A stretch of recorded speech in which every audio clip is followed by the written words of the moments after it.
Hey there, hi there, everybody. How y'all doing? What's up, Danieldo, Aaron W, Sweater Kittens, Durugin, Tiny Tiki, Zero Man, Plasma Wolf. Happy Canada Day to those of my friends who are Canadian. Ari MTG, thanks for the Prime sub and 8 months of support.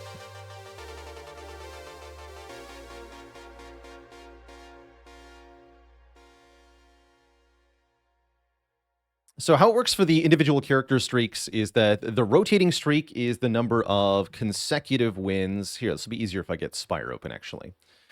The rotating streak is the number of consecutive wins, just like in a row, completely. So anytime we lose a run, the rotating streak goes back to 0. But the individual character streaks are the number of times that we've won in a row playing just as that character. So if I lose on Ironclad, that doesn't reset the streak for Silent, Defect, or Watcher, for example.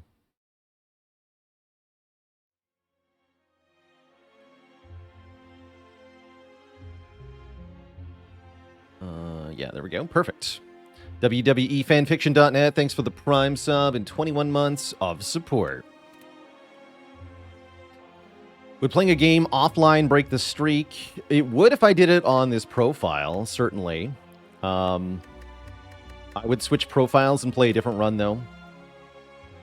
But does playing an off-stream secret game break the streak on stream? I would probably argue no, because one, there's no way anybody else would know that you did that. And Zeknar has repeatedly stated that he does off-stream runs for practice. So if his records are valid, then I think it's fair game. It has to be, right? Tick McCoy, thanks for the Prime sub and 10 months of support. And again, ultimately, it's a single-player game anyway, so the rules are really rather loose here. Not everybody uses the same mods. There's some disagreement about whether info mod is allowed, for example. But it's all in the name of, you know, pushing the state of the game and gameplay and players ever further. So I think that's really the core focus anyway.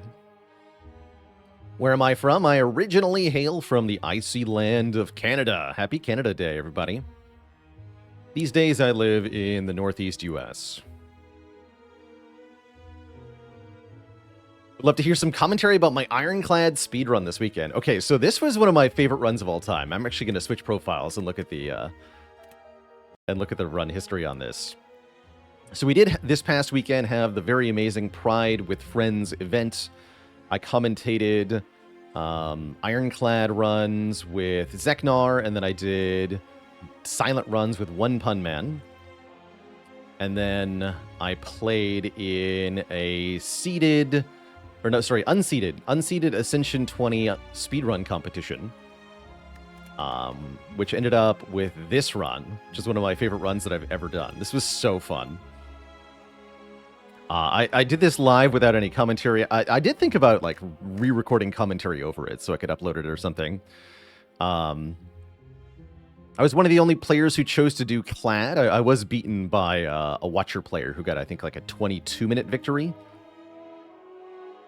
But this one ended up being a really cool run. It was a very slow start. I had some stupid nonsense. I really struggled with Guardian. I really struggled with Bronze Automaton, but it all kind of came together at the end here. I picked up a Body Slam at the end of Act 2, and then the boss gave, and I picked up 2 Dark Embraces as well during Act 2. So it's like a struggly, crappy Ironclad. I get Dark Embrace, Body Slam, Bronze Automaton gives me Corruption, Boss gives me Snecko Eye. I get another Body Slam, so I now have double Dark Embrace, double Body Slam, Corruption. And then I get a whole bunch of block cards, including 3 Entrenches. So this ended up being Corruption, double Dark Embrace, triple Entrench Body Slam. No Barricade, no Calipers, just generate a huge amount of block every single turn and absolutely Body Slam stuff to death instantly. And that was really cool. We end the heart fight with 4 cards left. I had no block at all, and I killed the heart. It was really cool. Very fun run, very fast. Very stupid. Oh yeah, and at the last shop I bought Sundial Abacus, which was very cool as well. But yeah, this run was super fun. Very fun, very stupid. I think the only place to catch that right now is on the VODs page of Twitch. Again, done originally without any commentary, so you'll just see the core gameplay. I'm not saying anything, because I was focused on going fast. So here'd be the way to look at twitch.tv/BelaLord/videos. If you want to see the actual run, there's the page to go to. Do I play the Slay the Spire on my off time for relaxation? No. Not usually these days. I've got other games that I play off stream. But I do play games off stream for relaxation, just not Spire.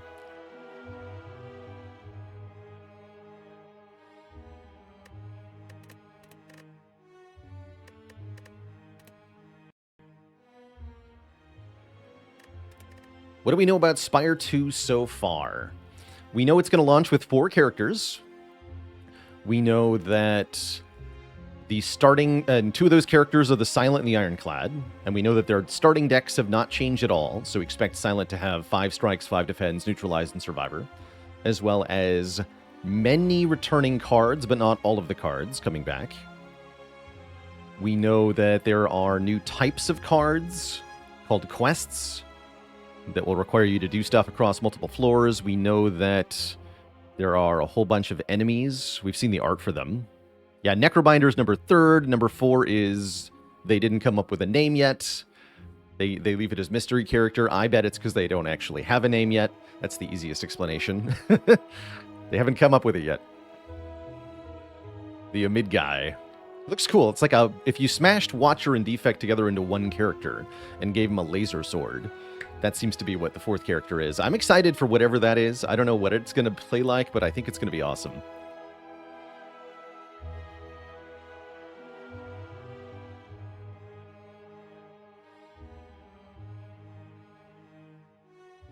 Picnic Bucket with Prime sub in 8 months. Wackle Phase with the Tier 1 sub in 5 months. Half of 1 metric year. Is it confirmed to release this year? Megacrit has repeatedly stated that it is coming this year. Still coming this year when they released their gameplay trailer. So, still expected to come out. And they also said, quote, not December. So I would expect to see news about Spire 2 in the next 3 months. We have to be coming up close to the early access release. It's getting closer.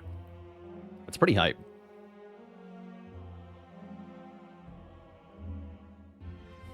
Yeah, November 30th, I mean, that's fine.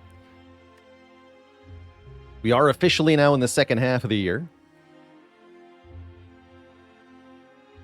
Thanks. All right, who am I actually playing next? Oh, it is Silent. Okay, sweet. It is Silent.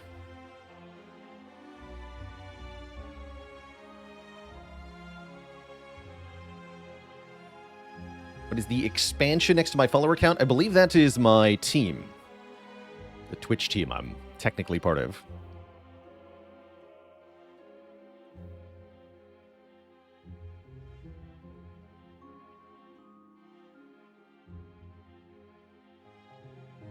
How's it going, whatever I'm me? I can see your chat.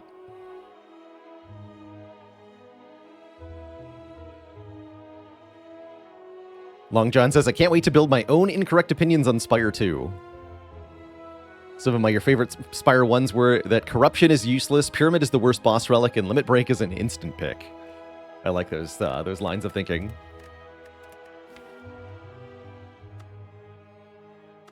Silent time, huh?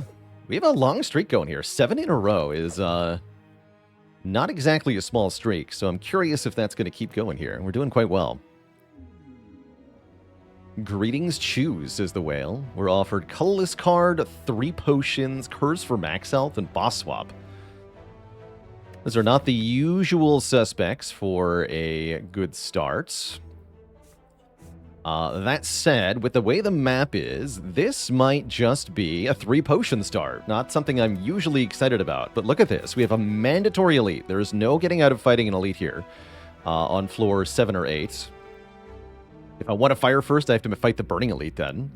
And that means that even if I go 5 combats, there's actually no guarantee that I get even 1 potion. So I really like the idea of taking 3 random potions here, so that we can always have a potion into the first elite. Famas, thanks for the Prime sub and 56 months. Happy July. Happy Canada Day. Also, I get no elites after this if I go anywhere over here. So realistically, I want to fight one of these 2.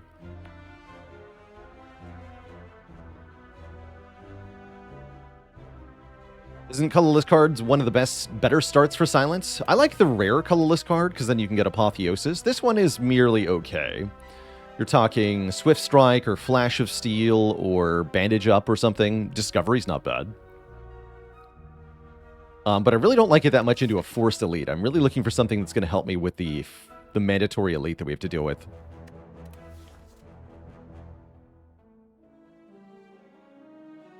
So I think I'm taking potions, although I'm not happy about it, mind you. Dramatic Entrance is pretty good. Yeah.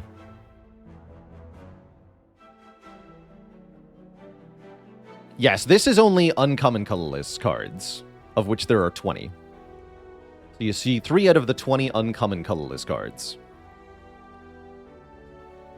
Schwarzization, thank you so much for the ever-generous Tier 3 sub and 78 months of support. That's a big number. What about boss swap? I really don't like boss swap in forced elite situations, usually. If you get Empty Cage or Black Star or Calling Bell, it can be very bad.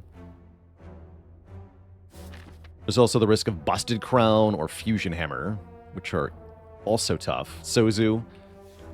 So there's a lot of bad hits here that are definitely not good into a first elite. So I'm going to take the potions here. We get a Smoke Bomb. Regen Pot, Flex Pot are good. Maybe I should have kept the Smoke Bomb, actually. Smoke Bomb is guaranteed get out of the first elite alive. Perhaps I shouldn't have been so hasty to discard it. How many elites before Black Star is good? It's usually good after 2 to 3 elites that you've killed, right? Like, if you kill 3 elites with Black Star, then it's as good as Calling Bell, which is also a boss relic. But without the downside. The downside is you don't get them right away, I guess. The tricky thing with Black Star is, though, it's not good if you get killed by the first elite, which is the core problem with it, right? If you have no bonus when you first take it, and if the lack of having a bonus means you lose the fight, then you never get the bonus. That's the tricky part. I think we're going to start out with a bunch of combats. I really like this regen pot. We should be able to build a semi-decent deck. Yeah, four combats sounds not bad. Maybe I want to go 1 event like this.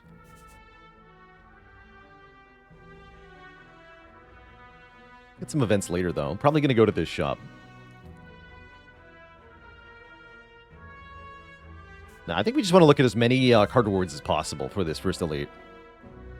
We just regen pot into Jawworm. If we take damage on turn 1, then yeah, I'll probably glug it right away. 40% chance to get a new potion is tempting.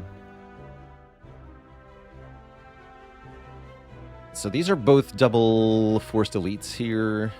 It's fine. We can reevaluate here if we really have to. Yeah, okay. Let's start with some fights. Cultist first. With a bunch of strikes on turn 1. That tells me we're probably not going to drink the regen potion here. We could get, what, 7 HP out of it? 7 out of 15. I don't think that's worth it. For 40% chance of a potion. It might be. Might be that I have to discard it.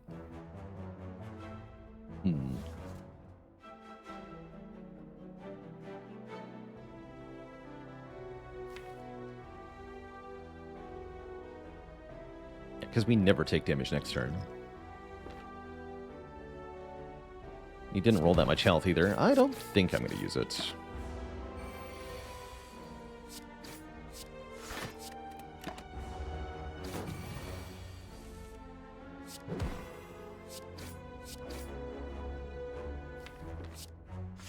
turn could be weird.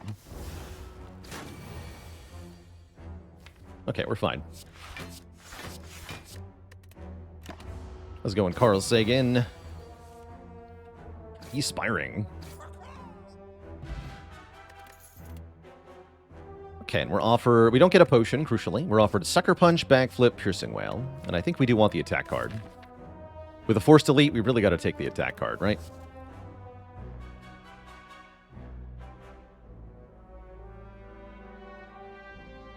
You could choose to have any number of calling bells at the start of the run. How many would you take?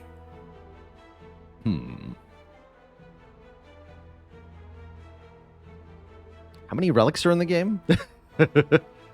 All of them? I think all of them might be the answer.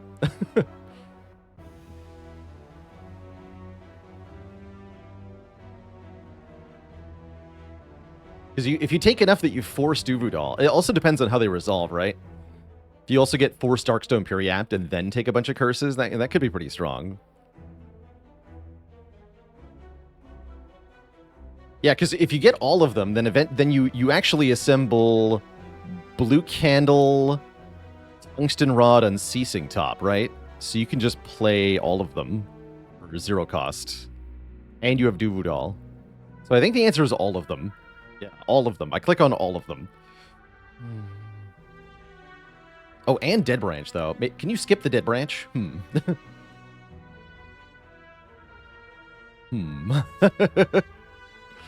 That's funny. What happens against Time Eater? I don't think you're dead. Might have a bad time, though.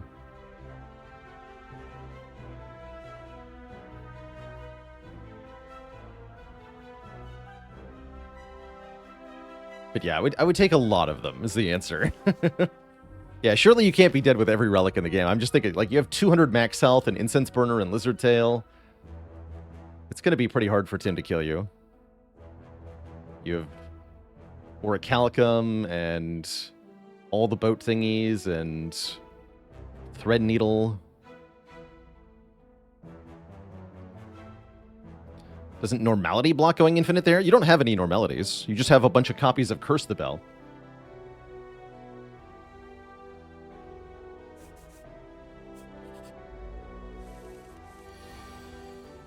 Alright, I think we regen potion in this fight, though. Even though I'm not taking damage on turn 1.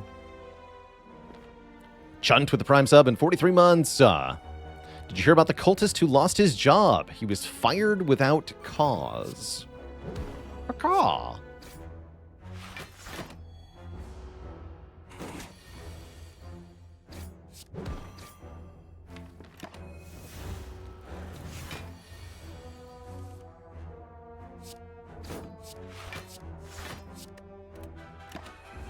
What do you call a large group of birds making too much noise? A cacophony.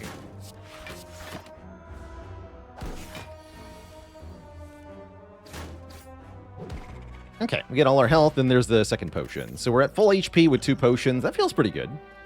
Terror is here. But what about Flex Potion Flechettes? So anyway, Terror is here. Terror do be good, though. 99 Vuln. Oh. Guess we go Neutralize, Strike, Strike, Defend, take 3. Kind of a lame turn 1.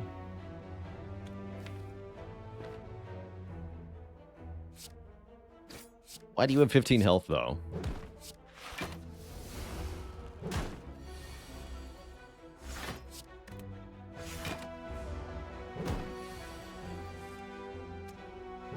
Ow.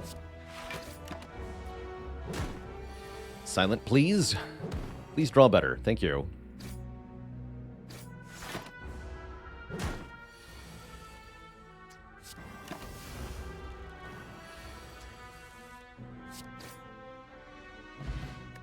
Another potion. Do we need to take a Dagger Spray? I don't love this card, but it is good with Flexpot, especially into Sentry's fight, and it's also pretty good against Slime Boss. I don't love Sneaky Strike, because we have no discard yet. I guess I'll take the Dagger Spray. Young Blood, thanks for the Prime sub and 14 months. Although again, it's with protest. Do I take it?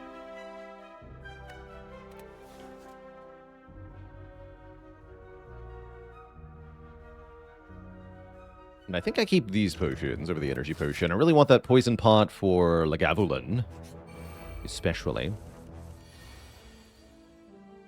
What are these turn 1 draws, man? Where's my damage? There it is. Does 20... 20 is good. Okay, we just win. Good fight. Would have been complicated if this one attacked me, but it didn't, and we're fine. We just win. So, perfect fight. Very good. Very good. We're offered an acrobatics. It's hard to take an acro in Act 1, I find. I don't hate blur or cloak. But I'm also happy to skip here.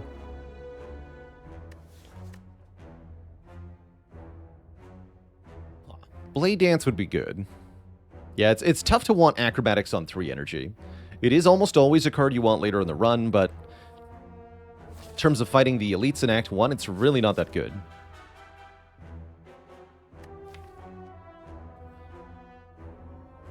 Blur can help a lot against Lagavulin, especially. Mostly Lagavulin. Decent against sentries, actively bad against Nob, unless you draw it turn 1, maybe. And I am worried enough about Nob, I think I'm just going to skip all these cards. Laga doesn't seem that bad. We have Flexpot, Dagger Spray for sentries, and I'm going to keep going this way. I do feel like we're in the right shape here. Our last opponent before the elites is going to be this Red Slaver. With this turn 1 draw, I'm not worried here. I'll take 2 on turn 1 to get down the extra weaken and do some damage. We get Terror. Life's pretty good. We have 18 plus 12. We always kill next turn, right, with these 3 attacks. We're not weakened, so I can play both defends here. No need to play this strike and take 1. Don't do that. Don't do it.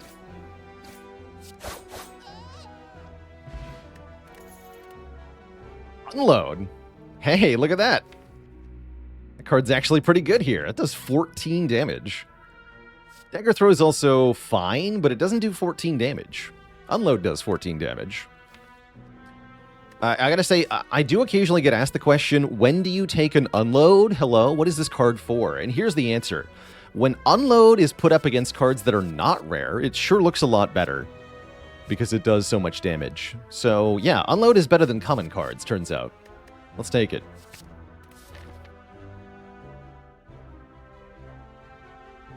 Aaron W. says, I always think that I can just play Unload as the last card, but it never works out well. Yeah, once you have well-laid plans, this card is bad. But until then, it's great. Would I ever upgrade Unload? I don't think so. For the same reason I don't upgrade Conclude on Watcher, which is that you stop playing this card in the late game, so you don't want to waste an upgrade on it when you're going to be carrying it around all game. Frodo's Hairy Feet, what's up? Feels like a bad die. Yeah, pretty much. It is Nob first. We do get Terror on turn 1. That's exciting. I think I want to keep the Flex Pot for sentries. So maybe we Poison Potion the Nob here. We go Terror Strike, Dagger Spray, Poison Potion. That should be enough damage, yeah? Let's do some quick math, actually. I don't do math against Nob often enough. So this turn we have 9 from Strike plus 12 from Dagger Spray. And we should always draw all these attacks. We're going to assume we can play them all, but it's not actually guaranteed that we can't. That we can, rather. We have 27 more from 3 strikes. We have 21 from the Unload. We have 10 from the Sucker Punch. And we have 4 from the Neutralize. So if we play all of our attacks with Vuln, we'll do 83 total damage, which is 5 short. And that tells me we definitely want to use the Poison Pot here. And it looks like we get to miss 1 strike as well with that. Because then we do 6, 5, 4, which is 15 damage. Looks like we're not going to miss, though. Actually, no, that means I can play both these defends, right? Let's recalc real quick here. Looks like we have a perfect fight with that poison pot. So he's at 42 right now. Next turn we deal 18 plus 21 plus 4. Yeah, that'll kill him with the poison. So I can play double defend here. And full block. And if I'm somehow wrong, we have flex spot to bail out, but it shouldn't be. Right, we do 21 plus 4. He's dead. Perfect fight. We get 25 bucks in a Centennial Potion puzzle. Centennial Puzzle. And we're offered a Bane, Prepared, or Deflect. These are all mediocre. You could maybe take Deflect here. The power of math. And yeah, that poison pot was really good, and part of the reason it was so good is because I did some math before I decided to use it. It was a good choice. Sorcery. Dark Sorcery. Alright, I guess I'm going to skip here. I said we're not upgrading Unload. We could upgrade Dagger Spray. That's a pretty good upgrade. I don't love upgrading Dagger Spray in my runs, but yeah, it's probably the right upgrade here. Feels bad. And then Sentries should be no problemo here. Am I going to be able to take on that third elite? I don't know.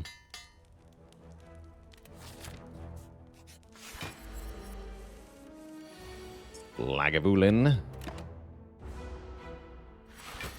this is one of the reasons that Upgrade Terror is not a good idea in this situation, right? This upgrade would have done 0 for this fight, because we don't need the energy anyway. Survivor Sucker Punch Unload is a pretty good turn next turn, so why don't we wake up this turn with Terror Dagger Spray Strike?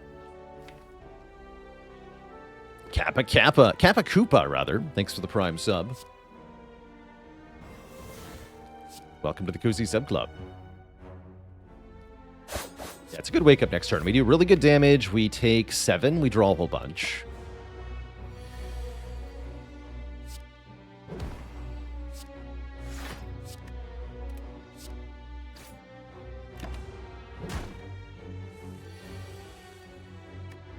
Hello? Guess I get full block here. Full block's fine. Could maybe do some more math. That's lame.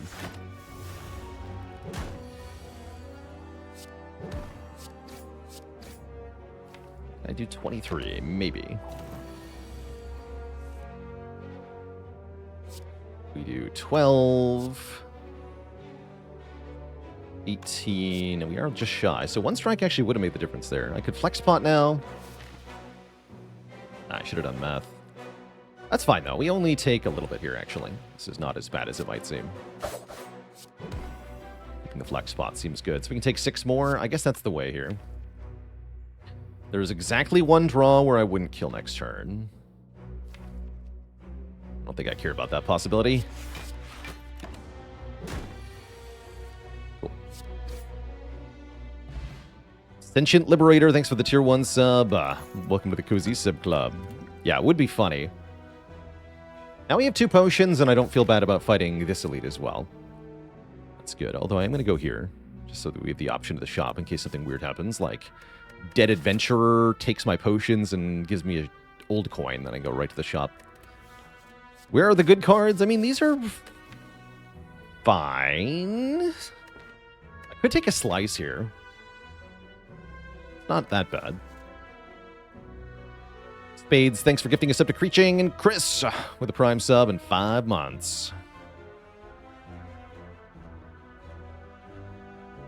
Yeah, what are you expecting from Act 1? Like a random unload? That would never happen.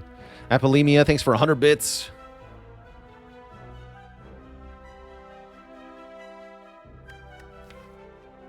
Slice is perfectly nice. With Terror, I like Slice quite a bit more. I'm going to grab one.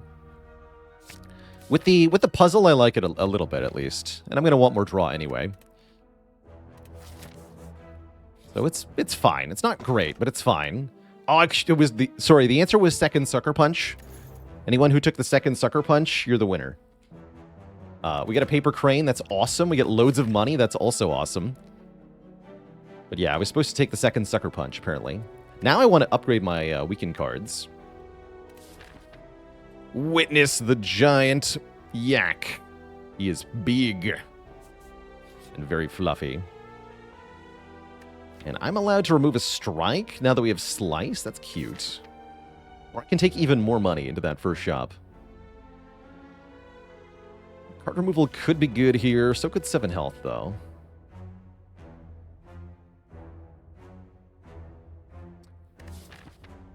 So actually, crucially, taking the money here puts us over the threshold for affording a rare relic in the shop. Actually, no, I'll be able to afford it anyway with the money from the elite.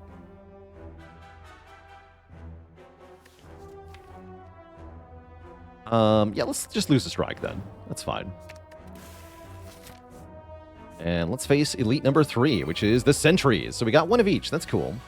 And we got the Dagger Spray Plus on turn 1. This is what the flex pot's for surezies.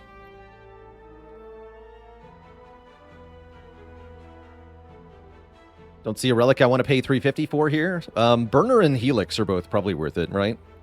Gambling Chip would also be worth it.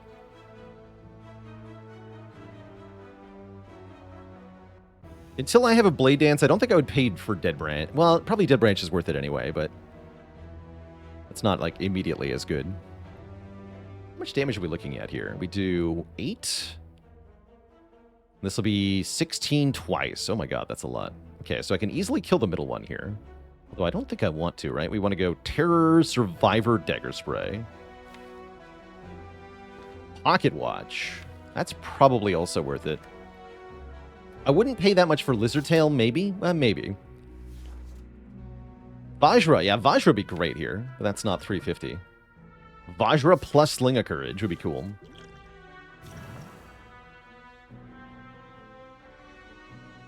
$32 plus 8 is 40. So let's kill this one.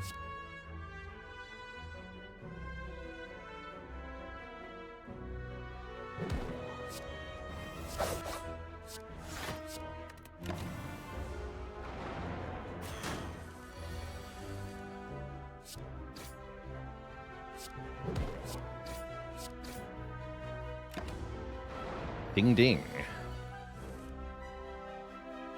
And then let's advance Happy Flower. Alright, I'm not going to risk that one, though. At $33, Blood Vial is nice for healing from combats. More mediocrity. Why is Dead Branch so good?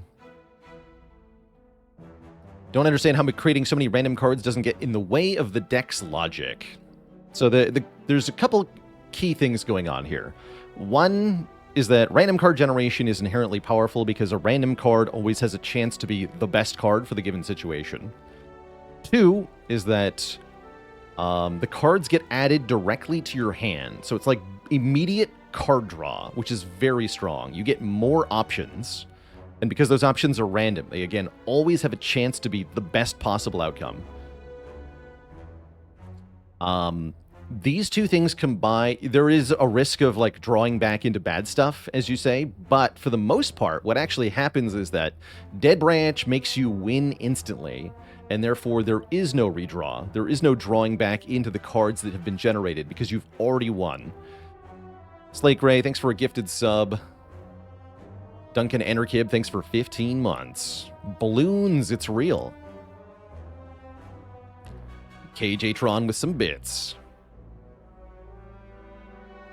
Yeah, so for example, with Shivs and Dead Branch, you generate so many cards, your deck becomes magnified in size. But again, because those cards are being added straight to your hand, you often have instant victory options. Or you can just keep accumulating powers. Like, one of the things that Dead Branch does is it keeps making random powers, and each time you play a power, it stacks onto the total number of powers you have in play, and so any combat can be won by just putting enough powers in play. Just ask the Defect. You can also generate cards that make you energy, which will allow you to play more of the random cards.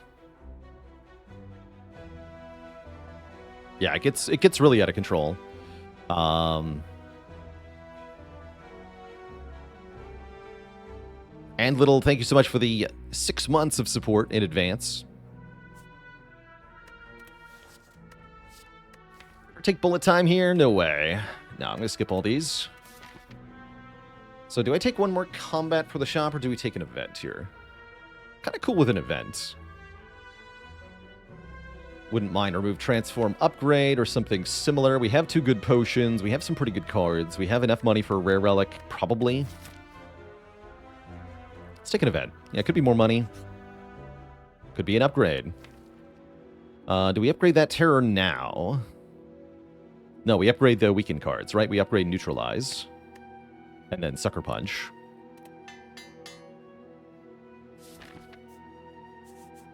Alright, what's in the shop? Any relics that cost 347 gold?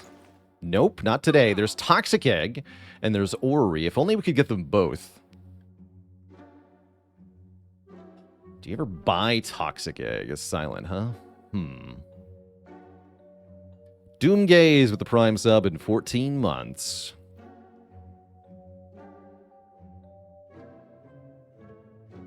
Yeah, Egg is pretty dang good on silent. Because I'm not afraid of dying to Slime Boss, it does seem like a pretty good purchase here. Generally speaking, I don't love buying eggs in the shop, especially not too early in the run. Reason for that is that you're trading a lot of immediate power, you know, all your money that you could have bought actual stuff with, in exchange for a delayed value. You don't actually get anything that makes you stronger when you buy the Toxic Egg, right? Unless you also buy another card. I might buy Prepared. Or actually, no, we should buy the Piercing Whale Plus, yeah? Yeah, we should buy Piercing Whale Plus. Escapo, thank you so much for the Prime sub in 17 months. The prime number of Prime subs.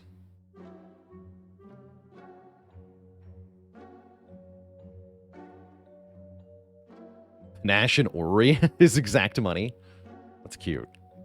There could be some really good stuff in this Ori. So it is tempting, but yeah, I'm thinking this is a good situation for Egg.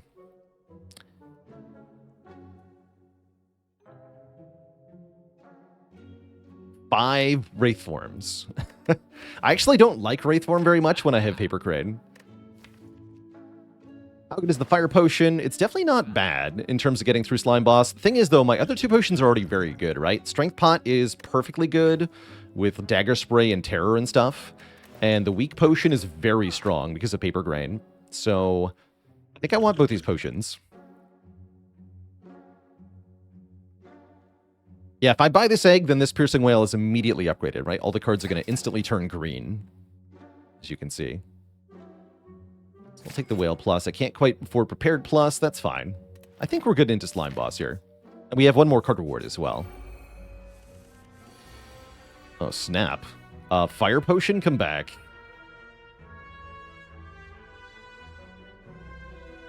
Dang. That is a nasty set of gremlins.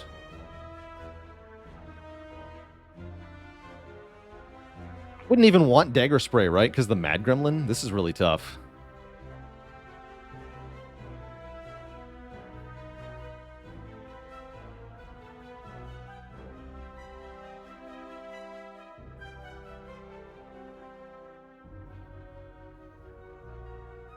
Could use the Strength Potion, but that is really important for Slime Boss. I'm cool resting at the fire here because of... Piercing Whale would be good here, though. Where the hell's Whale? Anyway, yeah, I'm cool resting at the fire because we have Toxic Egg giving us upgrades. So I think I just do something like kill the Sneaky this turn, take 15, draw 8, and then we have 4 energy next turn. I'll be weakened and frail, but it won't really matter that much. Yeah, let's just kill the Sneaky. Let's just kill the Sneaky.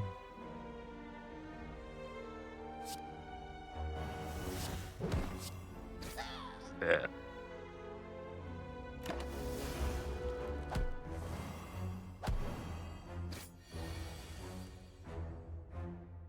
Okay, we do get Dagger Spray and Piercing Whale. And I want to kill this guy next turn. I think, yeah, we got to take out the Mad Gremlin here. So let's go Whale, Spray. Weaken this guy.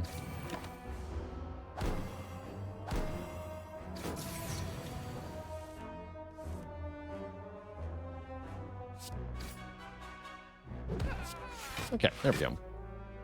Oops.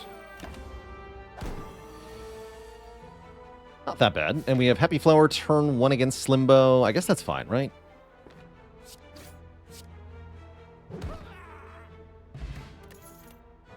We're offered a Backstab. Deadly Poison Plus is interesting. Not that good, though, right? The deck does not really care about that.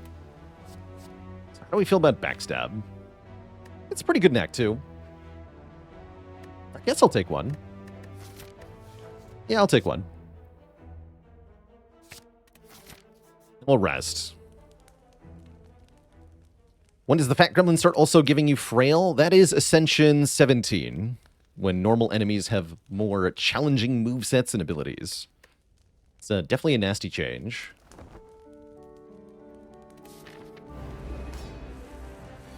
Alright, turn 1 Terror, excellent. We actually get 3 turns a week on Slimbo, so only 22 damage on turn 3 as well. I meant to Strength Pot.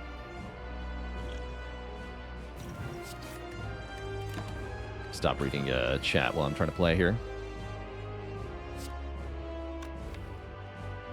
And it looks like I just want to send him as slow as possible this turn. We have Dagger Spray coming up.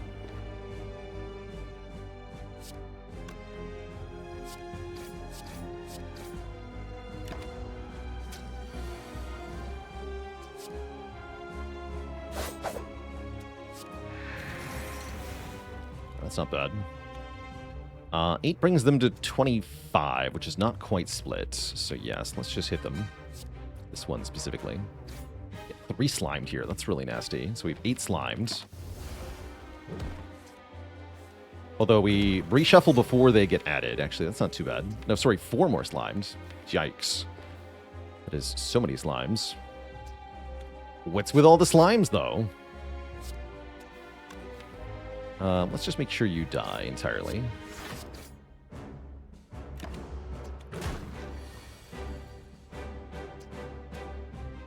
It brings you to 25. Okay, let's just do that.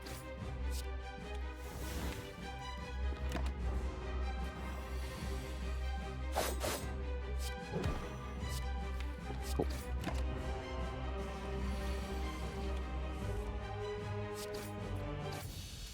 We're through.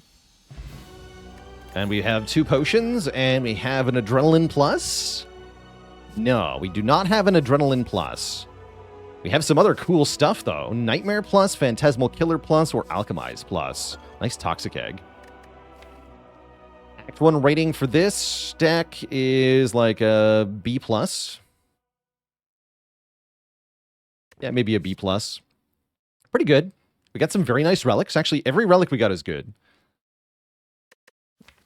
The deck is not that good, though.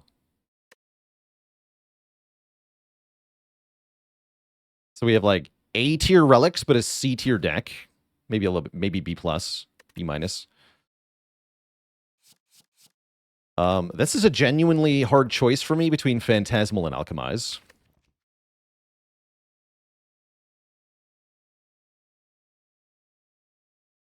If I had a way to retain, then it would be the Phantasmal. I think we'll take the potions, though. Yeah, exactly. Exactly as Elucidative says, with no retain, I think I like the Alchemize a little bit more. But we might be about to find Pyramid. And if we are, then good. Yeah, I would super click Pyramid here. Like, I'm not going to be unhappy with Alchemize and Pyramid, right? I'm just going to be really happy about that. That's not Pyramid at all. Uh-oh. Well, we could take Sacred Bark with the Alchemize. Otherwise, we go Black Star or Snecko Eye. I actually don't hate this Black Star. If there's one thing this deck can do really well right now, it's kill elites, because we have direct attack damage and front load and not much else. So I could easily see this being Black Star. We can also rest a lot, because we have Toxic Egg.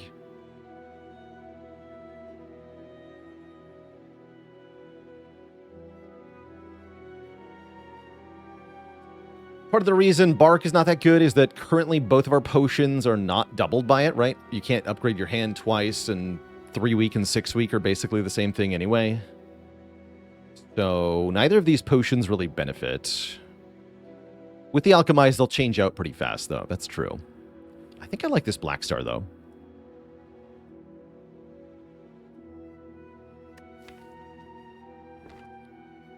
I'm going to go Black Star. Yeah, we don't even have 1 2-cost card, right? Yeah, we don't have... And then Unload is even worse. Like, no thank you. If only we had Searing Blow. If only. Alright, what is our path this act going to look like? Okay, we can fight as many as 3 elites. That would be a decent idea.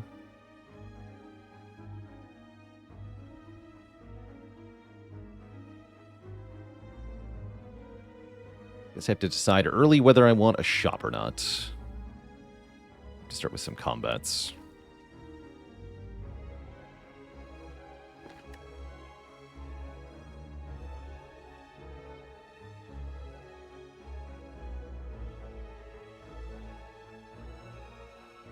I think I want to go this way. We can opt into the shop if we want to instead of a 3rd elite. Also go this way, fight the Burning Elite. I don't feel like I'm that strong that we can fight the Burning Elite, though. If I go to either of these shops, then we can only get 2 elites this act, which is not ideal. That's 2 less relics, right? Let's try not to do that.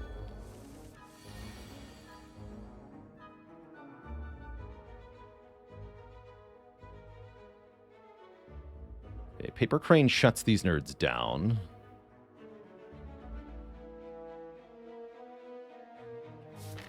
Do 3 with the middle shop. Oh, you're right. Yes, if I go to this shop.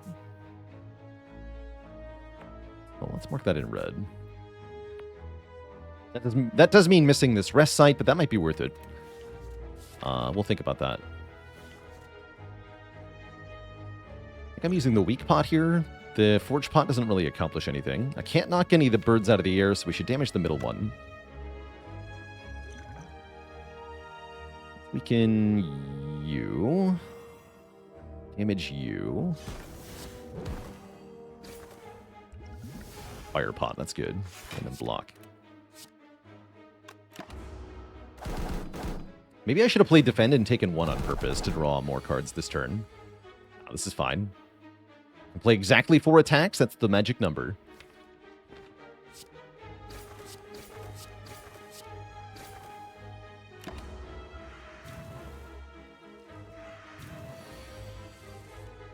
Aww.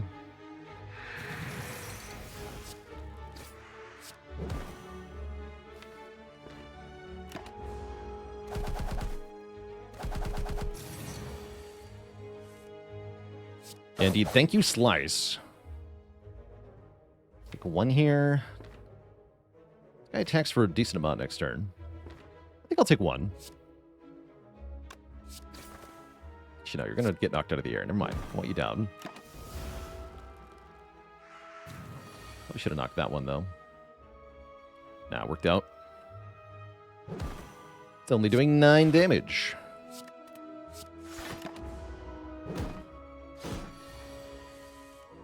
I lied. It's doing more damage. Yeah, I should have done the thing. Forge pot or what?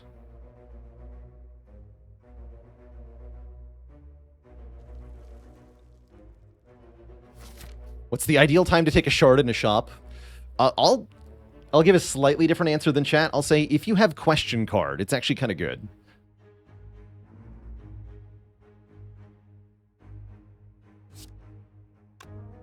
The other answer is when you want a run that's totally unlike anything you've had before. Yeah, Fire Pot saves, but I don't want to use my Fire Pot. I'm going to Forge Pot. 449 is not quite enough, huh? Go this way, then.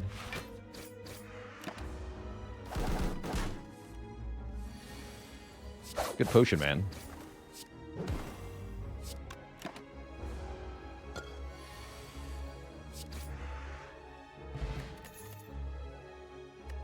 These are all mediocre. Yep. Barricade Man.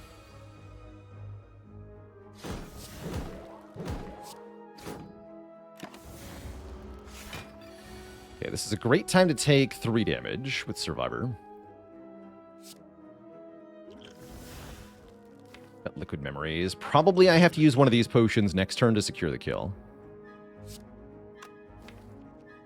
Or actually, no, I could use the Piercing Whale Plus. That might work, too. I'm guaranteed to draw it if I take 3 here. Can I speak French from growing up in Canada? No, because I grew up in Alberta, where they do not teach you French.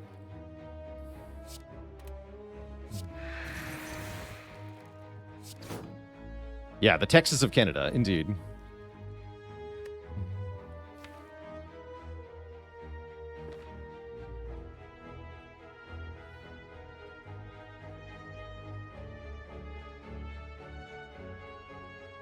So I'd have to do 55. Can I do 35? No, right?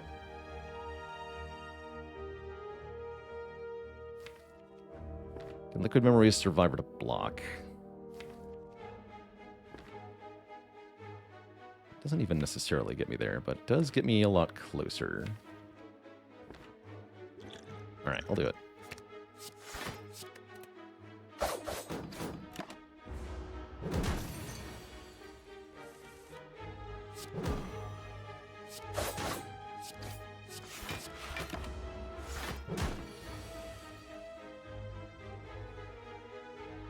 Actually just full block this. How interesting. And then I have guaranteed 24 next turn. 15 and 7 is only 22, yeah? So I can always kill next turn. And then we have Happy Flower on 2, and I don't take any damage. That's perfect. Thank you, Paper Crane.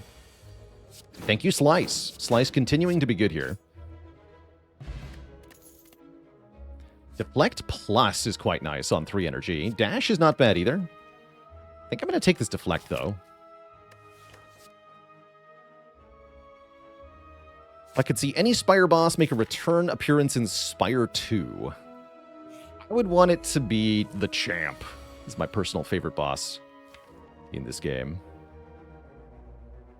Mr. Champ. Okay, this fight's going to be hard, by the way. Question is, who do we terror? I feel like we have to terror the Chosen, but then kill the Cultist first. I'm scared of that line, but we're going to do it. Maybe that means we fire pot the Cultist at some point here. Please give me the Dagger Spray. Thank you.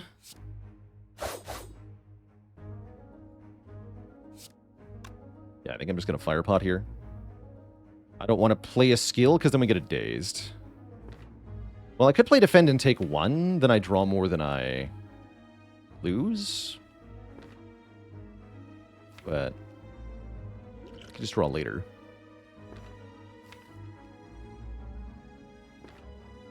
Why is the champ my favorite? I just like the way he's themed. I don't know, something about it. This arrogant opponent who is undone by his own disdain for the player. I should have taken the 1. Hubris, that's the word. Yeah, he's undone by his own hubris. Oh, show. Thinking about deck spot here. I don't think so, though.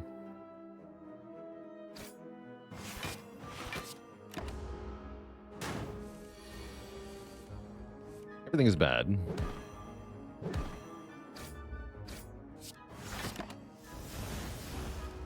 You can see why we had to put the terror on the Chosen here. If you can't kill it on this turn, you're in a lot of pain. Still pretty tough. We get our Fire Potion back, though. That's crucial for the Elite. Phantasmal Killer returns, but it's up against Acrobatics Plus. I think I really, really, really need this Acro Plus.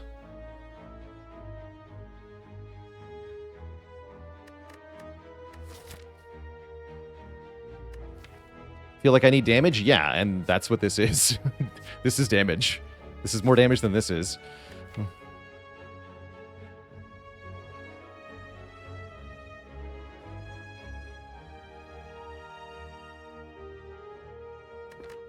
I'll get another Acro? Yeah, I'll click on that one too. Card draw is going to be really, really good with Toxicate because there are a lot of very good zero-cost cards we're allowed to click on. Phantasmal Killer is one of those cards too.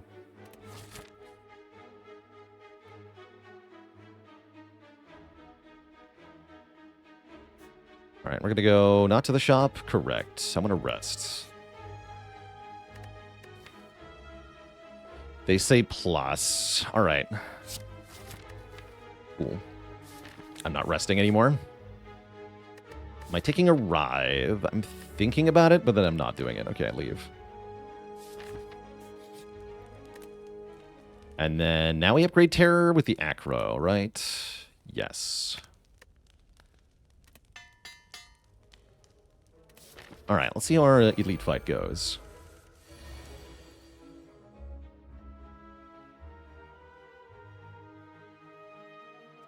$17. Probably I'm going to fire pot you.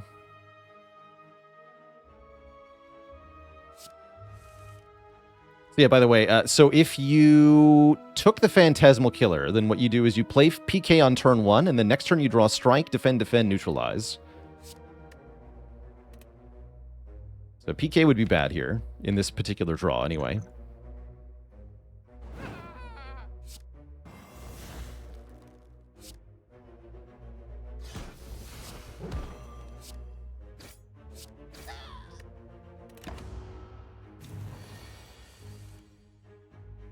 We would have also gotten the Dagger Spray, though, so that would have been good damage.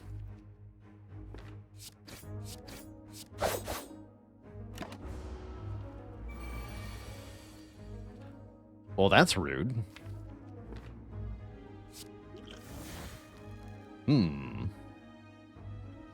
Help? I have to Sucker Punch here? Oh, boy.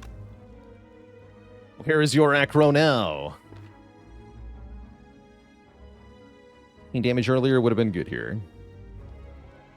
Straight up dead? No, we're not dead. I don't believe. But we are in a world of pain here. It's very bad. Dex pot for sure. Have to Sucker Punch here.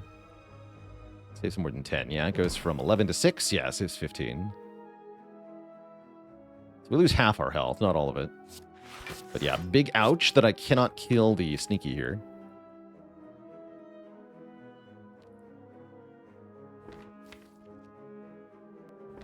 I think I need you to die.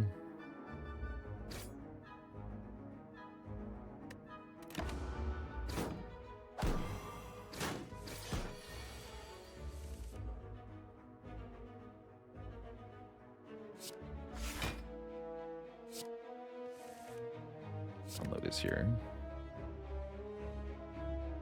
You to be dead. Guess I also want you to be dead. Sneaky man. Can I even kill the sneaky guy? No, I can't. Alright, let's damage you more.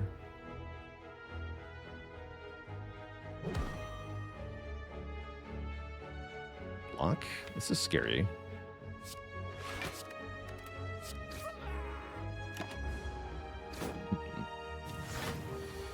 Okay, this is no longer scary. Okay, everything's fine. I think.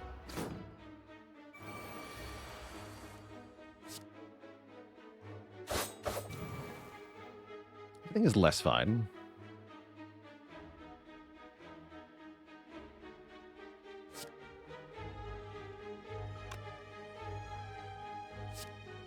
We just go for the kill here. Take 2 more. I'm going to commit this potion just to guarantee it. Oh no, it got blocked. Might have been the bad move. Okay, we're fine. That was scary. That was a scary fight. We do beat the first elite, though, which means we get 2 relics. Which are Ninja Scroll Kunai, G freaking G. Holy heck. Cloak and Dagger Plus. Bruh. Can I rest? No. Resting is not allowed. Let's see what happens here, then. Looking pretty good. You're a ninja, Harry. You're a hairy ninja.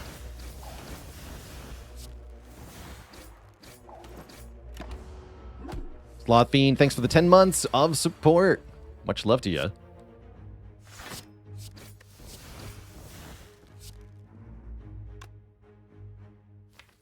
Be enough block.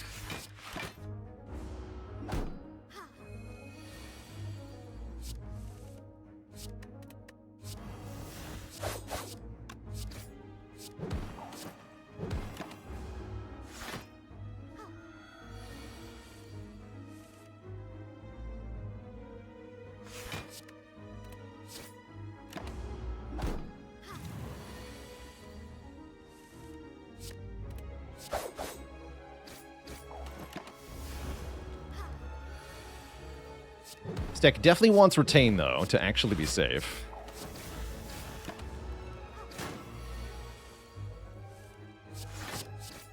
So we get that, we're at the mercy of draw, which is spooky. Definitely spooky.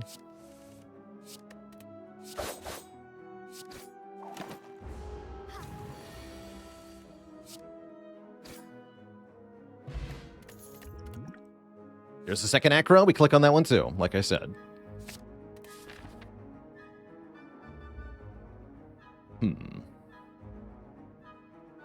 Two decent potions. Guess I'm just going to go into this elite fight. Good luck to me.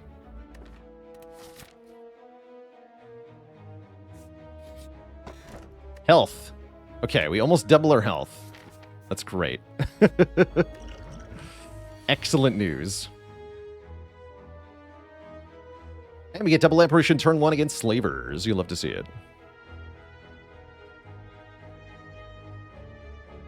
No reason to do anything fancy, right? We don't get any multipliers. We just go Dagger Spray, Backstab, App, Deflect. Pretty sure we Fire Pot this guy. Is there ever a world where I don't do that? Maybe. No reason to do it now. We can wait one turn at least.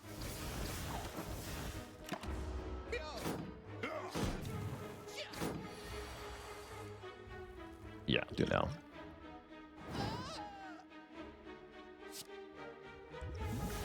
Still chaos. Too bad. Will I ever kill the middle guy next? I don't think so.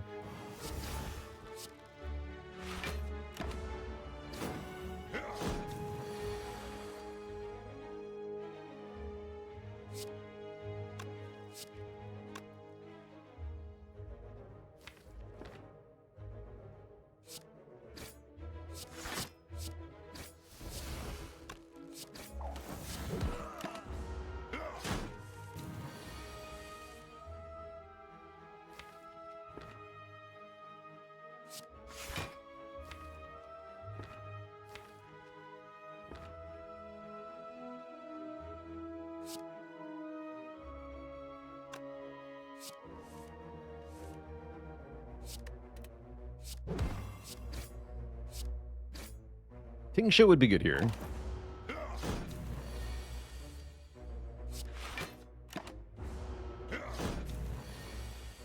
Was afraid of that. Okay, we'll distill here. Perfect.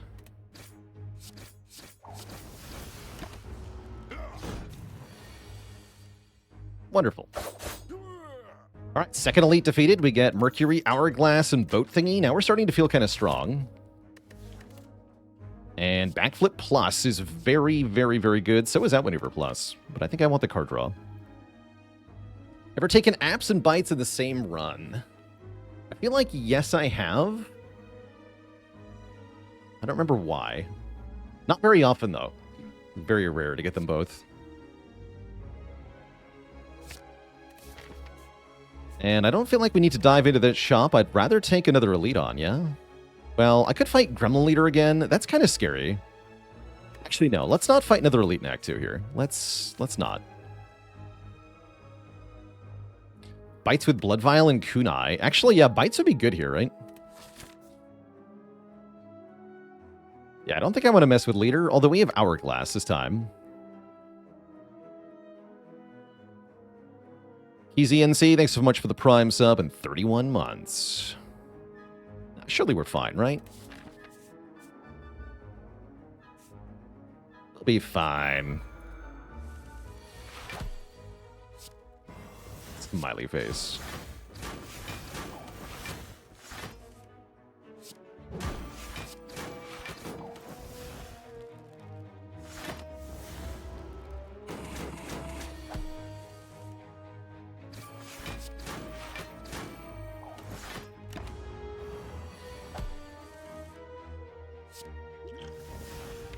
pot helps quite a bit.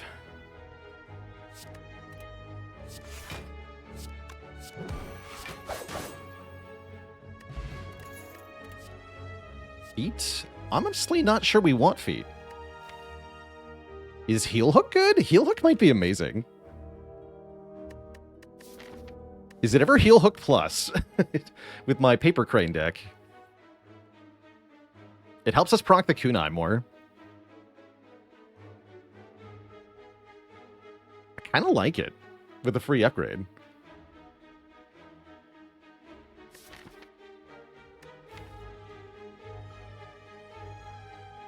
I'm going to take it. And I'm going to lose Dex Pot and take Poison Pot into this elite here, which is the leader again. And is attacking us on turn 1, which is actually very, very good. Really good.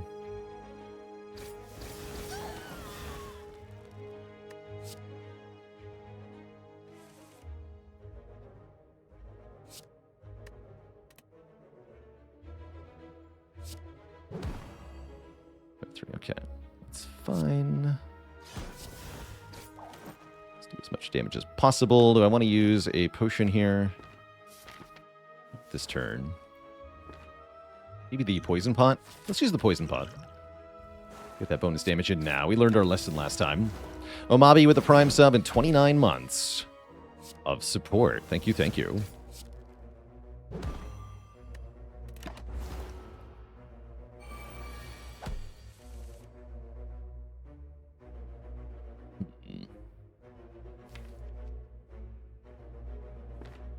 Okay, we can use this to our favor here, right? I'm going to do the following. We're going to play Cloak and Dagger. I'm going to Shiv here. Make this guy do 9 damage. Strike here. Take 1 on purpose. We draw all 8 cards in the draw pile, and we force Leader to attack us when I have an Apparition in hand.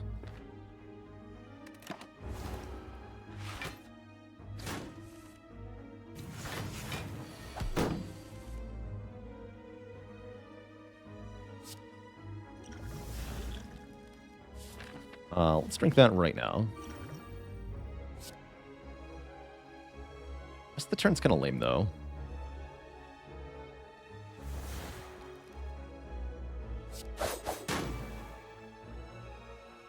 Blocking here.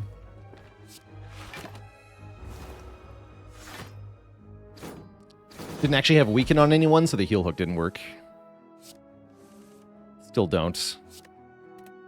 Sad.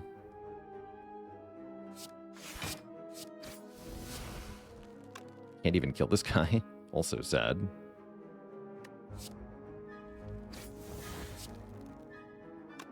Oh, goodness. Scared? There's only 1 app in the draw pile. Scared here. Okay, we're good. That was definitely scary.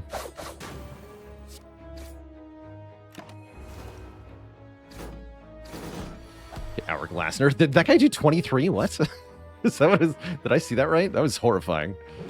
It's not how much a sneaky guy should do. All right, I want the last 2 points of health, and I want Happy Flower on 2, so we wait 1 more turn here. But ultimately, we get out of the fight as best as we could here. Full HP. There's the Vajra we asked for earlier. Pen Nib as well. Setup plus. If I had any card costing 2 or more, I would take this. Would I prefer fewer encounters with as much RNG as Gremlin Leader and Spire 2? I think the first game hits a pretty good balance. There are a few really RNG fights, but only a couple. And I think it is important to have something that is heavily RNG combat-wise, because it always gives the enemy a chance to sort of counter the player's actions. So I do think enemies that act very randomly are very important for the game. Do we take Flechettes here? We're close to... Yeah, actually, that's not bad. Yeah, Flechettes kind of slaps hard here, right? I do approve of that.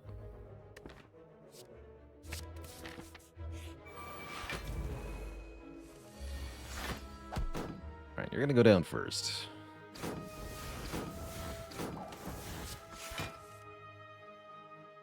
One, two, three. Fear potion here. No, I'm going to colorless potion. Chrysalis. What do you got? Terrors galore. All right, let's remove all your artifacts then. Gosh,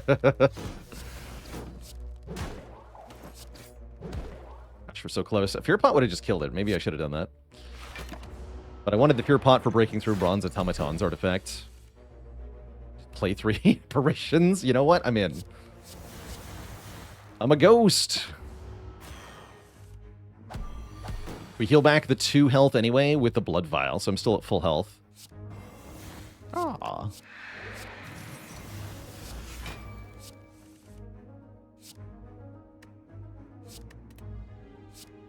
It's good damage on flechettes.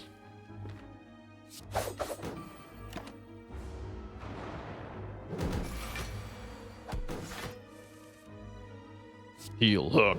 The power. Energy on turn 2 looks good. We do want to play Alchemize as well. I don't want energy on turn 1 of Bronze Automaton. That doesn't really do anything.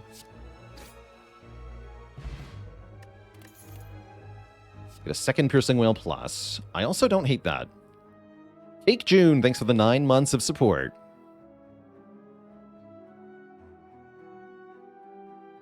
Cake June says, did you hear about the famous silent opera singer? That's right. Heel Hook has yet to draw any cards. That's factually true, unfortunately.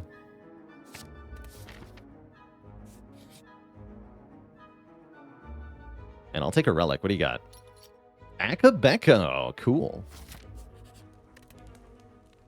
And we upgrade this, and we're going to hope.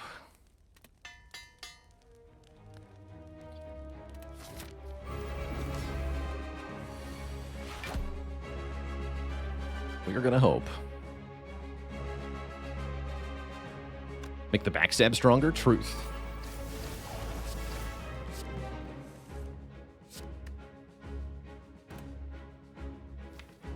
Draw a little bit more.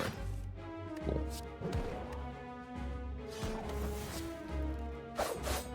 Okay, break through 1 layer of artifact. That's a good start.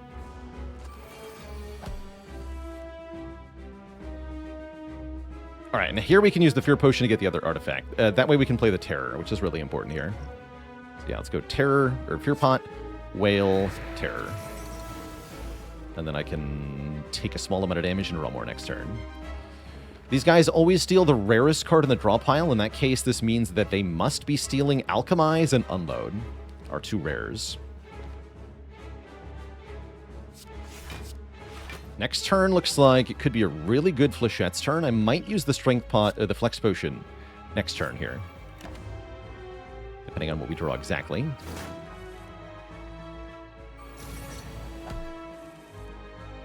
It's looking really good. We're only guaranteed 1 skill, so I think we just pop it, right? We just Flex Potion. And then Flechette's deals 36 times 5, 180 damage. That seems pretty good, yeah?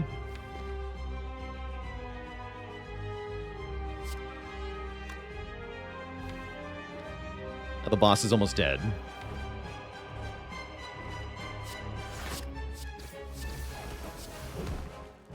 Yeah, the boss just dies. We don't even need to kill the minions on this one.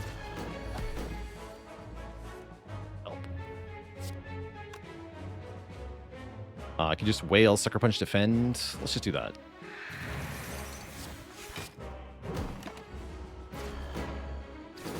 And common cards sure are good. Death to Strike. GG. Oh, the one thing I'd failed to do there was actually get my Alchemize in play. Oh well. We're offered a freaking Corpse Explosion. That's a good one. Helps us turn kill 1 into kill all. Another way to strip artifact layers. Yeah, having a lot of relics is good here. We're a bit behind on removes. Yes, we are. That's partially because we added 3 cards via an event. Yeah, Corpse Explode, good for Donudeka, good for Spear and Shield, good for double Orb Walkers. Give me that. Into, I mean, there's a lot of good boss relics we can get here. There's a lot of good boss relics that we can get here. Those aren't the ones I had in mind, unfortunately. I guess Curse Key is fine. Curse Key is a little weird because we haven't gotten the... don't have the green key yet, which means the Burning Elite Act 3 could be a bit awkward. We may not get to remove the curse, but with our acrobatics, I think it's fine. I don't really love the Busted Crown here, as we still are lacking some important pieces for our endgame. And we have a Toxic Egg. So, yeah, we need well-laid plans, in particular, or a lot more draw is the other option. Is BTD6 Bloons Tower Defense? It sure is, yeah. Yeah, a couple months ago it added Rogue Legends, I think it's called, which is like a roguelike mode in BTD6. And yeah, we don't get a merchant. That sucks. We have to go here. So that's bad. That's very bad. Yes, there's a roguelike in BTD6 now. There is. I'll be showing it off later today. I guess let's take some events and hope. Problem is, though, the merchant wants to be after the chest, and we're not going to get that. There's only one event that I won't even go to, probably. So we're going to be saddled with a curse no matter what.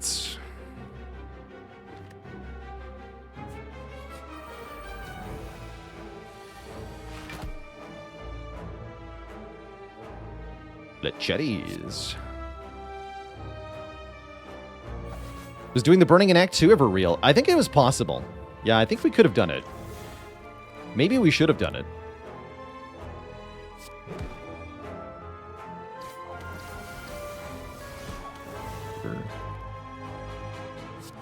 Yeah, I think it was possible.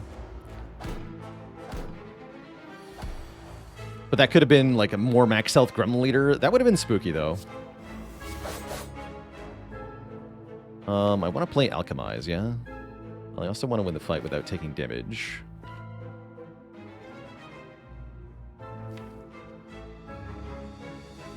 I already played it, didn't I? Right, okay, never mind.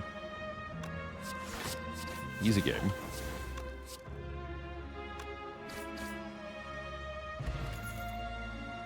I think 2 of these is enough for now. I definitely don't want another heal hook for now. I don't regret the one we took. Purple Fire Spirits. Hey, unload. Goodbye. Gain 10 max health with apparitions is a big deal. And we remove unload for free. Smell you later, nerd. Yeah, it's 25% more max health. Now we can fight double orb walkers. Because we have Corpse Explosion, I'm going to mess with these two. I would love a rare relic here. And more money. But I can spend the money. Mind you. Not that I can spend the money. Really bad at ordering here.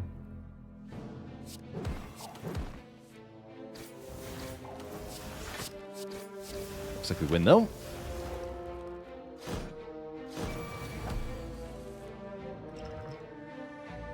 Let's toss the Sneckot Whale, because I don't freaking trust it. Gambler Brew is better. Oops. We get even more max health now. We have 64 max HP with apparitions. That's pretty good. Wish I wanted Dodge and Roll Plus.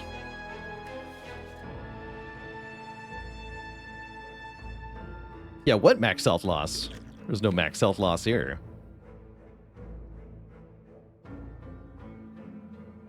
Silent starting health is, I think, 66 normally.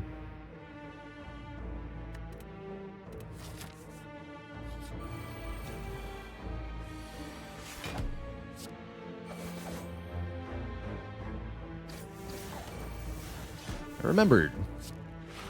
Should have killed the spiker, though.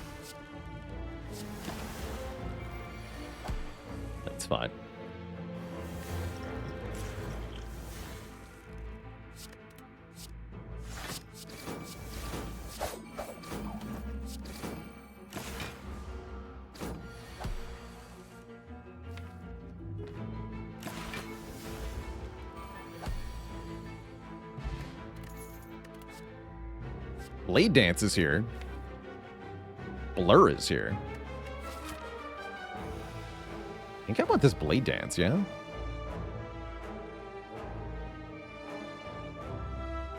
Is it Kunai?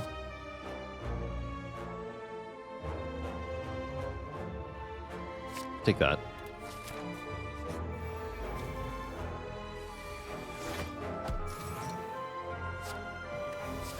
Ouch to you. Keep the backstab for later. We also keep Pendant for next turn, and I'm going to play both of these Piercing Wails, because they're bad in this fight.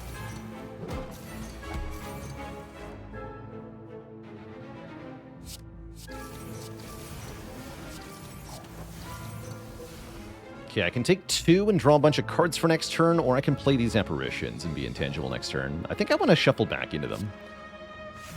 Take 2 here. Actually, no, take 0, excuse me. I really wanted to take 2, though.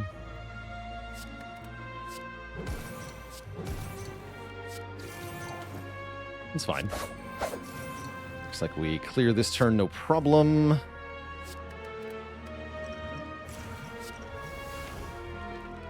Next turn looking kind of bad, though.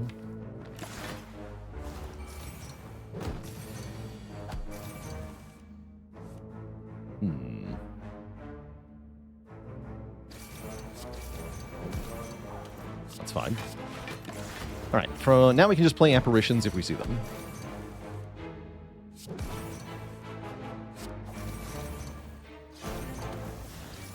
Apparently I don't even need those. I just do enough damage and block for a lot.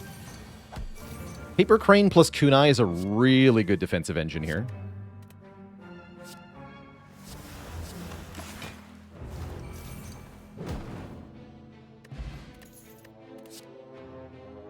Don't need poison. I like these potions a lot, so I'm going to keep them. I almost clicked on this. Let's not go that way. We have to go here.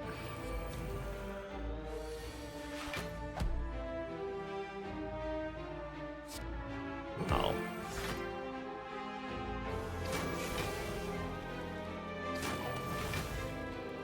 You can do that move, yeah? Yes, let's go. Corpse Explosion, defend, defend. Play this, just get rid of it. Don't play the backstab. I guess I'll keep rolling for potions, actually.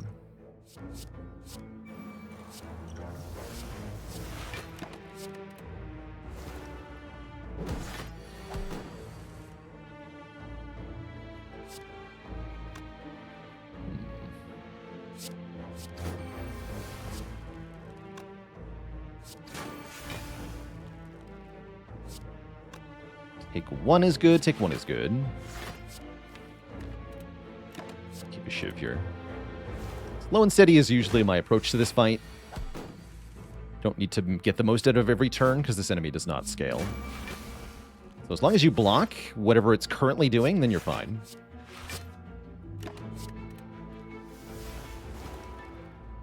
As long as you have 1 attack in hand each turn to reroll, that's also important.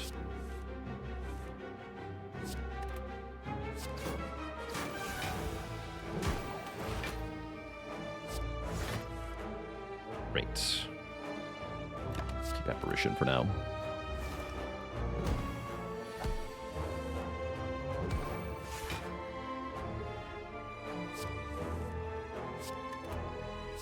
Tempting, but not yet.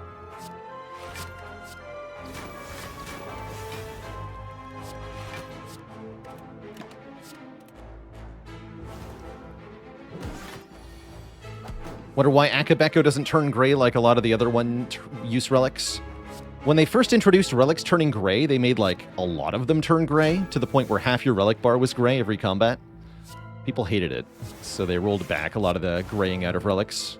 But yeah, like half your relic bar would be gray every fight. It was weird.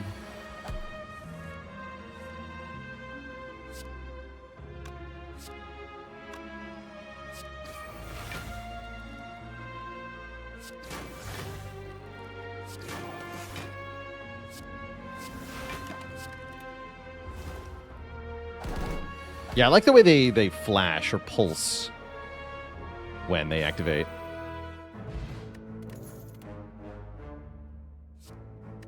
Paired Plus looks okay here. Would I take an Envenom for scaling in this deck? I would love to get an Envenom from a Power Pot in a key boss fight.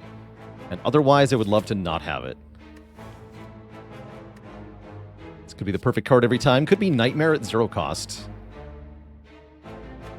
Could happen. That is a scary Nemesis with 4 strength. I'm going to poison Fear Pot right now.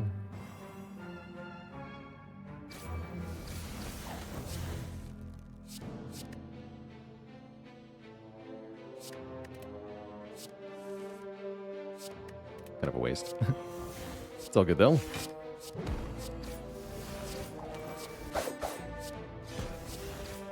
Punched. Okay, we do tons of damage to Nemesis turn 1.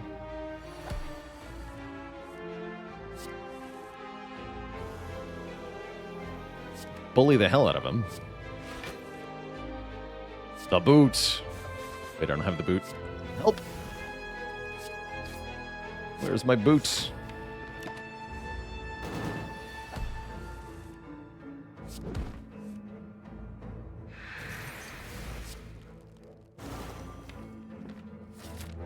I'm going to take 3 on purpose here. If I get 40... I mean, we're always safe from a 45 next turn.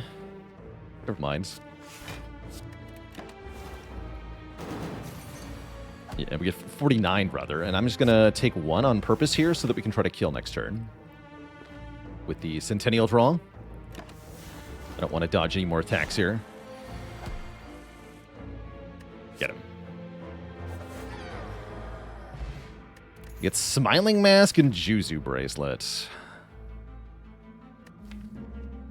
I guess.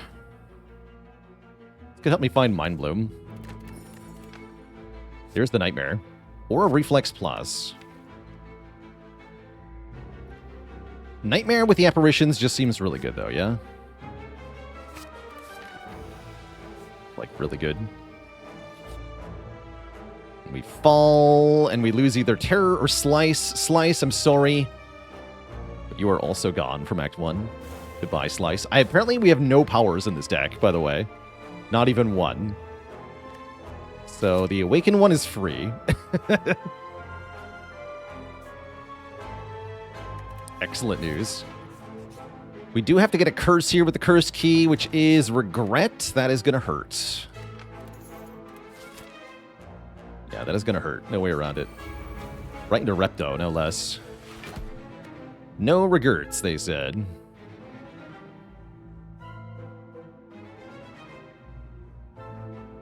But I get Nightmare Apparition turn 1 here. That seems good.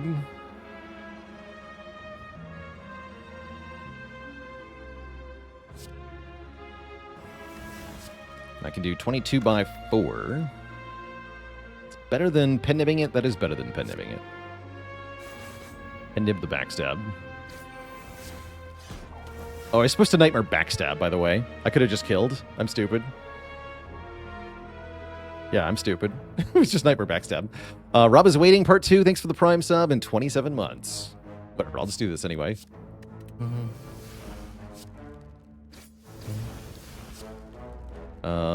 I take 1. 1 is fine, right? It's fine.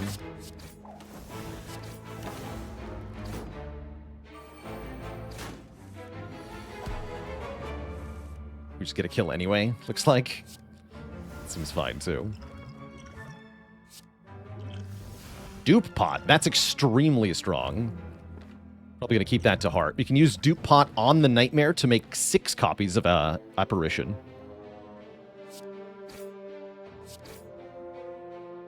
And then Blade Dance so I can set Pen-Nib to 9, yeah?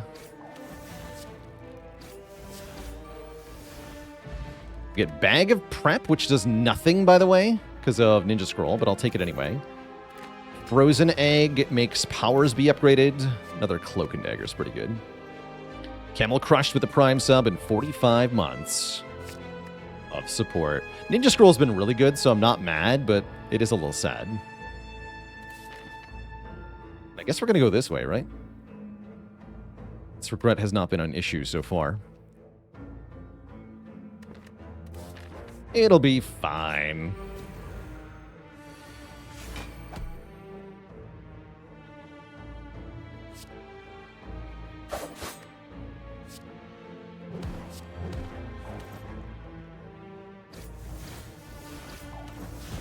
Nightmare the app.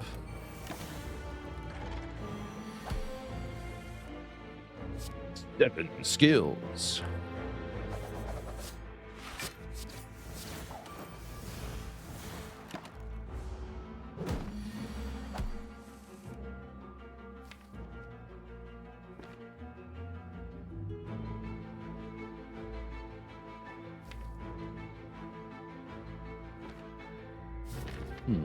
Current potions are really good, so I don't think I'm going to swap anymore.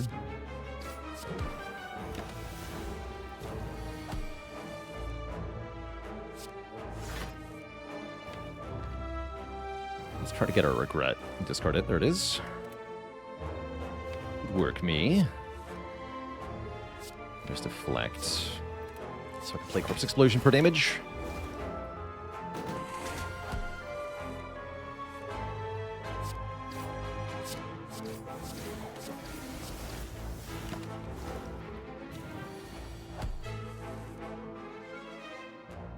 Not weak, though.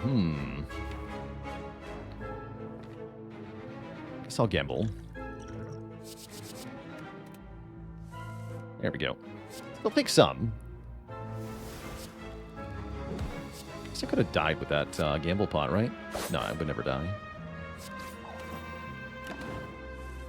Ooh. Centennial plus regret is quite bad, apparently. Noted. Haha, and look at that. We get a better potion anyway. Ghost in a Jar is here now. And Well-Laid Plans Plus is here. Okay. Oh, frozen egg. Okay, this is a very, very good late game for us. That's what this is. Never punished. Oh, and that's a juicy Corpse Explosion. Why do they have so much health, though?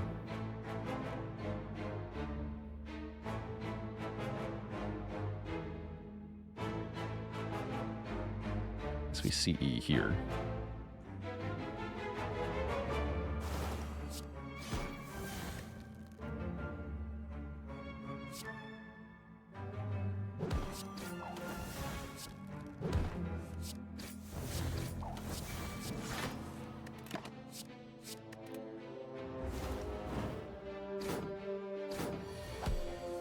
Nitwit with the Prime sub and 6 months of support. Appreciate ya.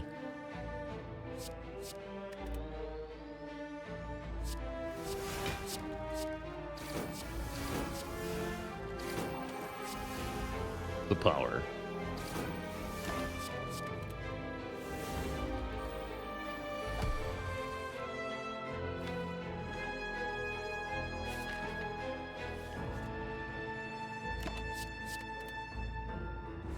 Set up Happy Flower a bit more.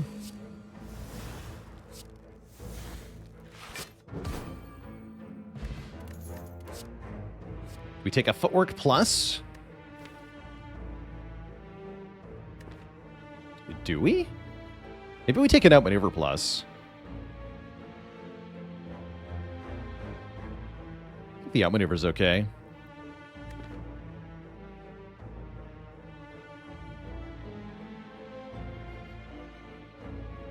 Let's take an Outmaneuver. Yeah, I've already got really good dexterity, right? Indeed.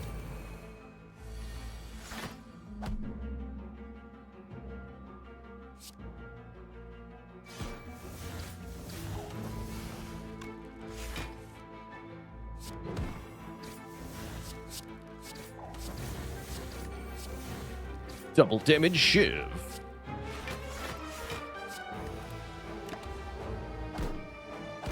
Would After Image be good here? Yeah, I think it would be good for the heart, especially. I think it'd be alright. Take one.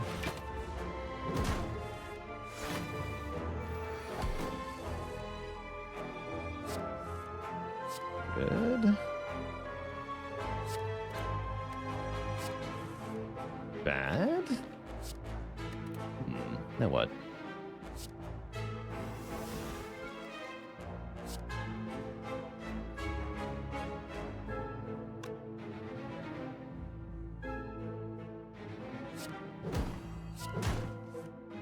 There we go.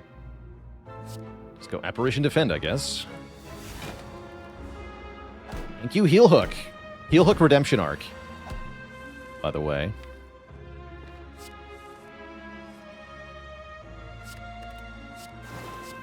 The power.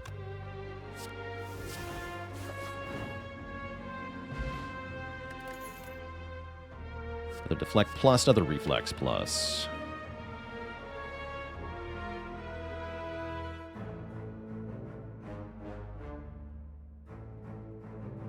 That's a hard choice. I'm going to go with the Deflect. That's a hard choice.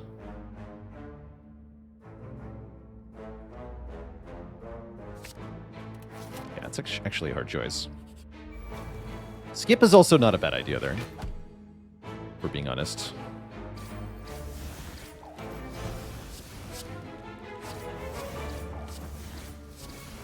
Discard this. Calipers would be good here. Uh-oh. Help. Help is here. Help has arrived.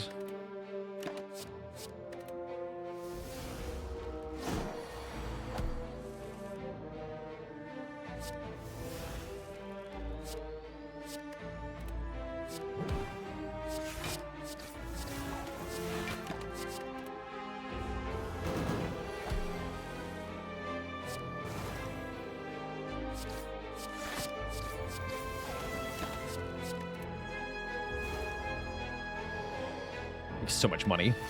I wish I could spend this. Hello? Hello? So what? I'm gonna go... I'm gonna do something stupid here. We're gonna go Terror, Apparition, Apparition. Supposed to do this first. No, I'm keeping this in hand. Neutralize. Take one.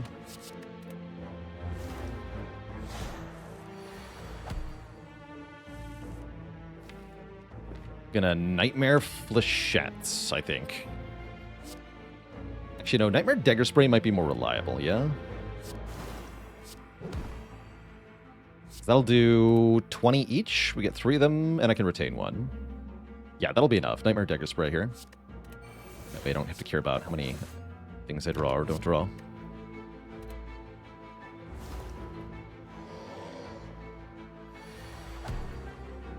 The power.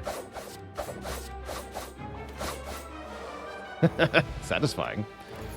We get a Toy Ornithopter and some garbage.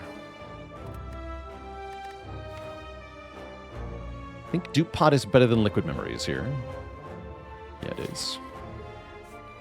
Okay, cool. We are ready for the bosses now. Have to recall here.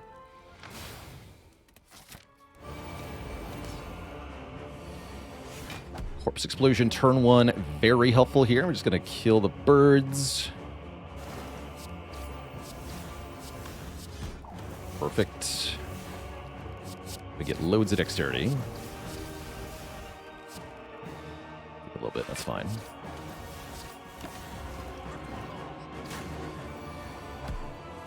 Okay, now we're really well set up here.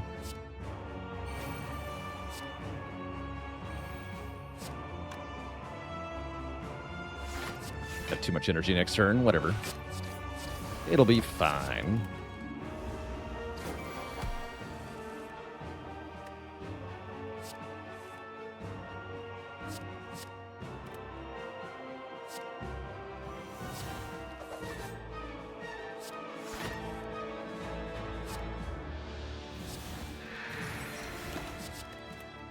Okay, lose a lot of cards that turn. More cards we exhaust, the better here. For the most part. My Nightmaring Apparition. I could Nightmare Regret. That'd be a way to lose. That'd be fun. The Nightmare Heel Hook. That'd be hilarious. Now we'll just Nightmare the Apparition.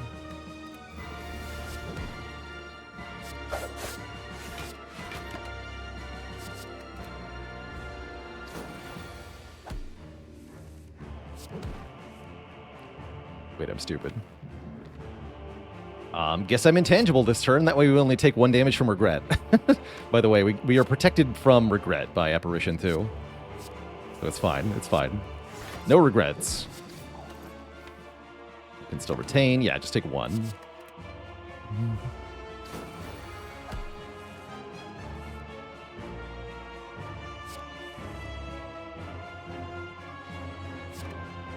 I am a ghost.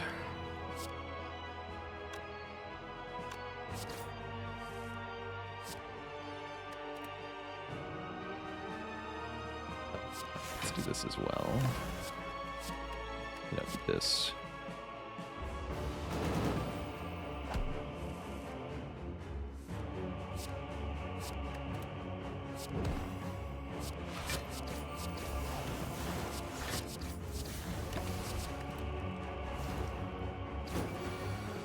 All right, almost through phase one. Looking good here.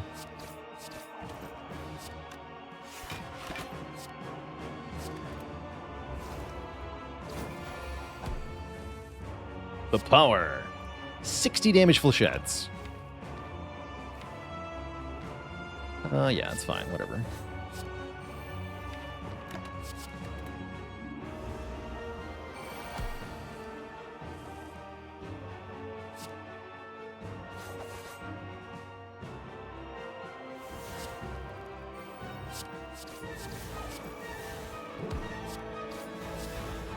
Take one here as well. With this much dex, do we even need the apparitions? Not really. No, not really.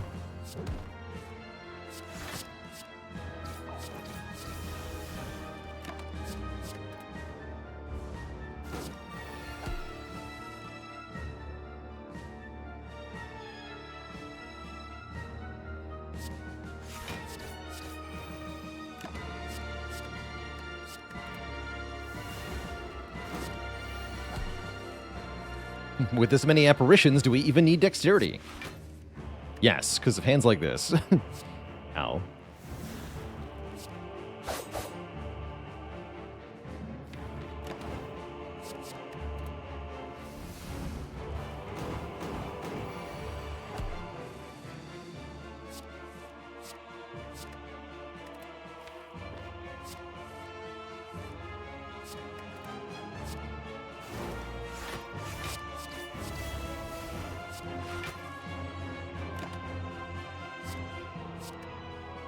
Acro.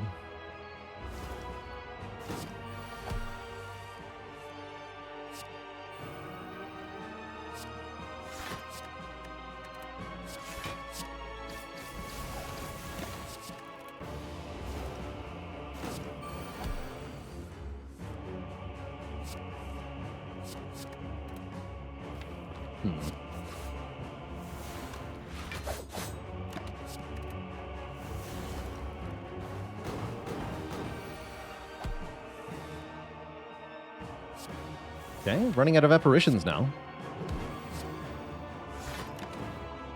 This regret definitely hurting us.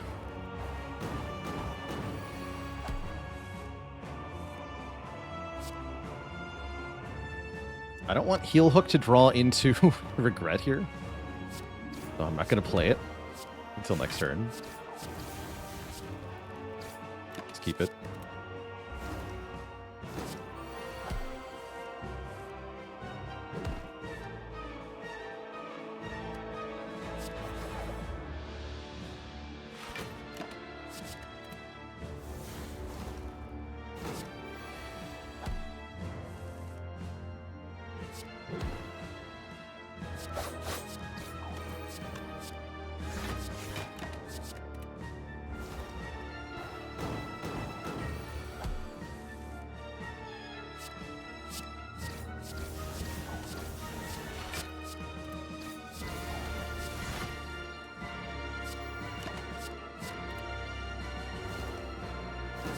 Alright, very shortly we'll know who the second boss is.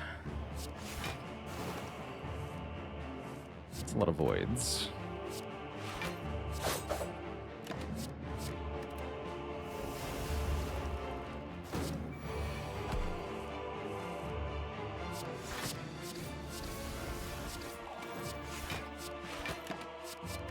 Okay, can I kill it without... I guess it's not that important for this fight. I do want Akabeko Pendim for Act 4, big time. Big time. You can do it here as well, might as well.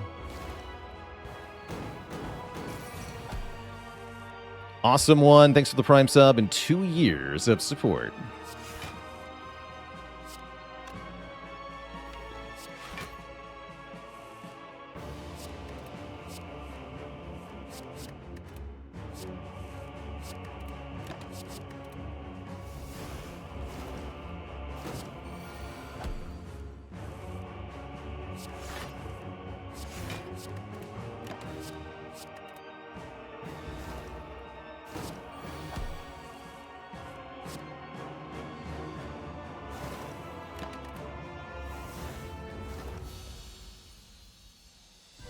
Upward and onwards to Donu and Deka here. Ah.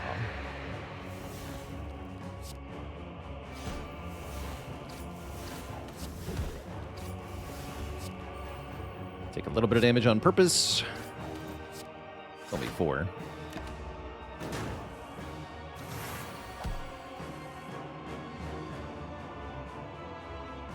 I get 8 energy this turn, which seems really, really good.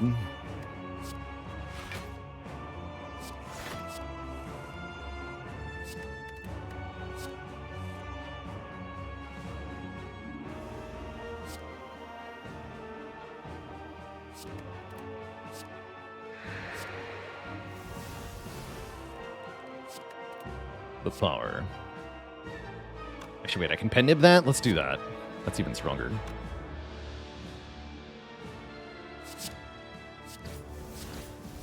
Bad. Still stronger. Cool. Wait.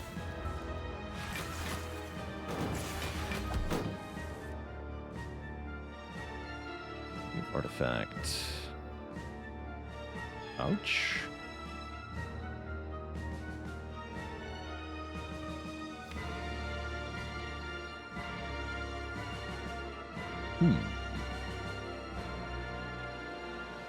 That could be bad.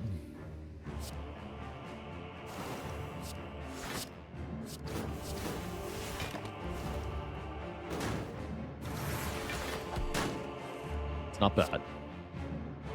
Good, we'll just Nightmare the apps for safety.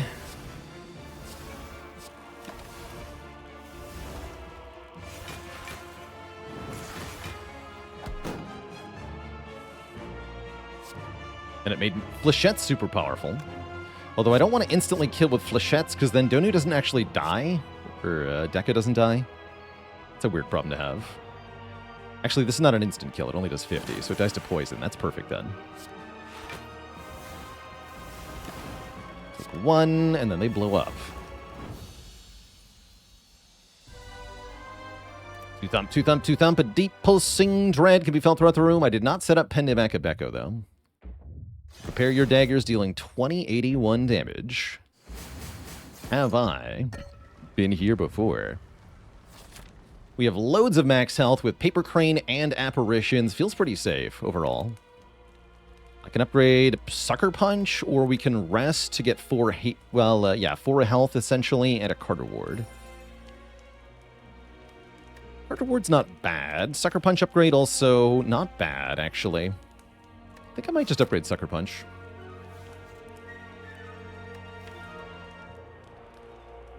Yeah, let's upgrade Sucker Punch. With the Ornithopter for healing, I don't really care about the 4 health. I want this. Yoink. This is not bad. Overall, the shop's kind of weak, actually. Could take Mayhem Plus, I guess.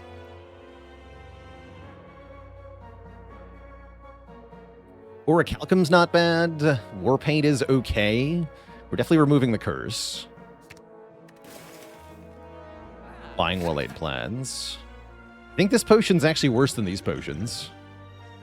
Likewise, we could buy Cauldron, but I don't really see what we'd get that we'd care about. This upgrades 2 defends, which is still fine. I guess just buy both of these? Yeah, everything else is kind of bad. Does Regret and Puzzle work like you want it to? No, it works the exact opposite of the way that you would want it to. What happens is you end your turn, then you take damage, then you draw cards, then you instantly discard the cards because your turn is over. So it's really bad.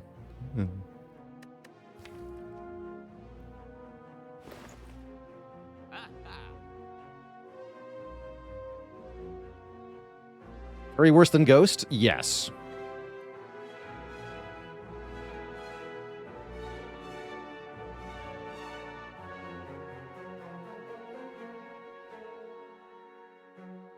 Yeah, Fairy says don't die to one big hit. Ghost says don't die to 20 by 15.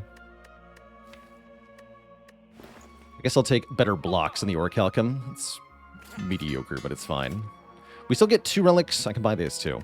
I don't need more defense, though. We need damage. Damage is kind of short here.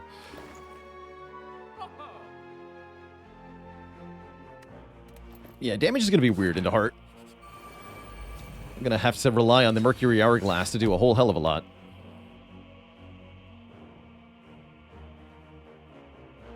I like that we got double Piercing Whale turn 1.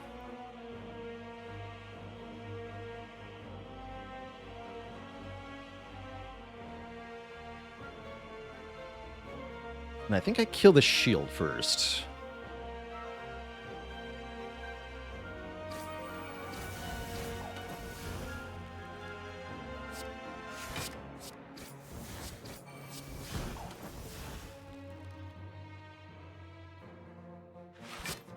So I do take some. That's okay. Taking some damage would be good here. Let's go plans, maneuver. Retain, take damage. Duxamon, thanks for the Prime sub. Welcome to the Cozy Sub Club.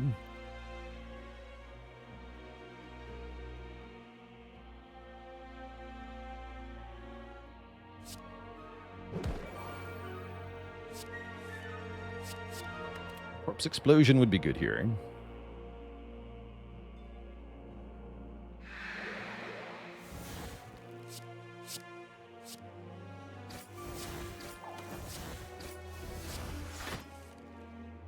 Separation.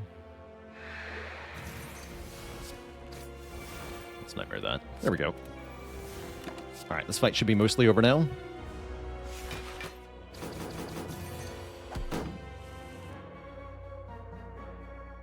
Let's go. Explosion. App. Lock with Orichalcum.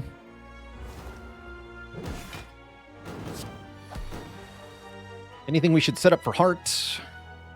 Penibacabecco actually could make a big difference here. So I think I should set that up.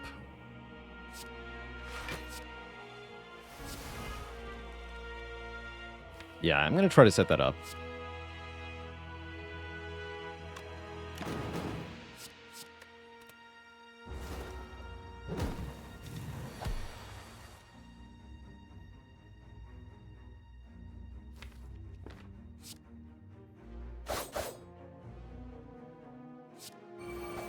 You have 125 health, so you die when it dies. Perfect. Perfect. Okay. I don't mind the Happy Flower being on 0 here. That's fine. Not Dane with a Prime sub in 16 months, and Manam with 5 months. Thank you both. Exact lethal with Corpse Explosion. That's cool. We end up with more health than a starting Silent. Ornamental Fan helps a bit with block, and oh... Where's the heart damage they were asking? Guess what? Caltrops Plus. That will kill the heart dead. And we have a dupe pot too. Oh, this will kill the heart super dead. Oh boy. Oh, this is going to be really fun. This heart is screwed. Very good turn 1 draw as well. We get Pennib, Akabako Backstab with Terror for 60 damage, and we get Corpse Explosion turn 1 as well. And we get Well-Laid Plans turn 1 as well. Yeah, this is a great turn 1. Is Caltrops good? I'll tell you what, Caltrops is really good in one fight. This one. Caltrops is good here. And with only one fight left, yes, Caltrops is awesome. Also good in birds, true. Yeah, really good in birds, too. The Ornamental Fan, value. Yeah, let's go Corpse, Plan, Cloak and Dagger, Shiv, get one more Dex. Keep these 2 cards. Pretty much a perfect turn 1.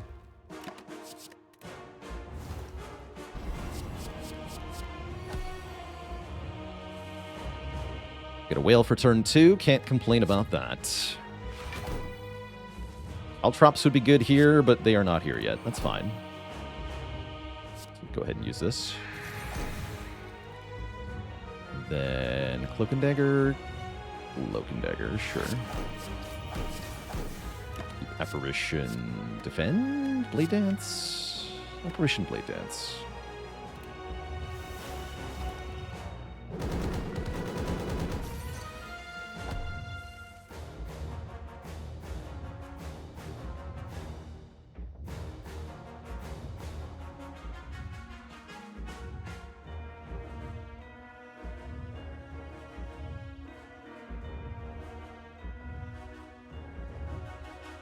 Retain the Alchemize, too. It's actually a good time to draw 3, yeah? Let's take 1.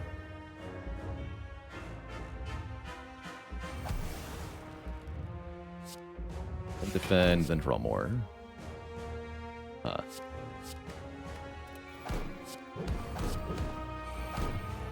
Caltrops when?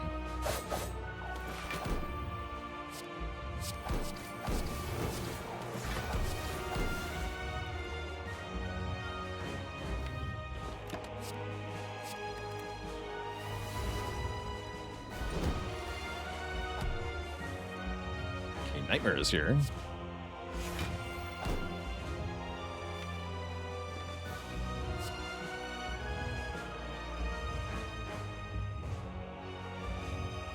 Chance.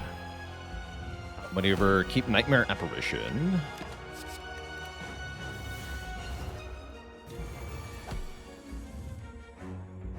Caltrops are still not here.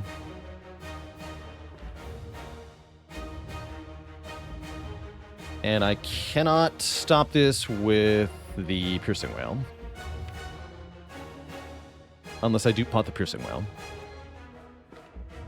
So, looks like we're going to use an Apparition here. That's fine.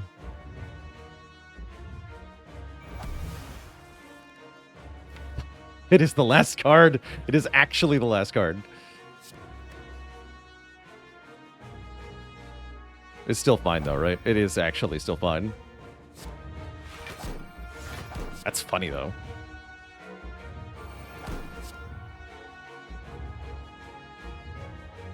All right, in that case, I know what we do. This is still completely free from here, by the way.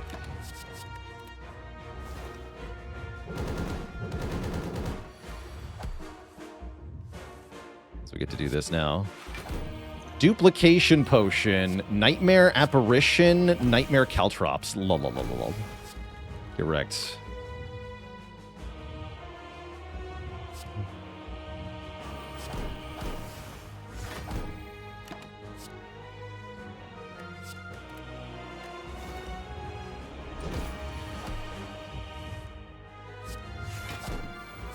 I am spiky now.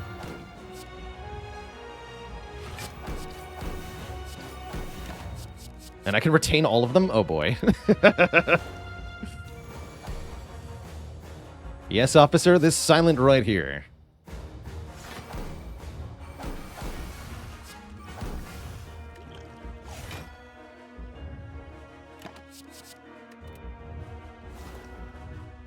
Ow. Blocked. Blocked again.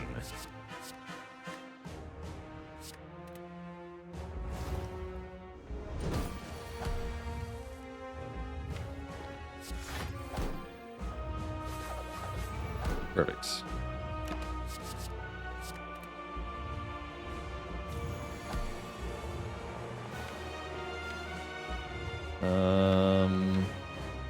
Wait. I have ghosts? Yeah, it's fine then. Don't need to overthink this. This works too. GG. It's spiky time.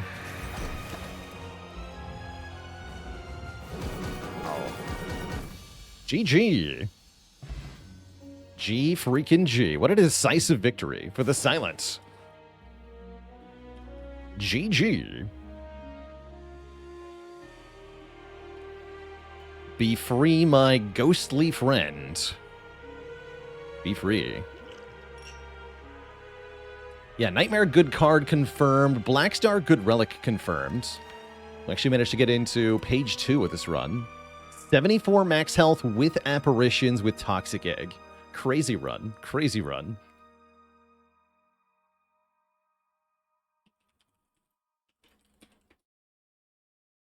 GG. Yeah, that was cool. That was really cool.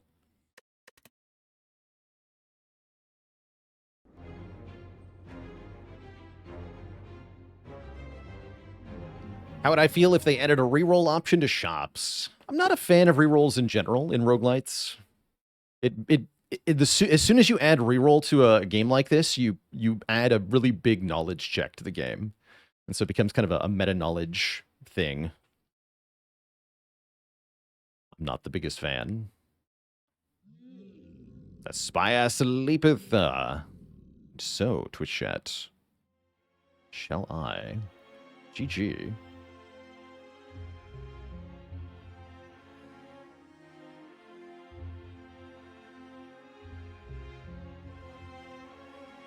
What is the optimal way to play with apparitions if they're not conveniently upgraded?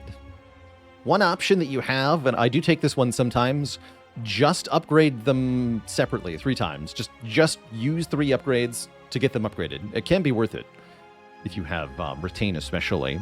Another option is to discard them on Silent, mainly. You can discard or on Watcher scry them away. Would that have been a win without Caltrops? I think it would have been. I think it would have been fine without the Caltrops, because we can make that heart fight go really, really long if we want to. With Dupe Pot Nightmare on apparitions, we can get 9 apparitions for the fight. And I have Paper Crane and Piercing Whale, so I can block first cycle and second cycle and probably third cycle without much apparition use. And then I just keep enough apparitions to just keep playing shivs in the later turns. And the ghost, right? So we have so many turns of intangible. I think even if the fight gets to 20 by 15, we just intangible it and we're fine. So I think we would have been okay, but it would have been more reliant on the flechettes doing good stuff, setting up the pen nib properly and such. But yeah, I think we could have done it. But it's way more fun and way easier with that Caltrops.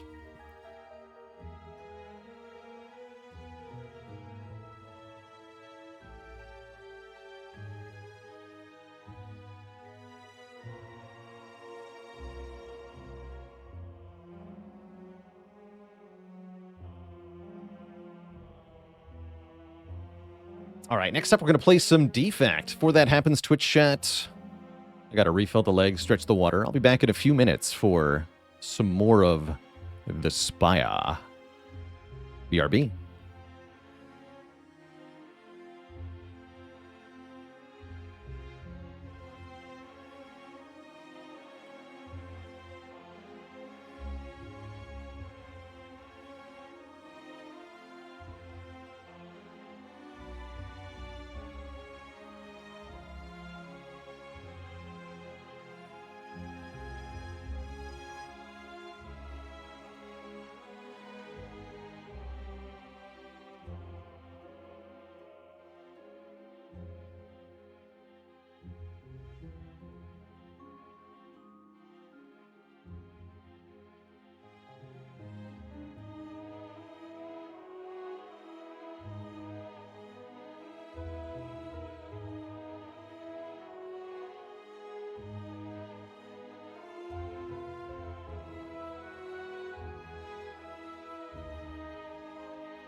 All right, chat. The wait is over. Thanks for hanging out while I had a quick snack there. Let's play some robot. It is orb time. That's right. Orbtacular.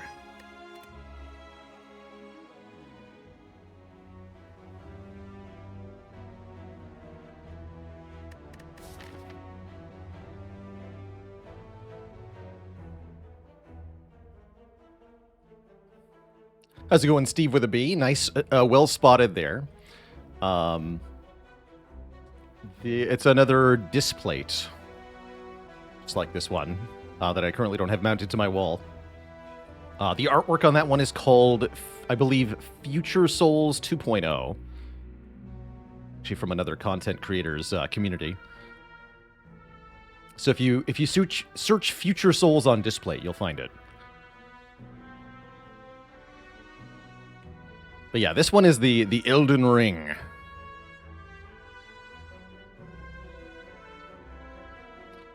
And I can certainly do that, Tom. Let's get those redemptions fixed. Had them off for the charity stream last weekend.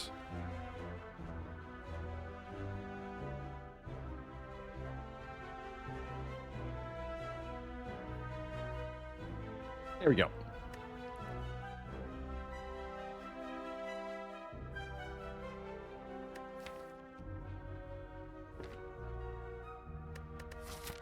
It's a pretty good curse for 250 gold, huh?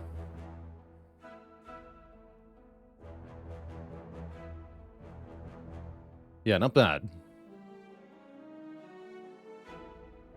How's it going, Blank Epilogue Page? Thanks for 70 months. Happy Canada Day.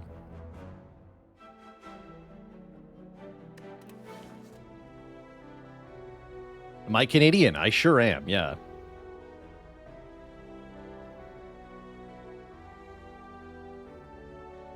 Streak should be at 8. Yeah, 8. So this will be run 9 if we get there.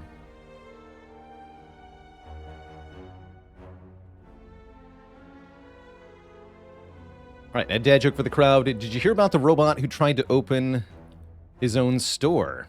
Unfortunately, all the goods were defective. No refunds.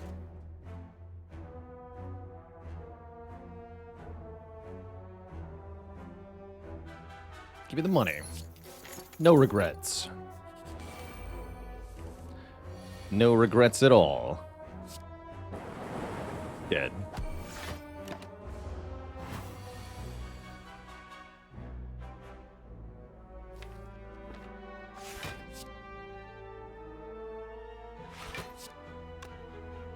I guess you play Zap so that dual cast isn't a dead draw.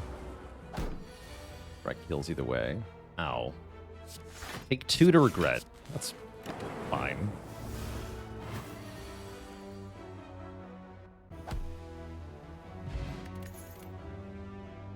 I like Melter. Melter's cool.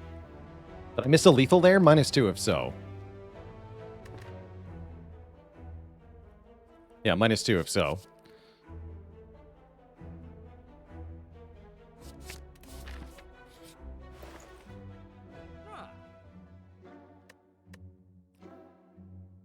So I hear this card is good. Could buy the toolbox instead. That's cute. But yeah, just take the Apo, yeah? Surely.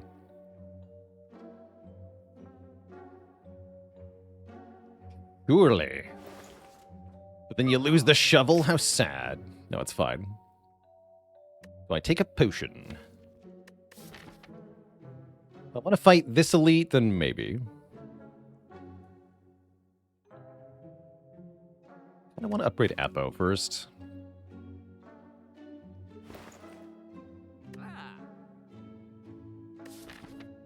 Maybe just Swift Pot then? Swift Pot sounds good. Cheaper, too. Sure. And I can still buy Bullseye, which is actually not bad. Yeah, let's grab that, too. The Eye of Bull.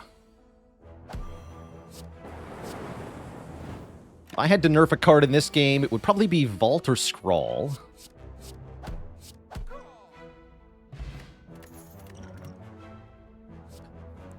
scammed. I guess I could take a Steam Barrier.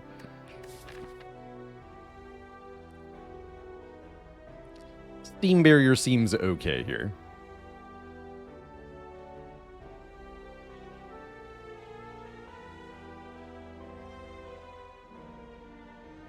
Yeah, we're gonna go this way. Only 2 elites.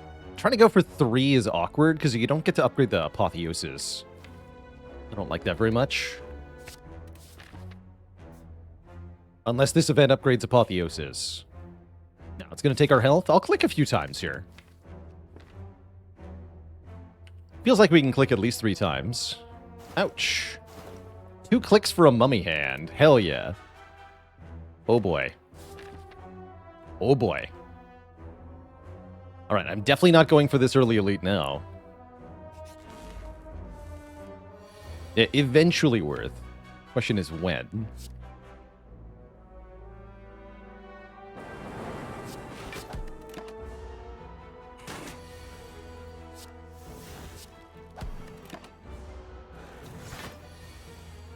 Melter value.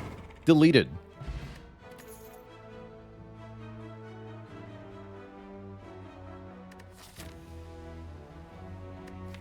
So why not run into the elite? Because we're not actually very strong against an elite here. I have to pay 2 for this, so it takes pretty much my whole turn. We don't actually have that much damage. So this elite fight actually goes quite badly, on it, I think, on average. Sweeping Beam makes it a bit more reasonable, but still not that good. Without the Apotheosis upgrade, I'm definitely scared of that elite. I guess Lagavulin wouldn't be too bad.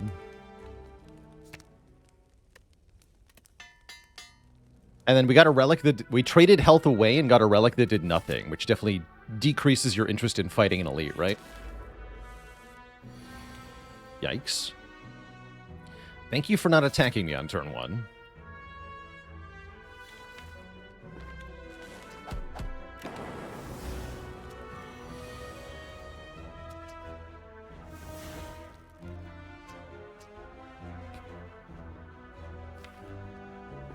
Can I bullseye Steam Barrier defend? Let's see. 844. 51 minus 16. Goes to 35, right? I gotta do the math on that to be double sure. 51 minus 16. Yes, 35. 844. Yes. No split.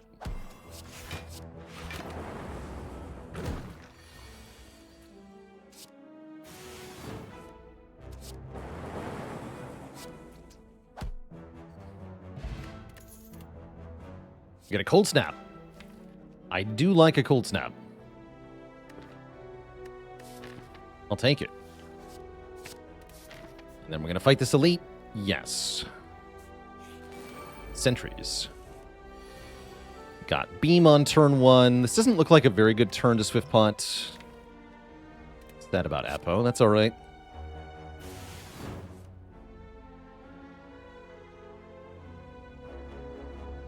We go Melter Bullseye Barrier? I think so.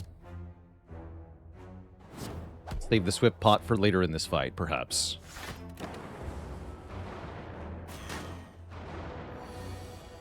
Still no Apo, huh?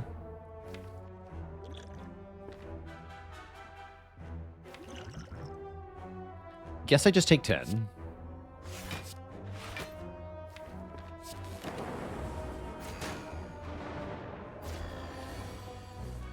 Okay, that's bad.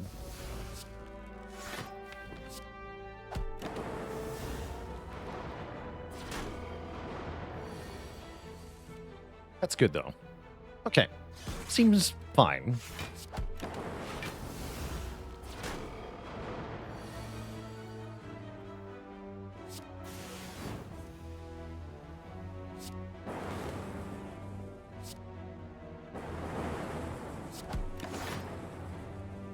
Okay.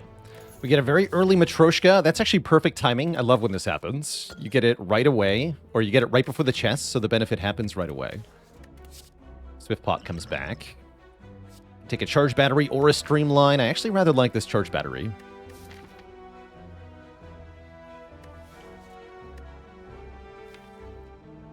Is 8 considered a high streak? For a 20 heart, I would say so. Yeah, there's very few players who have ever gotten an 8 streak. Let's put it that way.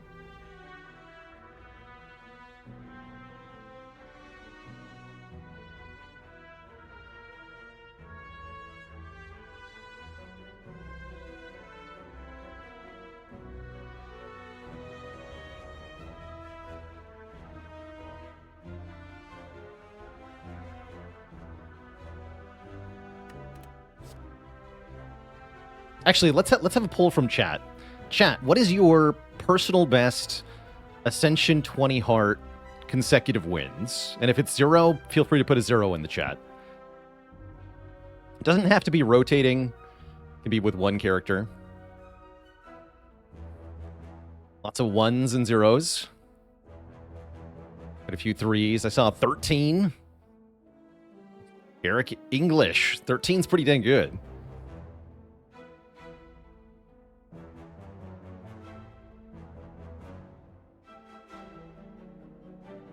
Four and then quit playing. Getting a 4 streak in this game is a perfectly reasonable, like, mastering the game goal. I think it'd be very reasonable to feel like you've finished the game once you've done that.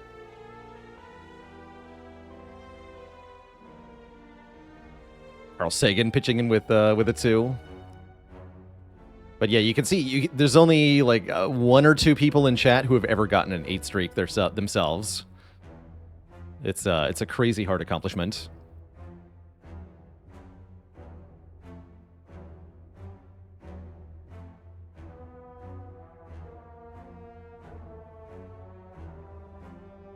I'm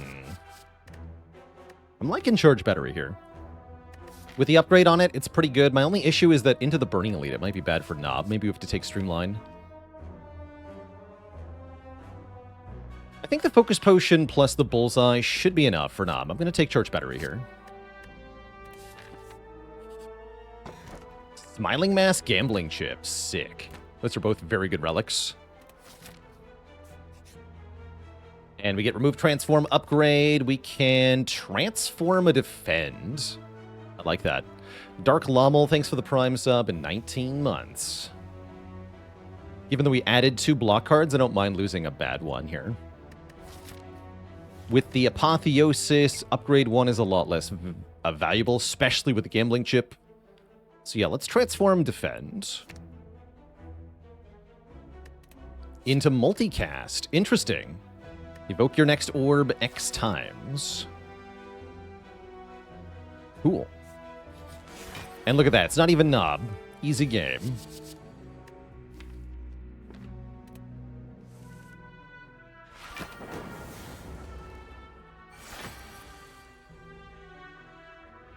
I could do Zap, Melter, Bullseye. I don't want to, though, because then we have no block for next turn, right? Let's just go Zap. Might want to use the Focus Potion here. I'll think about it. Looks like dual cast Strike is good here.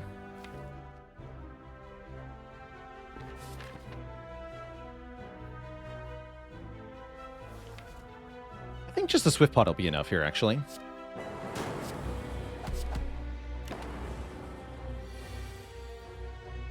Yeah, it's a full block, actually. Excellent. Frost closer to the front.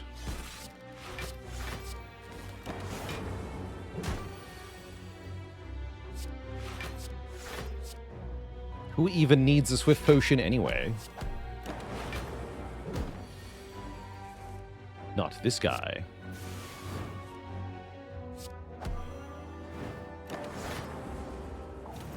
Multicast is not here. But we have better. GG.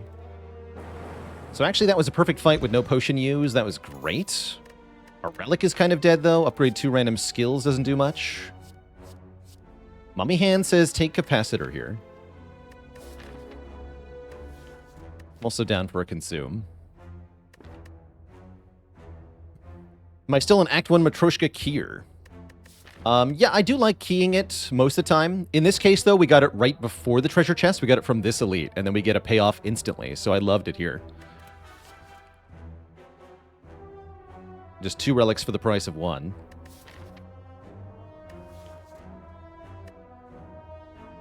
Says take Hello World. Also acceptable, actually. Although I don't love Hello World that much with Apotheosis. It is good into Slime Boss, actually. I'm going to take the Capacitor. It's a bit early for Capacitor, but I'm hopeful. I'm hopeful. And the Zap upgrade could actually matter. Could. But will it? Probably not.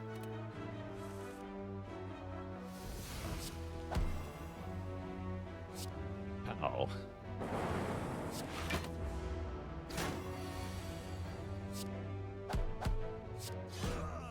Ugh. Oh. Instantly rewarded for Capacitor. Sick. Could have taken the other Consume, too, but yeah.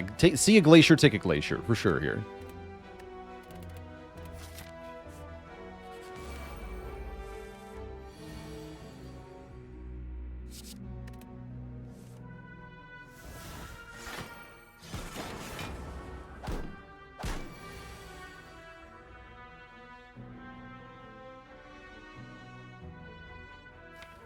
Slap.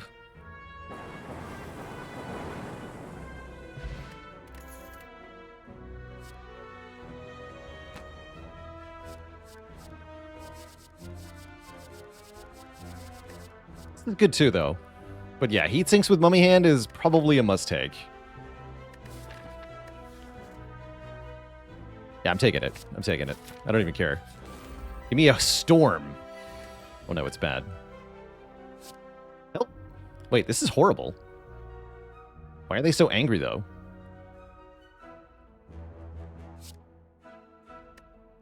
This turn I can go Melter, Cold Snap, Defend, Kill Sneaky, take only 5? That's not so bad. What if I Glacier? Well, then I can't kill anything, right? No, we can't play this Glacier.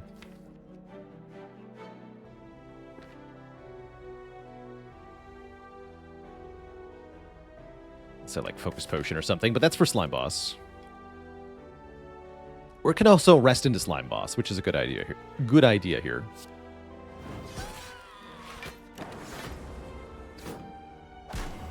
Okay, take 5, and then probably don't play Sweeping Beam, yeah?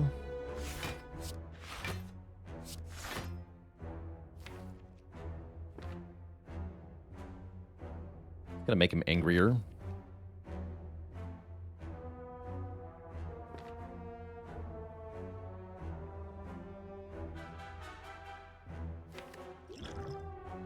Give me a target.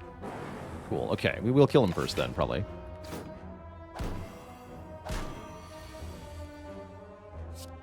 Ow. Take 8.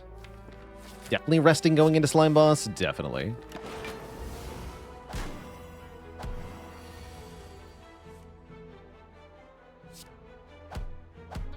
Okay, now we're done.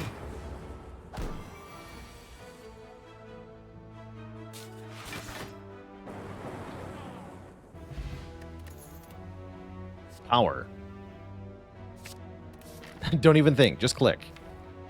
Take the card that says power on it.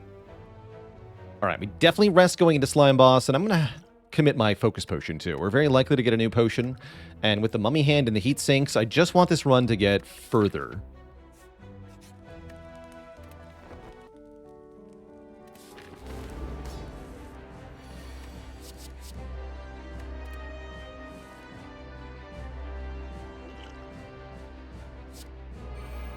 What's this? Just another Capacitor. Okay, that's fine.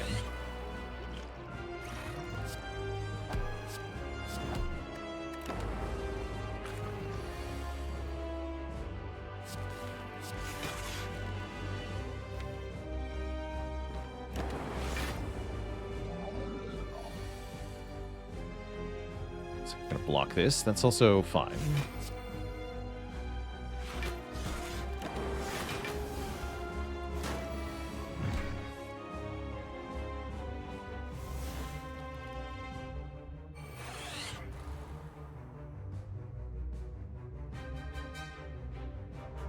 Goes to 79. We could do quite a bit of damage here, though. Let's stop these slimes from happening.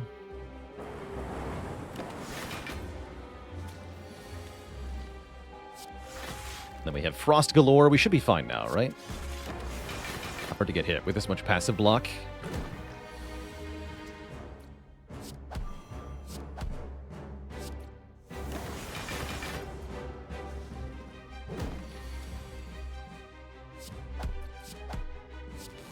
Convenient.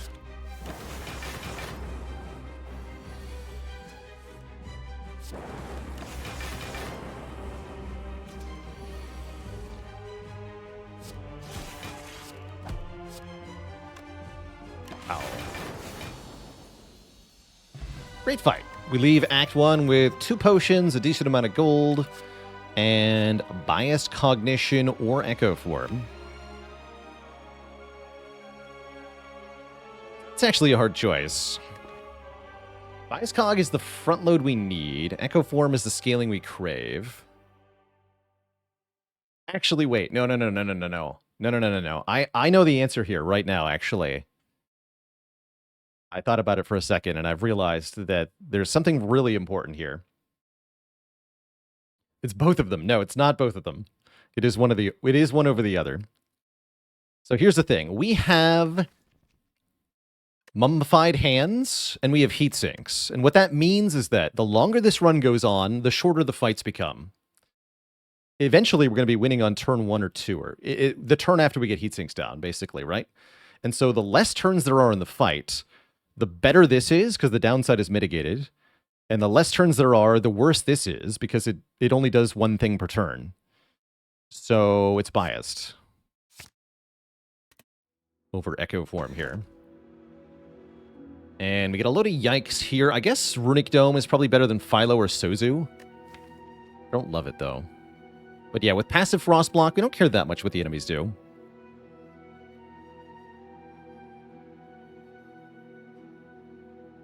Simply biased against Echo.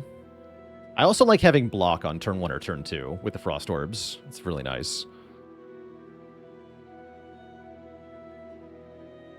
Dome is scary. The other ones are also scary. They're all scary. They're all scary. It could be Skip. Genuinely, it could be. But no, I'm not a Skip believer. We got an X-Cost card. We always want more energy. Sauce into Pasta says, I've learned my lesson about Philostone into Heartfight. Yeah, it's tough. This is really tough into Heart. And I think on Defect especially, it's bad. So I really don't like Philostone on Defect very much. Could go Sozu. I don't know. I think it's going to be hard to beat Act 2 without using these potions. Taking Dome. Dome into Champ is definitely a little awkward, but again, I don't think it's going to matter that much.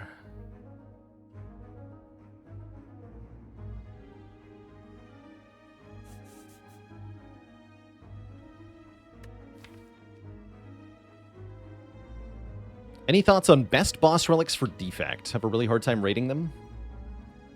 Defect is interesting. I find Defect either wants lots of energy relics and then a deck full of things to spend the energy on, or they want non-energy boss relics and then they want a deck that has like turbos and aggregates that just make so much energy that you don't care about energy relics. So there's a couple different ways to take it, essentially. Defect is very flexible. Slabsman, thanks for the Prime sub in 25 months, 2.5 metric years. It's a long time.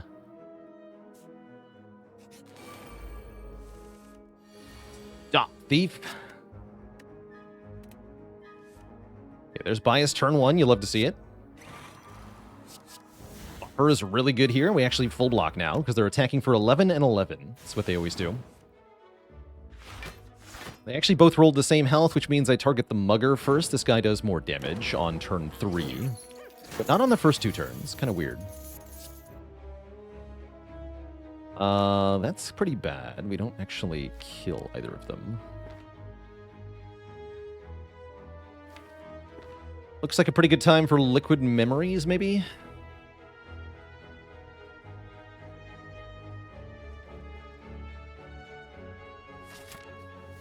Not a bad time for the memories. Can also use the Swift Potion. Although that seems like it does a bit less. Maybe we get block, though, yeah? Block is good. Let's use the Swift Pot. But again, they're attacking for 11-11 this turn, always. That's fine. I'd rather have used the Liquid Memories. Oh, well.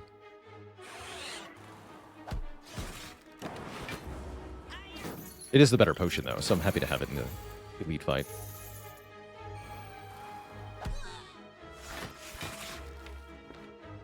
Zap.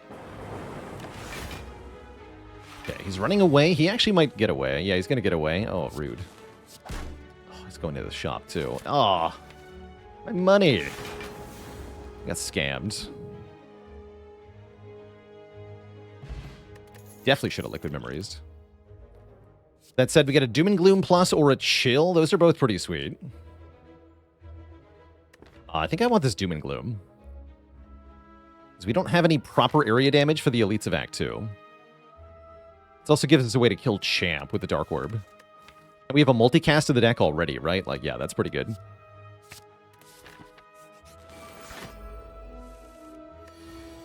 Get melted! Goodbye. Overclock with a plus. I'm going to go with yes. This is the kind of deck that wants an overclock. Because the goal of this deck right now, or especially as we get further into the run, is going to be play all the power cards as quickly as possible. And overclock helps with that. A lot. A lot. Data Disc is here. Loop is here. Cheap-ass card remove is here. Would I take that without the upgrade? I'd be less inclined, for sure. The upgrade makes it also very helpful for getting Apotheosis down, which is also important. Don't remove that. There we go. I think I like the Data Disc over the Loop here.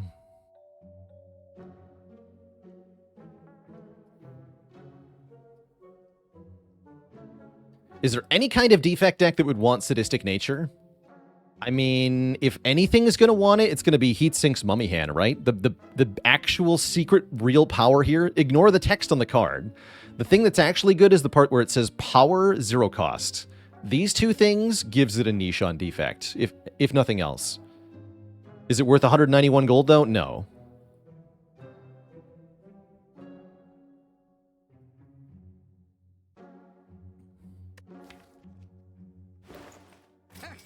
No, it's not. Comes back with All for One. True. True. Got that wrong. I should have played White Noise first. Oh well. I'm going to keep my Lightning Orb. I don't like this fight very much.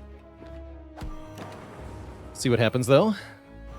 This turn, the bird attacks for 6. The Chosen may or may not attack. I don't like that.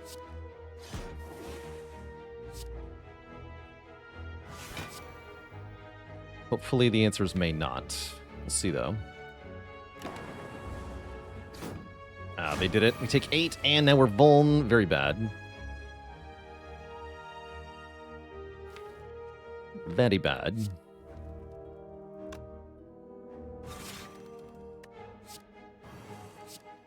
Okay.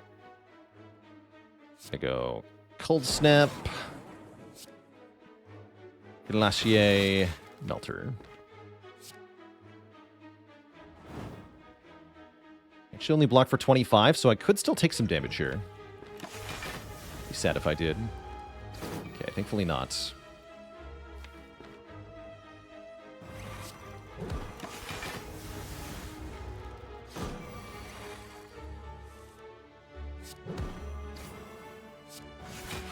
That'll full block. If you could stop attacking me, that'd be great. Oh, if you're dead, then you stop. Perfect. Loop. Get in the deck. Hologram ain't bad either, but yeah, Loop is here? Hell yeah. Hell yeah. Loop buyers in shambles. And I guess we can fight this elite now, yeah? We have enough health. We have 2 potions. think we'll be fine. Duplicate a card in your deck. Oh yes, it's happening, chat. It's happening. You can duplicate Apotheosis. No, I think I'm doubling heat sinks here. You can also do Bias Cog. That's also very, very strong.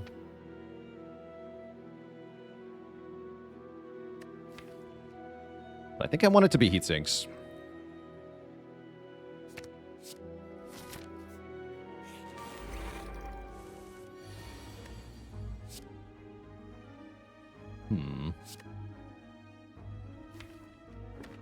Want better block than this.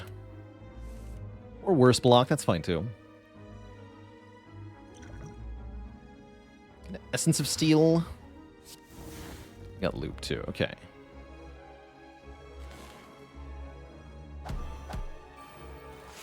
Take probably 3. Yeah, 3. And then we get Apotheosis. If I play Melter, then Loop has to make Glacier free, and then I can multicast first and then play Glacier. That's really good. So we go Melter, Loop, multicast, Glacier. Block for 19, probably take 2, but we might take 5 if it does the big hit.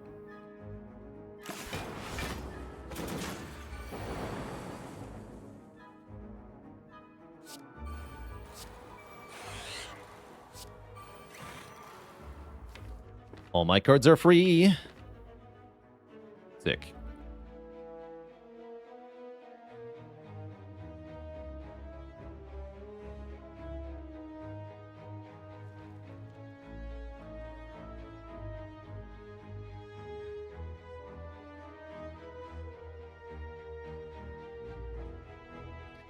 And Tanned Fished.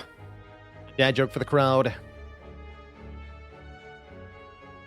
Why can't the Defect buy any video games online? Because it has a Steam barrier. No refunds.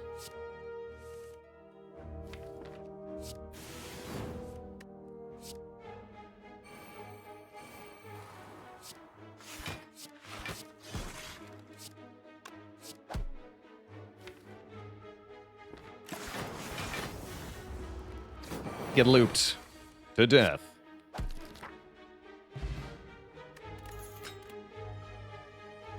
Reinforced Body or Compile Driver? When I have this nice of an orb set up, am I planning on avoiding all shops until I can afford orange pellets? No, I want to go to as many shops as possible and then buy the power card that the shop has. Also, I want to remove 1 at each shop. I don't actually care that much about orange pellets because, as aforementioned with the Echo Form decision, the downside on Bias Cog will not matter because the fights will be so short. Pile Driver looks okay here. I'm taking it. Cars draw. And then, do I even value this rest site? Yeah, kind of. Yeah, I'll do it. Gonna upgrade heatsinks.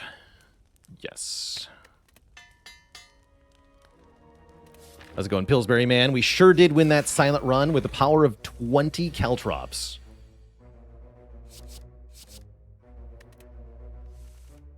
Good. I can do Defend, Dual Cast, Strike, Biased, Glacier, but I don't want to actually play the Dual Cast. Let's just go Biased, Glacier, Defend. Actually... yeah, whatever. Good, full blocked. Great, even. Let me get the perfect hand here.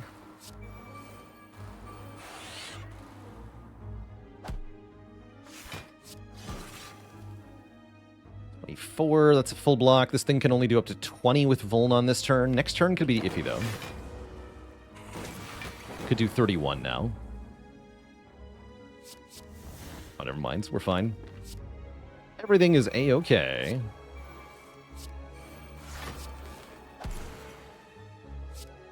Also do tons of damage with multicast, right? We just kill it. Okay. Seems good. Hey, look, a power. I think I just take that. Bruh. Bag of prep with gambling chip. Yes. For sure. And I want to go this way, yeah? Free remove here. Well, not free, but a remove here. Every strike I can remove is really good. Am I beating champ?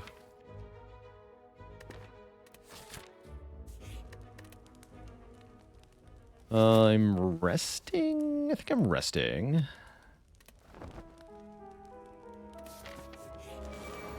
This is a little scary with Dome, right?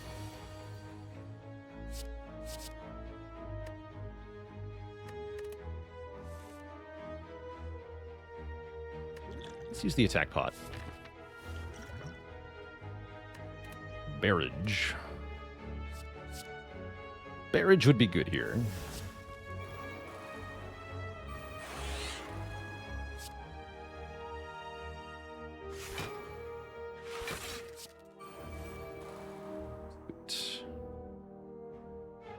Do enough. Okay, kill you, bullseye you. Attack me. Nope, okay. Gonna have to attack me eventually, whether you like it or not.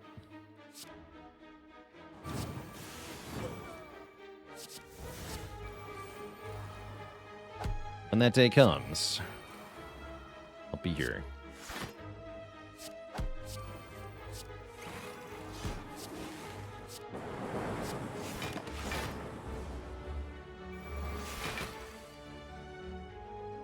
But I guess it won't matter because I've already won. Good fight. Well, that was super easy. Get an ink bottle for even more card draw, and a Seek, which I'm going to ignore because there's a better card here. Somebody called it at the start of the run. Creative AI, or Albert, as we call him. Our dear friend Albert is here to offer us unlimited power, which is pretty good, right? Or unlimited powers, excuse me. Same thing, right? But yeah, Seek with Apo, very good. What about Go for the Eyes? What about it?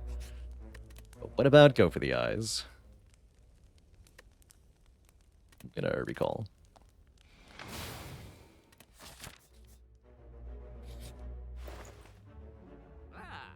Don't know if I want to buy this power. Guess we're just here to remove a card.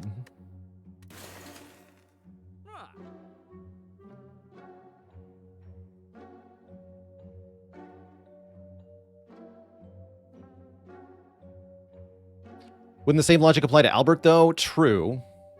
Except, but here's the thing. It's not, well, it's not one over the other in this case, right? I'm not turning down an Echo form or anything. I think even with the limited turns, the Albert is probably better than the Seek. But no, you have a valid point about that. Totally valid. Where's my pellets? Don't need any. Imagine needing pellets.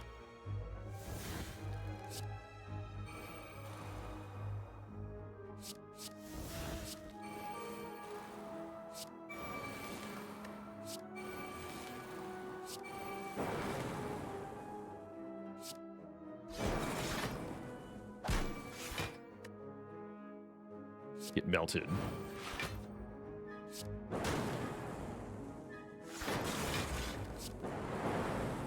Glorious. Double your energy? Recursion's not bad either.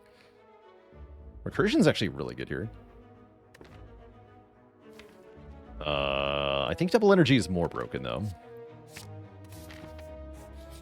We upgrade the other heat sinks. Angry Walrus with 100 bits. Thank you, thank you. Thank you, thank you.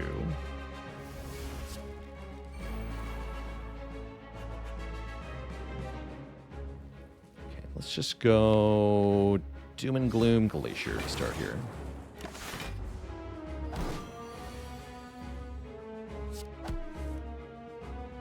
There's Albert's. Albert always beats Champ, right? So we should just do that.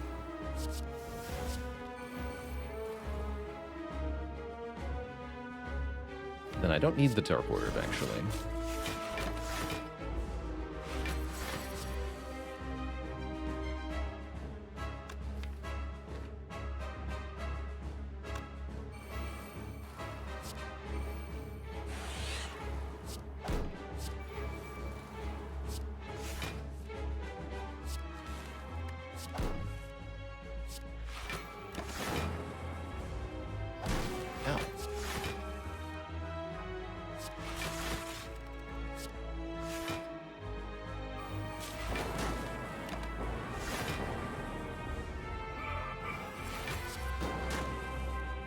Now we're properly cooking.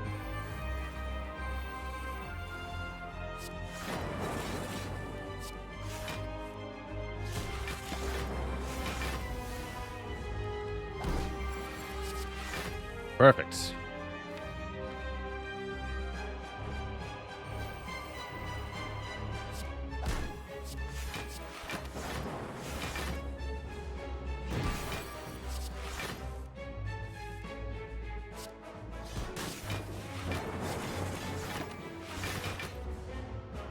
Build up powers for a few more turns. Here we go. Play this, and then next turn we go.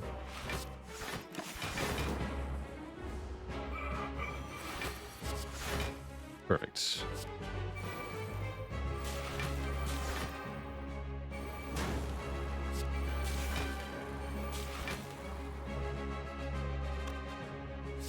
Great, let's go.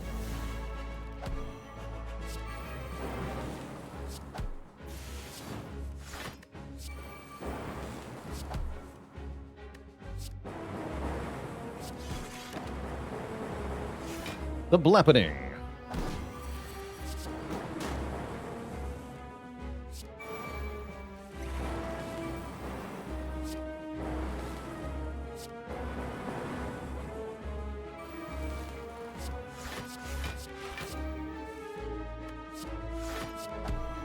GG. G freaking G. Amplify is here, or Buffer. Give me the Amplify. Amplify seems nuts in a deck like this.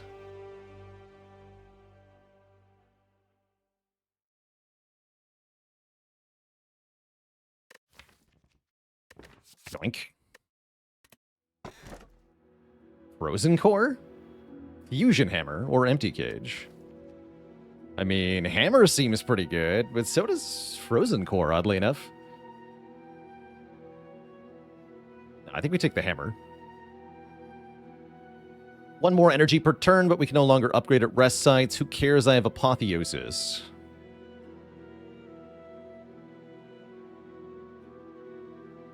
And double energy. Yeah, I want more energy. For sure here. The reason Frozen Core could be good is that it lets us fill up all the orb slots with Frost pretty quickly, but I think we can do that anyway, actually. Especially if we just get one or two more Frost cards. I want a path that hits multiple shops and multiple elites. Rest sites don't matter that much. This one looks pretty good. 3 events is kind of interesting, too.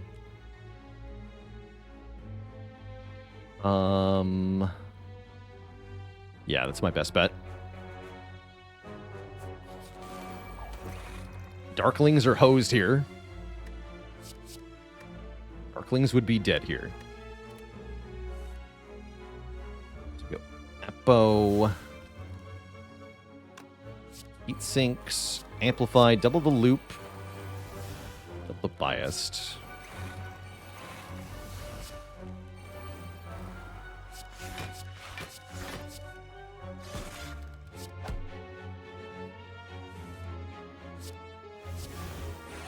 There we go. Albert. Albert.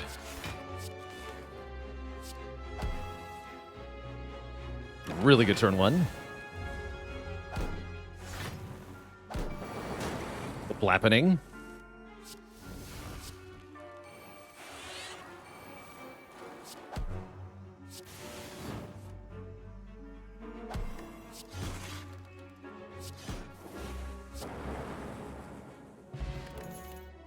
Hologram is good. Get back anything from the discard pile. Force field can't be that bad either, right? Force field seems actually kind of nuts. Actually, wait, get in here. Find some potions. Meh. At full health, these potions aren't very tempting, huh? Let's leave them on the ground. We get a bonus merchant offering us Chemical X with our multicast. It's also tempting to take Defrag as a permanent source of focus.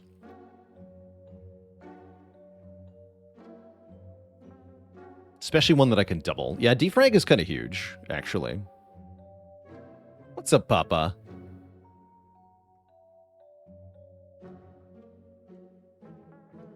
Do I get enough money? Very, very vaguely, maybe. Probably I don't remove now, then. We do Defragment. And that's it. Awaken 1 doesn't scare me at all? That's correct. Awaken 1 does not scare me at all.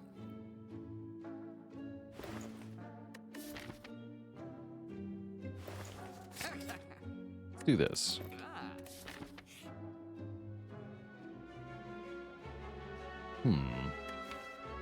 I don't think I want Madness.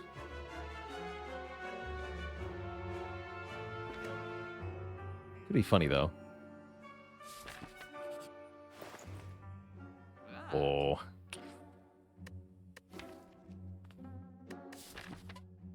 Get in the deck.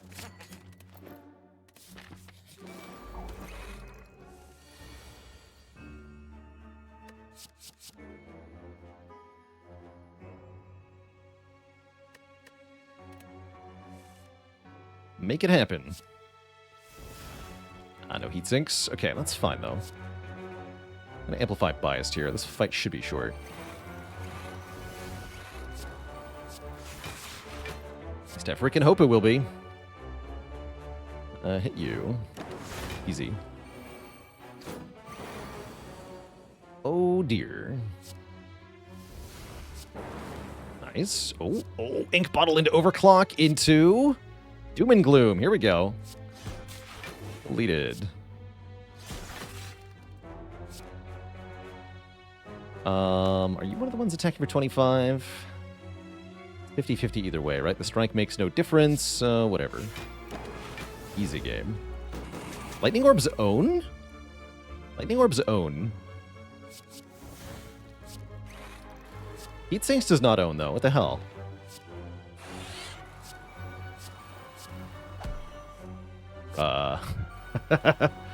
This could hurt.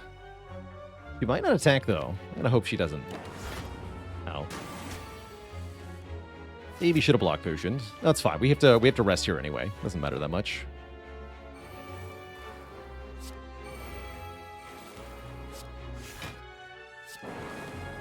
But yeah, that's Repto for you.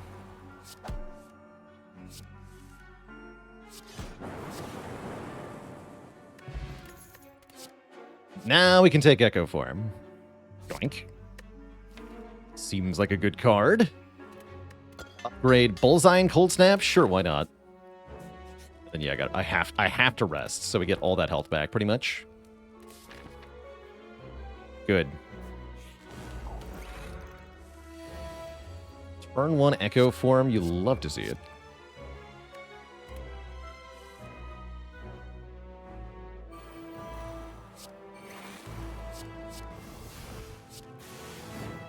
Force. We can play 1, 2, 3. Yes. Yes. Play this last. The Mummy hand has to hit this.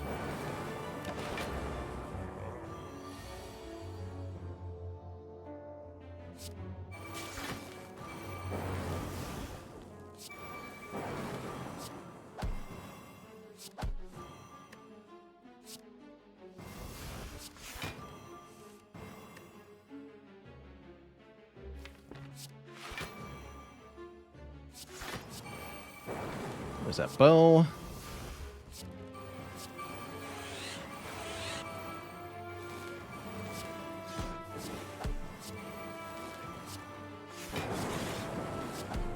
Cards like crazy for fun. This is great. I love this game. My favorite build in all of Spire, pretty much. Full Amplify, then double Bias Cog, and double Electro, and double Buffer. He's dead. He's just dead.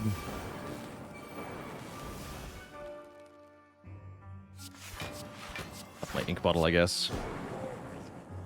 Just click on the cards, Forehead.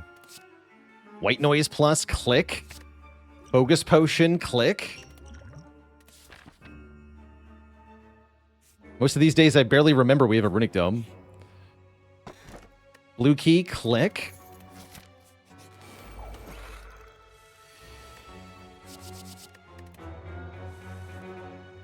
Nice.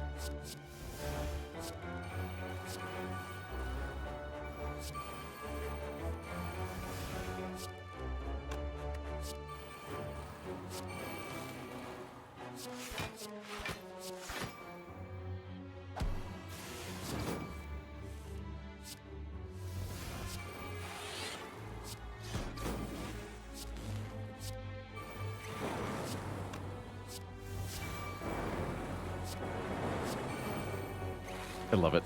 It just keeps going. There's no end to it. Too good, man.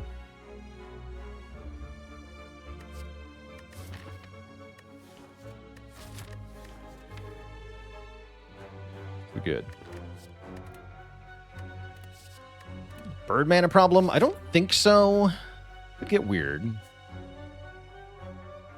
With Dome, it's a little odd, actually. We have a interesting dilemma in that fight. With the fresher Focus Potion? Sure.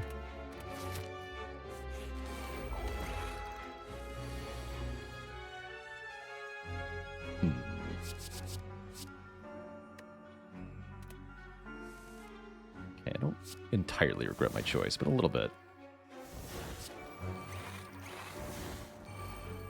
We'll play one more card. Ink Bottle. Don't forget the Ink Bottle here.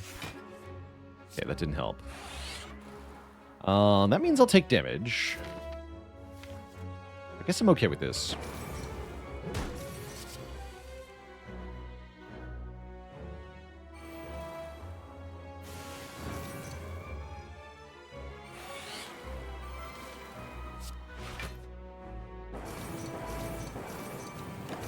Any tips on how to remember your relics?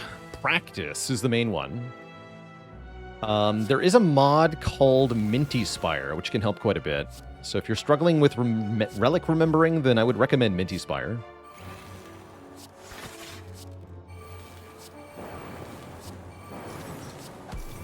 And go slower, yeah. Going slower helps too. For sure. Yeah, Minty. Minty Spire. I think I've got an exclamation point link to that or something. Yeah, there it is.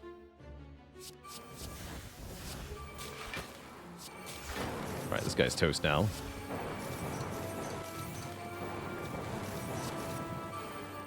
I kill Transient.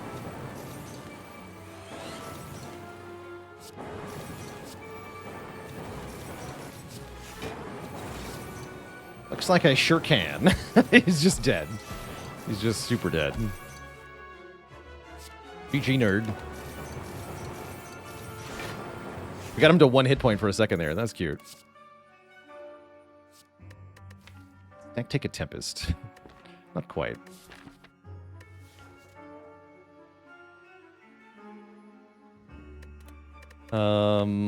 Frost?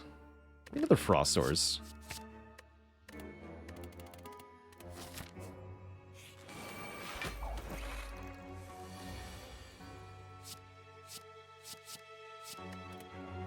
I always attacks for 11 on turn 1.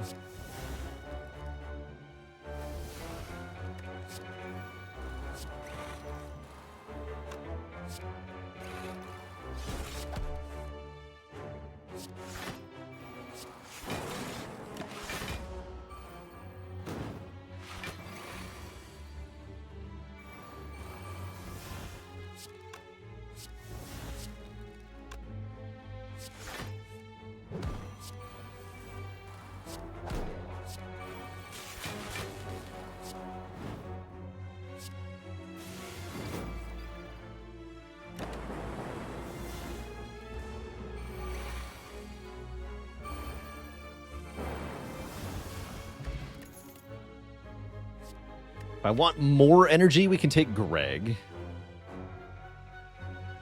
I'm not sure that I need that.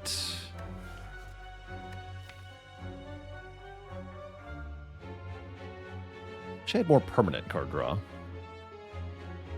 More of a want. Yeah. Let's skip that. Rematch the Repto.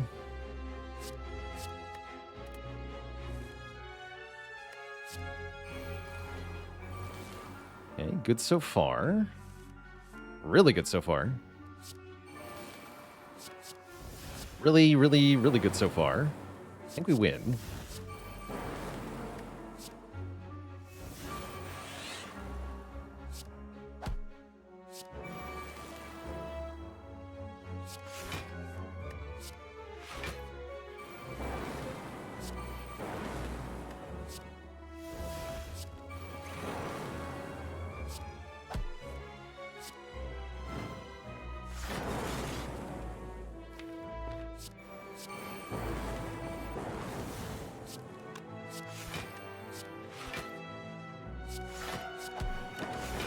Enough.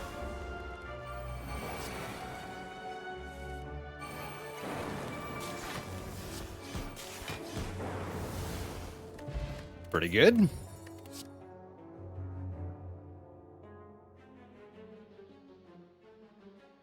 Yeah, Echoform is bad when there's never a turn 2. Thanks. Alright, we get one more shot before the Awakened one. I'm cool with that. Do I want a Ball Lightning? No. I want the Abacus. No. I don't think so. I think we just dunk a strike. Panache would be pretty good here. True. Panache would do quite a bit of damage. What's up, Centeneer? Howdy, howdy. I guess another capacitor is pretty good, right?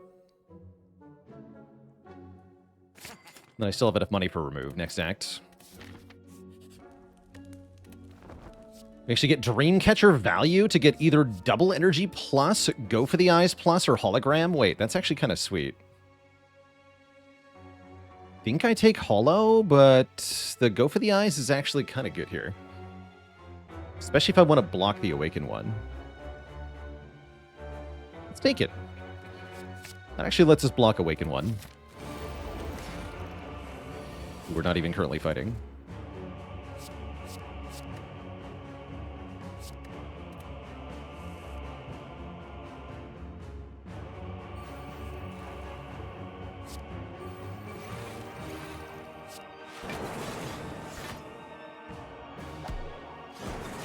Okay, full block turn 1. Now 30 damage from Donu.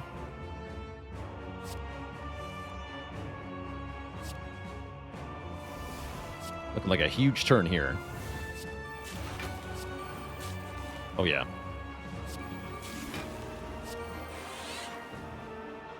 I'm gonna win.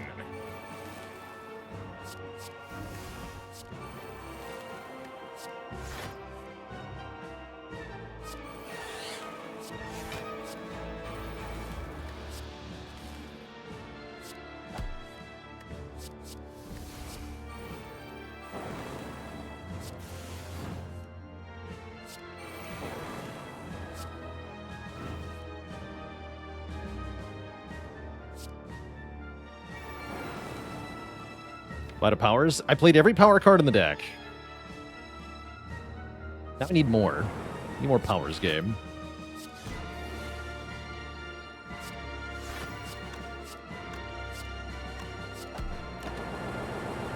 Blah.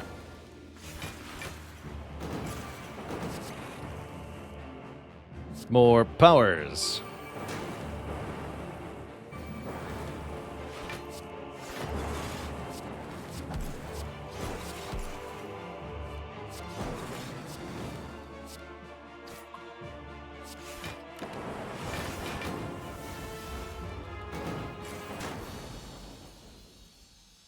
GG.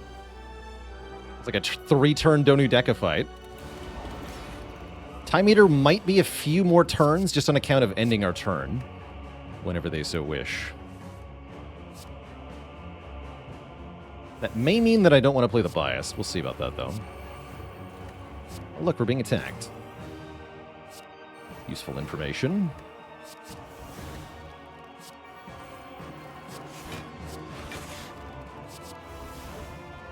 It's all heat sinks. Always has been. Okay, well, Apo, so the Echo Form gets upgraded.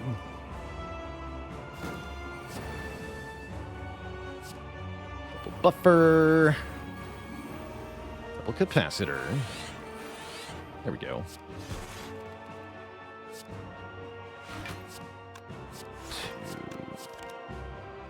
3, 4, 5, 6.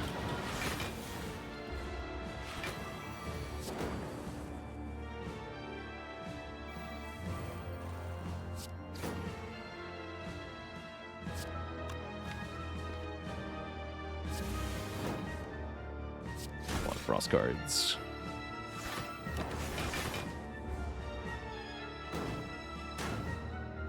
Jump buffers.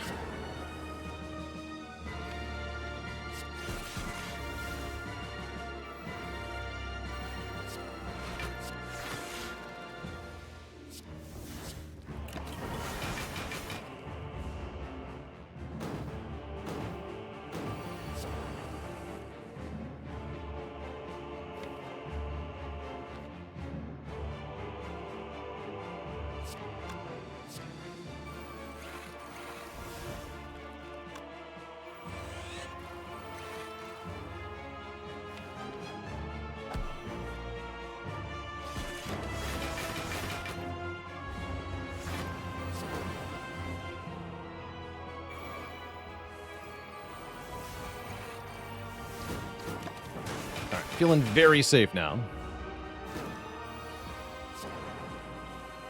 Imagine fighting the Nerd Bird.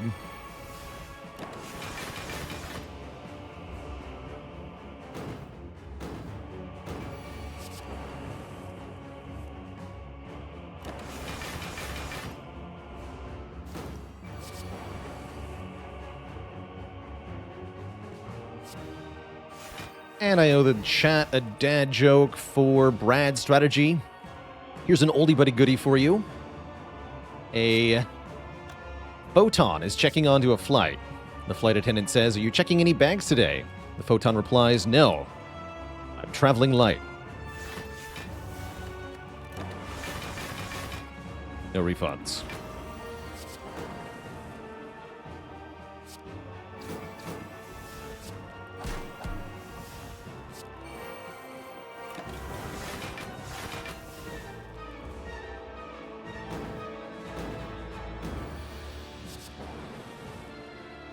Alright, time for you to die.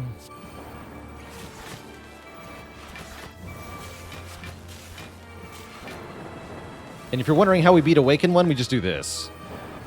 Just lots of lightning orbs, and it dies instantly. And then it can't attack us because it's dead. Just like the heart will be soon. Two thump, a deep pulsing dread can be felt throughout the room. Is this the heart of the spire, the source of all these powers? Charge record to its maximum, dealing 2359. What a run.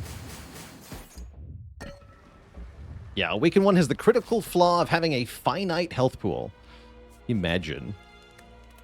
Imagine dying when you're killed. Who needs barrage? Not me. Yep.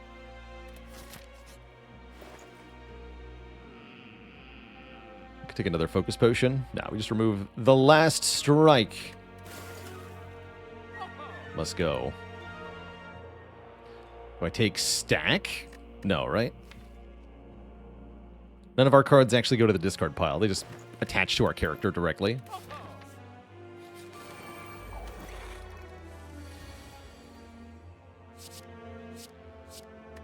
It seems like a great turn one. Seems like a really good turn one.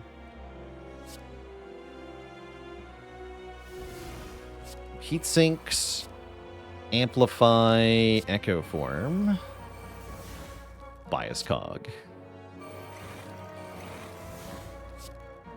That's the good stuff.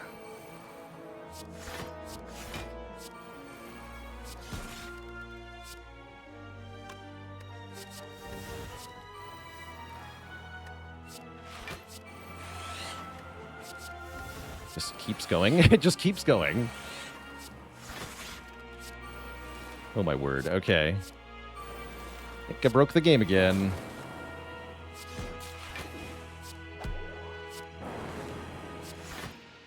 Turn 1, by the way.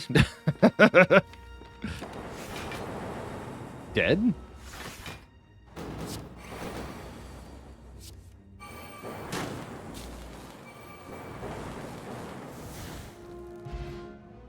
Good fight.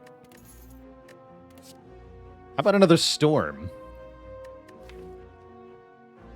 Oh, I went another loop, right? One storm should be enough. One storm should probably be enough.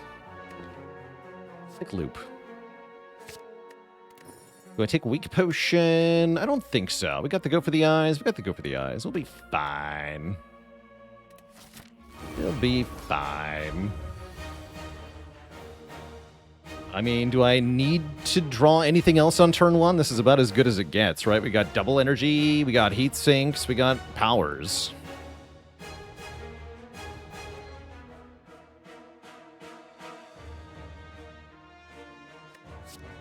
Sure, we'll take some beat of death, but that's a little beat of death between friends, right?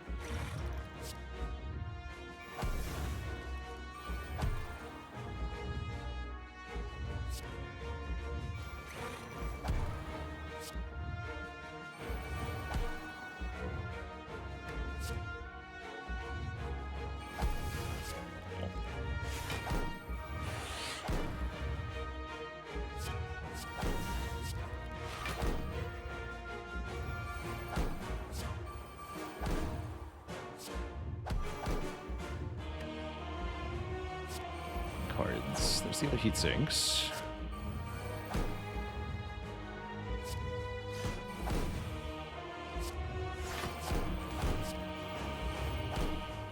Okay.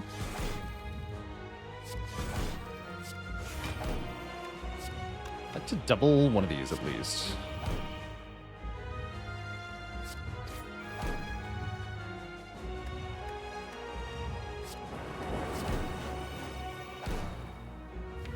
Amplify hello?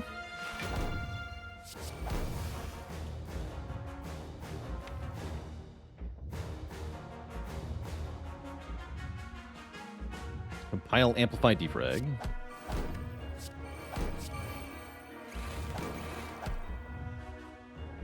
Only needs to be played one time. Amp buffer doesn't even work because I take damage. That's weird.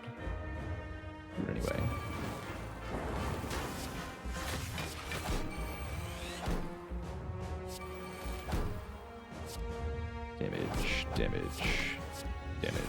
Damage. Crazy good turn. We did 200 damage on turn 1. We played every card of the deck. Seems good.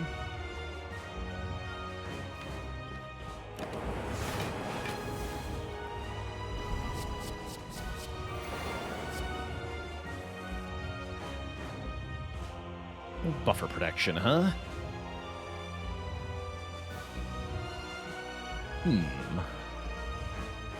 We can pass here, actually.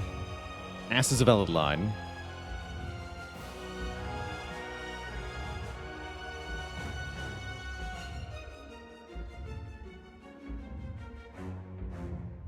Could also use the liquid memories on Glacier or something.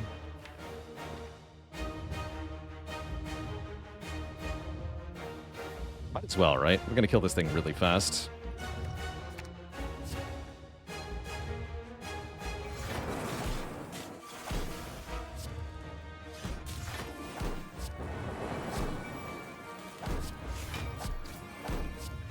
And this will give us information about what's happening next turn.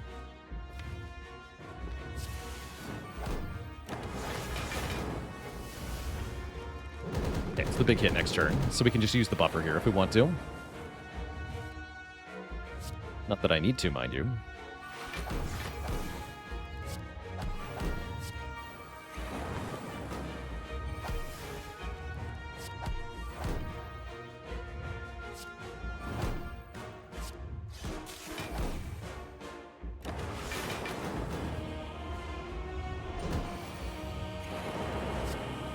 Easiest 4-turn heart kill of my life. GG.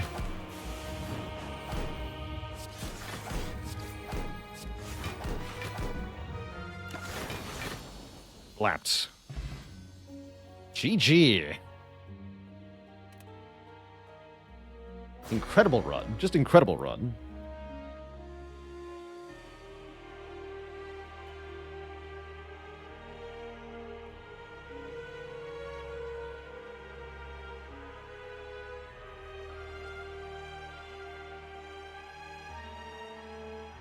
The deck was simply too powerful.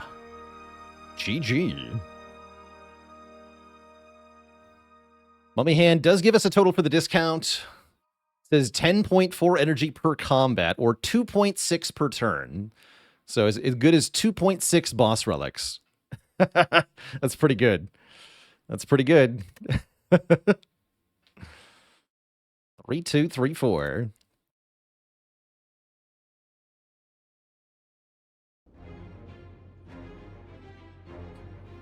DXander, thank you so much for the Prime sub in 11 months. Saying grats on 9. Yeah, how good was Ink Bottle? That'll give us a good indication of what we were doing each turn. As it be done, the spire sleepeth, and so shall I. Ink Bottle says 0.84 per turn, so we played 8.4 cards per turn. It's not that many. Still pretty dang good, though, right?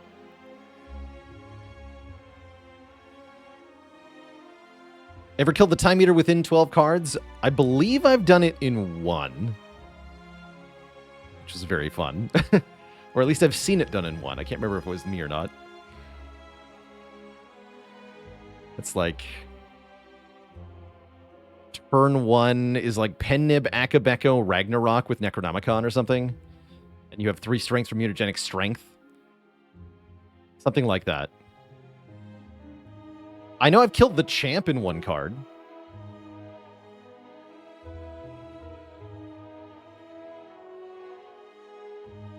Yeah, I definitely killed champ in 1 card once. That was fun.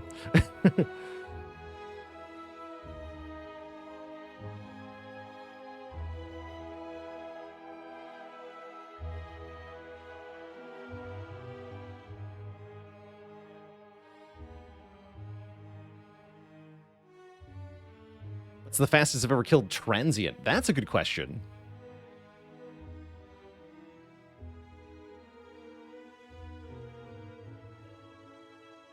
Ambrosia Ritual Dagger? That would do it. Oh yeah, there's Papa's clip for a 1-card Time Eater. Thank you for sharing that, Query up. So there's Time Eater dying in 1 hit from Papa.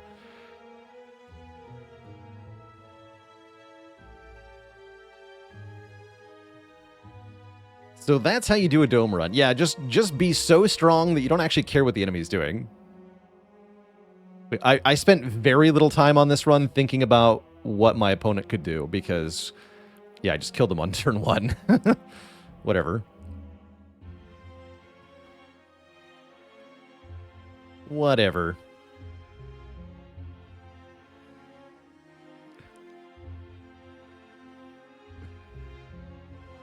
All right, next up, chat, we're going to be playing our top-voted game from last month, which is the roguelite mode in Bloons Tower Defense 6, which is called Legends. I'm going to be checking that out for the first time.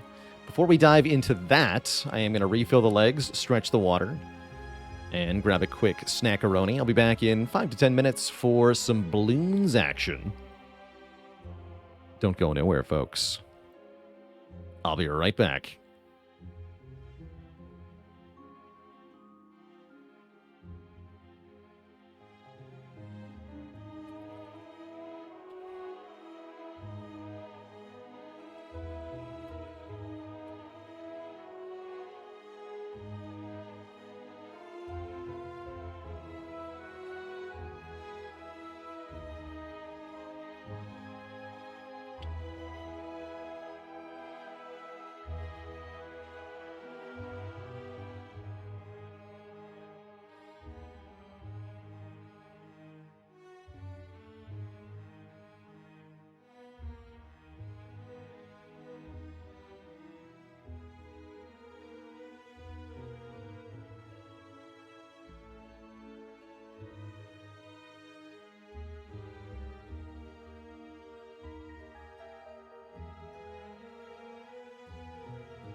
Oops. All right, chat, we are back. While I was away, Justice Dan with the Prime sub, RegRX with the Prime sub in 29 months. Thank you both. We're kicking things over to Bloons Tower Defense.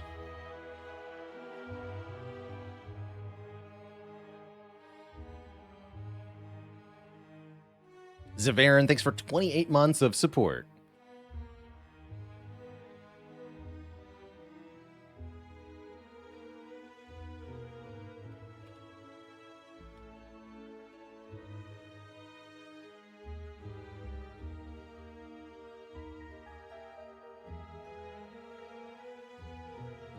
Did I just say balloons? Yeah, I sure did.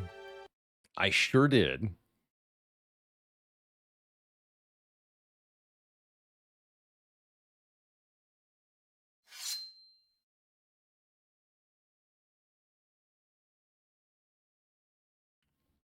Welcome, everybody, to Bloons Tower Defense 6. This is what the TD stands for.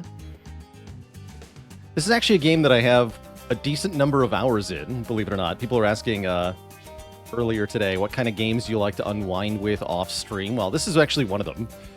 I find this game a delightful time when you want something cozy, although it can be brutal at times.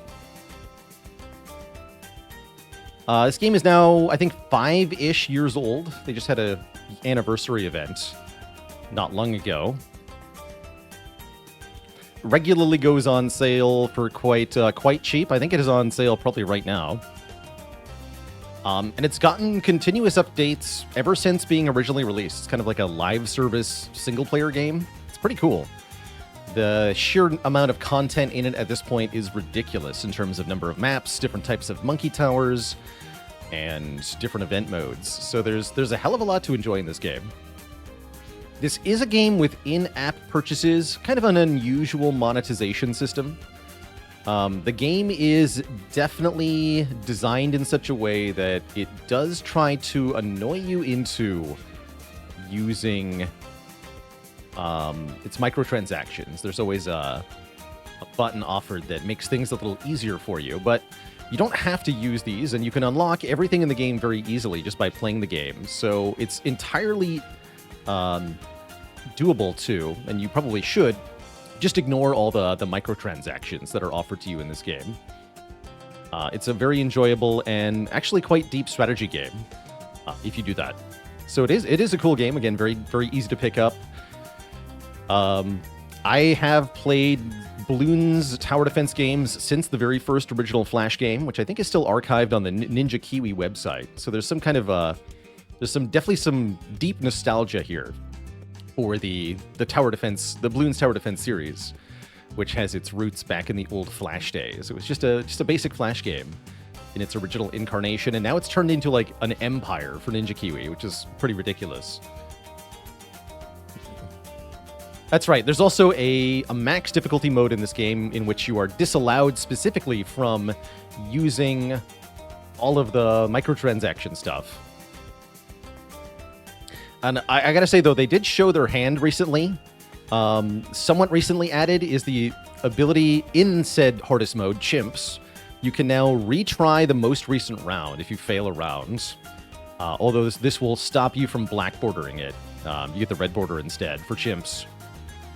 But you're allowed to retry on the same round level if you perish in Chimps, which you are not allowed to do on any of the easier difficulties because that costs you real money on those difficulties. So they're kind of like showing the incentive programmer, revealing, the man behind the curtain can be glimpsed in this moment. That only Chimps allows you to do this. It's funny. That said, those who are diehard Chimps fans don't use the button because, again, you don't get the black border. You want that juicy black border. Anyway, we're not going to be doing any Chimps or anything like that because we're playing Legends, which you also cannot use any microtransaction nonsense in. This was added a few months ago, I think, to Bloons TD6. It seems like they're planning an expansion to it. They say there's this page that says coming soon, Frontier Legends. I don't know if that's going to be a separate purchase or not. Rogue Legends does cost additional money on top of the base Bloons games. You got to pay $10, which is very reasonable. And today I'm going to be showing off what exactly that entails. So I am fairly familiar with the base game of this game and the core mechanics, but I don't have very much experience, or really any experience, with Rogue Legends, which is a sort of sub-game within Bloons TD6. It's a good point, Baj. Yes, paying for a continue does give you additional cash and lives. That's true. Whereas the retry button in Chimp is just an unwind button. That's very true.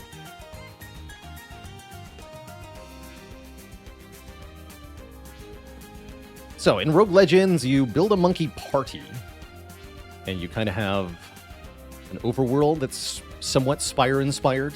I wouldn't really call it Spire-inspired. It's got that sort of universal roguelite map, which we saw early on in Slay the Spire and has become popular since then, but I don't think Spire invented it, so I hesitate to call it Spires in any way, shape, or form. Plus, it's a very basic map. You know, you go left or right? You get different choices. It's not that complicated. Anyway, I have no idea what game would lay claim to first using that, but it'd probably be something pretty old. Polk 22 with a tier 1 sub. Yeah, I guess in a sense it's not any different from FTLs, right? Star Fox 64. Wait. Mons, you're right. Star Fox 64, unironically. I like that. Was I an FTL player? Oh yeah, I've got about 500 hours in FTL. I have completed all of the ships on hard. Didn't do any no-pause playing.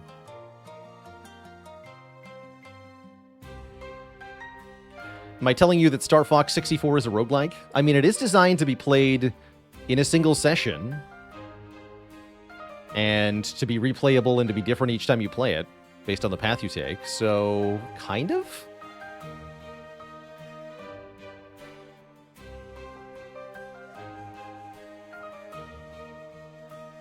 Anyway. So. We start with a party, which I believe is based on our champion? How do I... Wait, where's the button to change my champ? Oh, here we go. Edit. So we get to choose from the champs that we got unlocked. I've got a lot of them unlocked. Again, I've played a decent amount of this game, so I do have lots of money and stuff, which is very nice here. So we can look at their party, right? They have a passive. Start with 2 monkeys and a passive. Military monkeys have a chance to freeze balloons, and I believe different skins for champions have different benefits. Heroic specialty. Interesting. Heroes gain a class category. So Quincy becomes a primary monkey. Interesting. Huh. What's Churchill got? Heroes don't gain experience for each round, but instead get 1 experience for every balloon they pop. That's fun for Churchill specifically. Huh. Yeah, this dude has a tank. So in BTD6, you have a hero here. You can only have 1 hero equipped, and they're kind of your core unit. They gain experience with each wave of enemies, so they'll get stronger as the game progresses, whereas other monkeys are based entirely on how upgraded they are. Does he have a tank, or is he a tank? No, I believe he's a man who has a tank, but he's only ever seen in the tank. What's Etienne got? Bloody darts. Dart-based monkey projectiles have a 20% chance to explode. That's pretty good too, actually. Dora has a 1 in 1,800 chance to hit for 1,500 times damage. That's cute. I think how chances like this work in this game is that rather than being random, it's every xth projectile. So this should be every 1800th projectile will hit for 1,500 damage. But maybe the Legends modifiers work differently than I'm familiar with, so I don't know.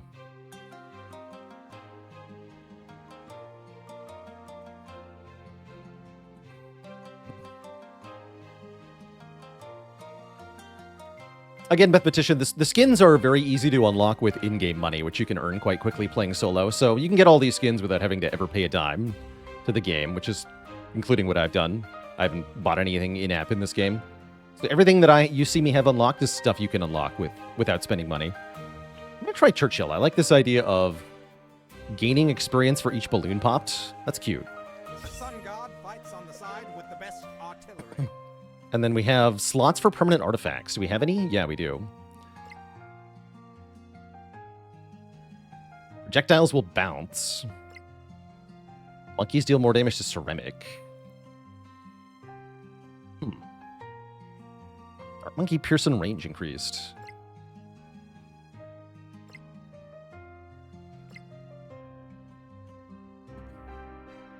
Spirit of Adventure rare. Hero end of round experience increase. Hero attack speed increased. This would be good if I wasn't using the Churchill thing, right?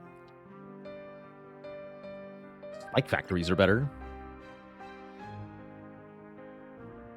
I think I want bouncing projectiles. I think that's going to be hilarious. So add that. Especially on Churchill himself. And with the Dartling Gunner. Oh yeah, this is going to be funny. Okay. Let us begin.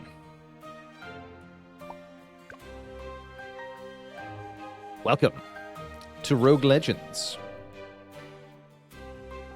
So we start on a node on the map, and then we'll have paths where we can go. With the spots that have balloons being our fights, essentially. And then other things being like loot. This is our boss. Oh, we have multiple... Wait. What am I selecting here?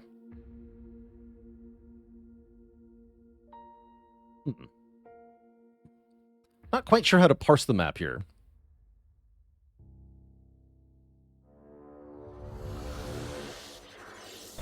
Okay, so our boss is over there. Phase, I think, is the name of this one. We start over here. Can I go here? Hipfire. Befriend a new monkey to add to the peace party. Mentor a monkey to make it stronger. Study an artifact to increase its strength. Or take a short nap to restore some of our life. C Conduit, thanks for the Prime sub and 2 months of support. Oops. Let's recruit a new monkey. We can get a mer monkey. Ooh, an ice monkey. I wonder how that works with bouncing projectiles. Ninja monkey. And I can examine them. Okay. I'm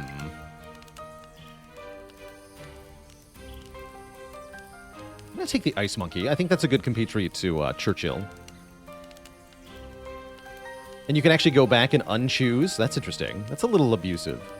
You shouldn't be able to get that information and then undo it, but... fine. So the numbers under the monkeys indicate the level of upgrade. Every monkey has 3 paths indicated by 3 numbers, and then they can be upgraded from 1 to 5. But you can only have 3 or higher in one of the stats. So like a 5... and only 2 of the numbers can be higher than 0. So 520 is a max upgraded monkey. Or 052 or 250, any combination thereof. Are paragons a thing in Legends? I don't think so. No, I don't think so. Looks way more complex than you remember from the franchise. Yeah, so this is the 6th game in the series, right? And there's been a little bit of what you might call Flanderization that's gone on. Essentially, each successive release in the game series meant another tier of tower and another layer of balloon to fight. So 6 games deep, we have some serious shenanigans going on.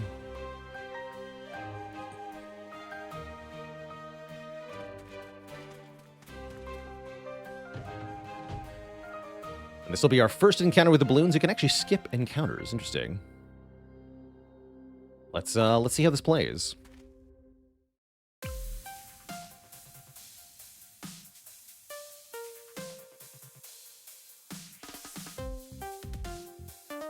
So I imagine we just want to put Churchill down to start, yeah?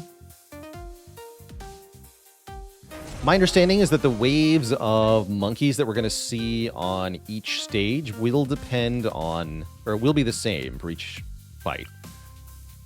Let's see how true that is, though. Well, let's see how Churchill does with 1 experience per balloon popped.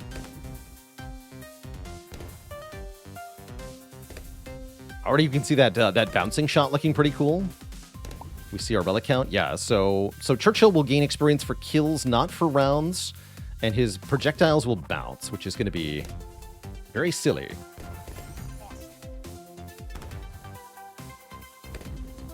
And yeah, we can remove the skull with some money too. We leveled up mid-wave. You can actually see the count going down. That's pretty good. Churchill is a hero that's very powerful if he gets high level, but it takes a lot of experience to get him high level. So I'm hoping that experience per kill is going to allow us to do shenanigans here. Hit the skull off, sure. So the core mechanics of this game is that there are balloons that come down the track. If you've never seen this, as a tower defense game, you've got a path that the enemies will follow, and then space around that where you can place down your units. Once placed, your units cannot move around, usually.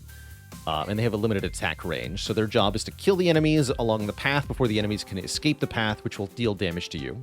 That's the core of a tower defense game. In Bloons specifically, how it works is that each balloon contains other balloons. So these yellow balloons have a green balloon inside them, which then has a blue balloon inside it, which then has a red balloon inside it. And each of those balloons moves slower, different color they are. So yellow is faster than green, then blue, then red is the slowest. The ones shaped like hearts will regenerate over time, so they'll recover their layers, essentially.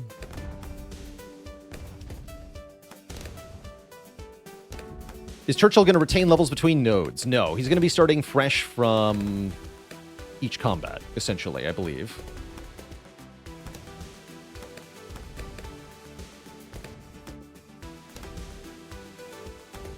And if you like this game, or if you want to try this out, this is on Steam.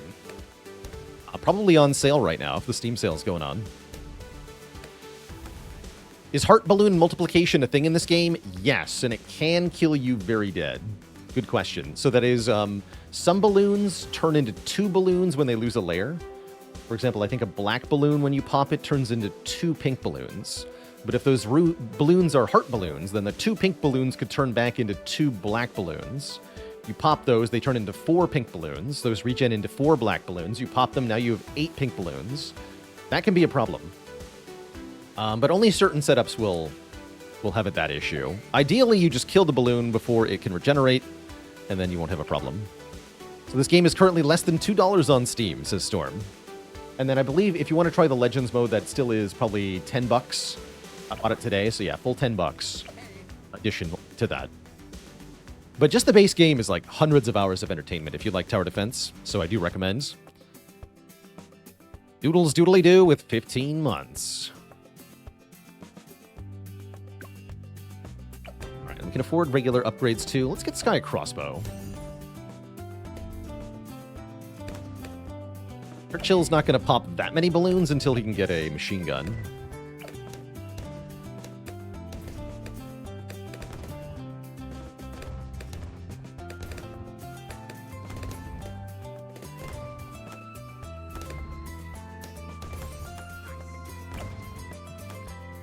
Nikus says, your favorite thing about this game is how big of a spread the difficulty of options is. Yeah, it is actually incredible what they've managed to accomplish. There's a load of different game modes that you can play, as well as a load of different maps. One of the core ways the game does difficulty is by changing the map that you're playing on. Some are pretty easy and straightforward, like this one's not bad, with only one path the balloons can follow, but some of them are nightmarish.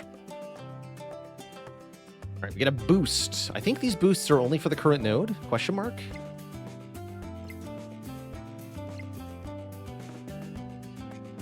We can reroll one.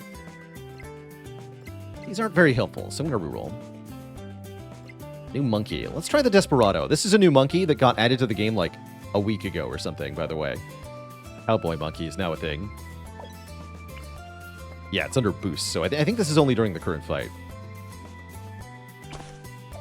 Welcome, Cowboy Monkey. So the Wanderer, this guy is a Wanderer, which gets an attack boost that is penalized for each monkey within his range, so he wants to be on his own.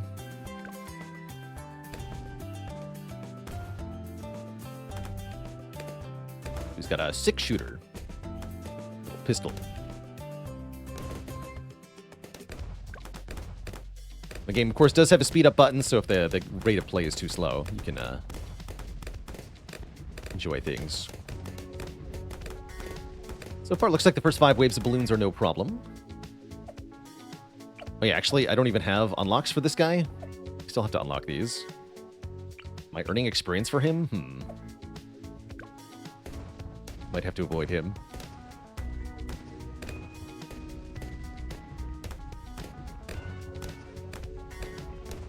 Get him, Churchill.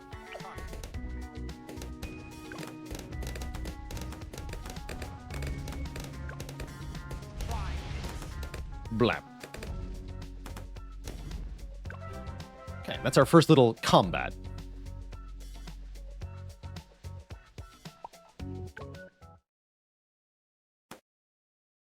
So we get something for that. We get tokens, which we can spend at shops. It's like money. Yeah, we have 3 tokens accepted by all merchants. Great.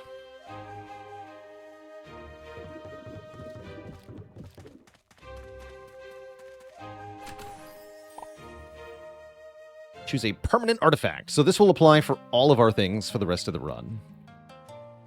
Primary monkeys deal more damage. Too many cooks. Military monkeys attack faster, but attack slower for each military monkey placed. Ooh, I like that. Or pincushion flyby. Monkey ace. Pins balloons. It gives us a monkey ace. I'm happy with too many cooks here. Because we already have Dartling Gunner, and I think Dartling Gunner is going to be the way to be very silly here.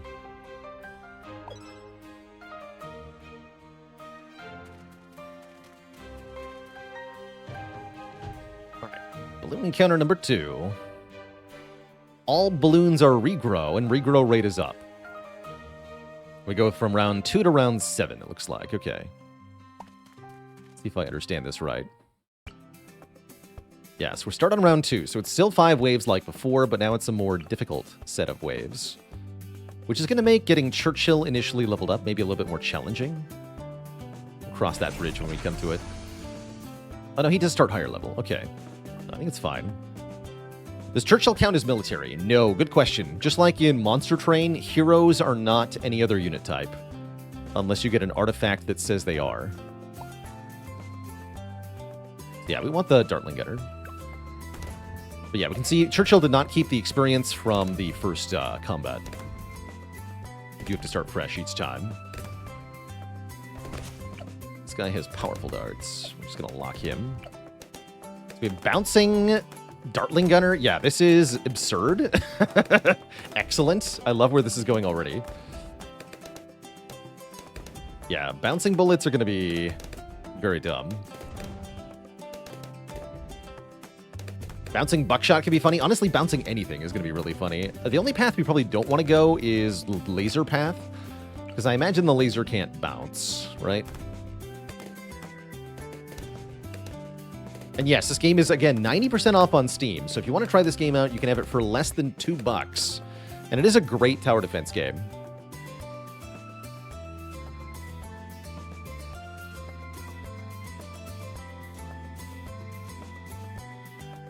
But what if it does bounce? Well, there's only one way to find out, right?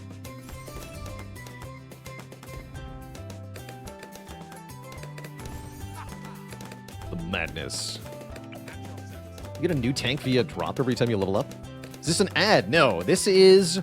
I let chat pick a game for me to play, and that's what's happening right here. Chat chose this. Although I did suggest it in the first place, actually.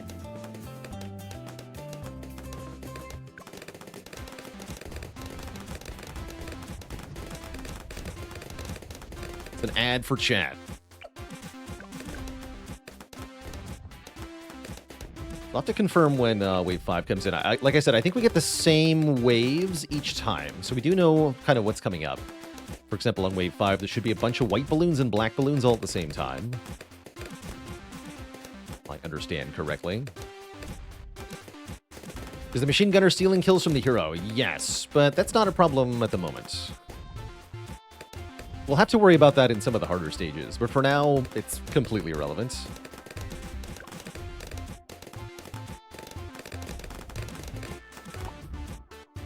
Choose a boost. Port monkeys, primary monkeys, magic monkeys. We don't do any of that. Reroll. Sure, give me a time stop. Why not? Bounce like crazy for a second. I just want to see the balloons coming in. Look at that spread of shots, though. It's ridiculous. Still hitting balloons like that. Very Binding of Isaac. Regrows, then pinks. And yeah, there's the... that's right, they're all regrow too, right. Okay, so yeah, same waves as before. That's what I thought. Oh, camo. Oh no, camo. Oh no, it's regrowing. I shouldn't have done that. Talked about regrow multiplication. I just did it to myself. I think I just died. Whoops. They sure are. Yeah, I just killed myself with the regrow multiplication. If we'd let that balloon get through, then it would have been fine. But by trying to kill it, I just killed myself. Oops. Glad I talked about that, because now I got to show off the mechanic. That's cool. Let's try that again. Yeah, they regrow fast because this stage has faster regrow speed. And it just cooked me fast. All right, but I know what we need to do to not let that happen. It's a very simple solve here. I don't know where I aim for a second. Thank you. We just need to give camo detection to the Dartling Gunner instead of trying to go for a laser cannon. Ooh, whoops. My bad. There we go.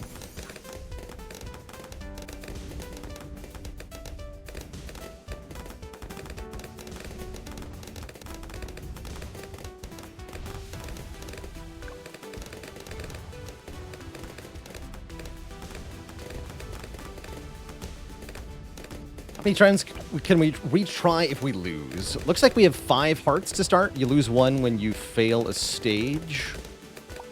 I'm sure we'll get hearts back at some point. We get the same boosts. Interesting. Okay. So those don't get rerolled. Interesting. It sounds like if you retry, then you can't hope for better RNG. Just get what you get. Each time.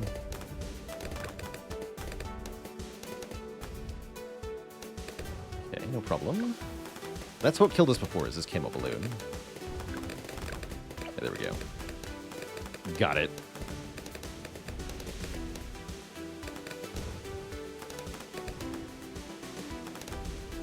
Yeah, you can also spend the hearts to skip the fight altogether, although then I imagine you also skip the rewards from the fight. Ever played Gemcraft? I don't think so. Doesn't sound familiar.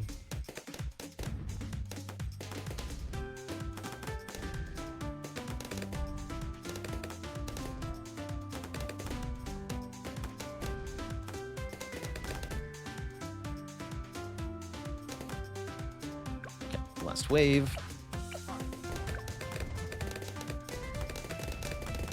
Just buy Churchill's machine gun partway through. Here we go, yeah. So at level 5, Churchill gets a machine gun added to the tank, which makes him way deadlier.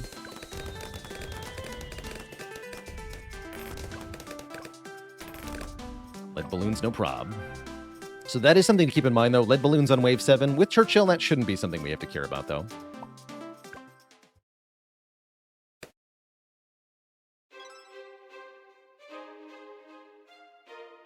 Well, I think I've got some questions about Void War. Yeah. I have seen Void War. Interesting. Not allowed to go this way? Interesting. But why not? Oh, I'd have to start here, right? Ah, yeah, I see. That makes more sense. Interesting. Okay, so we go this way. Open the chest. Greater Primary Quickening Legendary Tier. Primary Monkey attack speed is way faster. Heroic Edge. When hero projectiles expire, there's a chance to unleash homing swords. That sounds great. Although Churchill doesn't generate that many projectiles.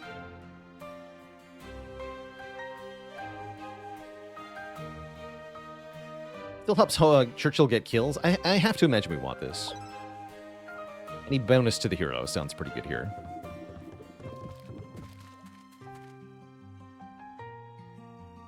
And then we have a path that goes to a mini-boss, or a path that goes this way. I think I'd like to try out the mini-boss. The machine gun shots count. I don't think they count as projectiles, but I could be wrong about that. What is a primary monkey? It's a category of monkey containing the dart monkey, the glue gunner, the tack shooter, the ice monkey, the bomb monkey, and the desperado now is also primary. I think that's all of them. Now with more balloons. What do you mean more balloons?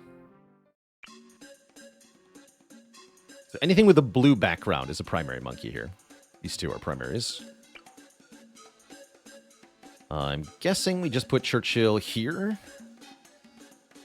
We let Churchill do all the work here. Let's see the rules, right? Interesting. Interesting. Let's have a dart monkey for moral support.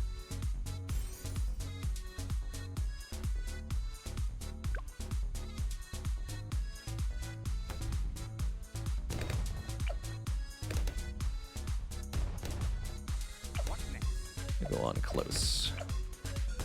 You need shots.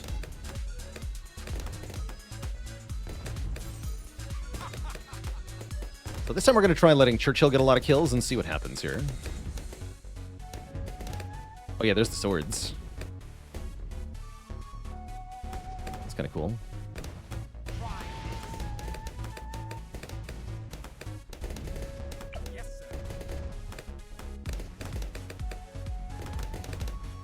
Neat. Very neat. And then once Churchill gets his machine gun, that's when all hell breaks loose.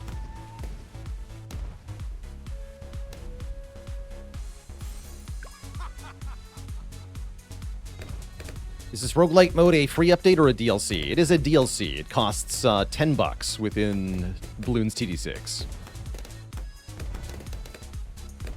Thought I would try it out here on stream for all y'all.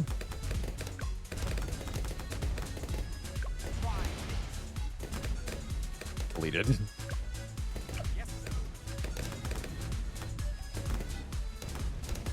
I'm just gonna pay for the machine gun.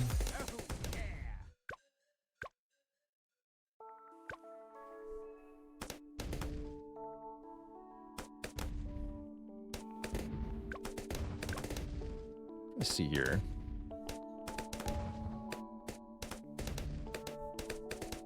It sure looks to me like the machine gun is proccing the swords.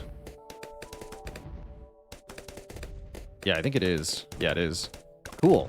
So that answers that question. Yeah, Churchill's machine gun is a projectile. I wasn't sure. I thought it was just hit scan or something, but... no, it seems to count.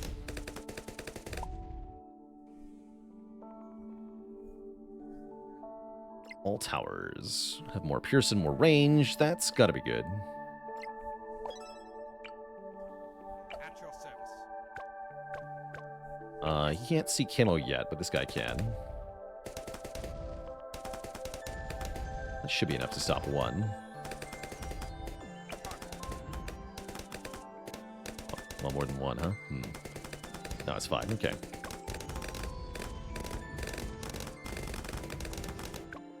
Yeah, the Start Monkey catches the camo balloons. Camo balloons can't be seen unless a tower has camo detection, which Churchill gets when he hits level 6, which is right now.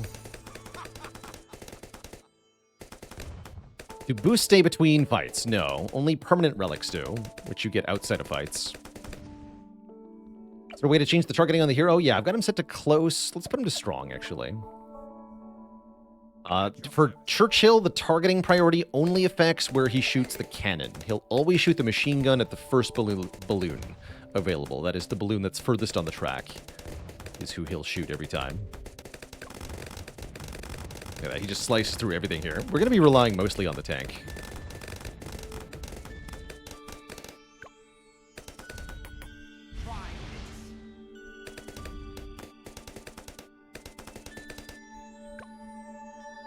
How long have I played this game? I think I have like 150 hours or so on Steam.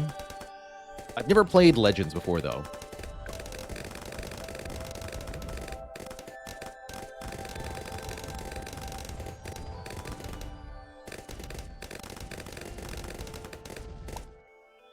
Ooh. Sure, give me a monkey village, whatever. Doesn't actually matter, because we're just going to have Churchill do the thing.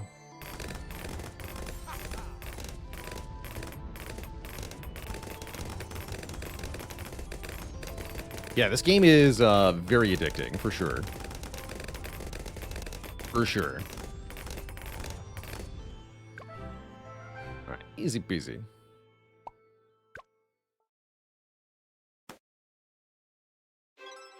Two more tokens.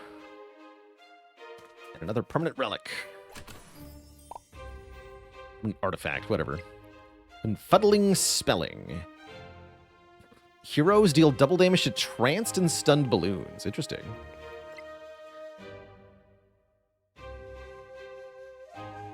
Interesting. Left to magic monkeys. Don't have any of those, though. Or magic monkeys again. Okay, so we'll take heroes deal double damage to stunned balloons. That seems good.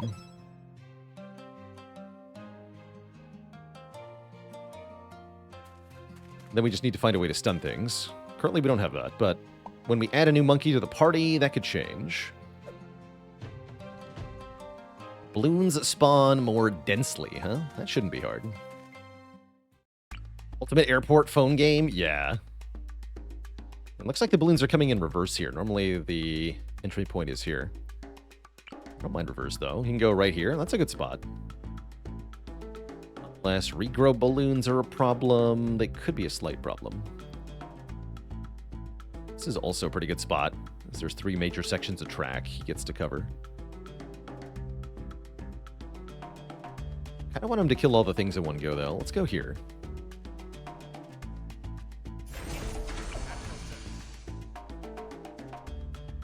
And then, so they go all the way around, and then here. So we'll put the dart monkey here to catch things that escape him.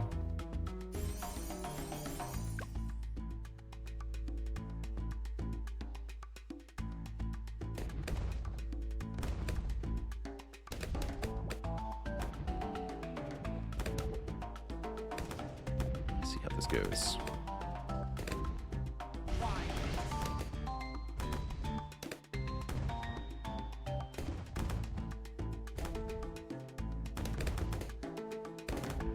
Explosion Man.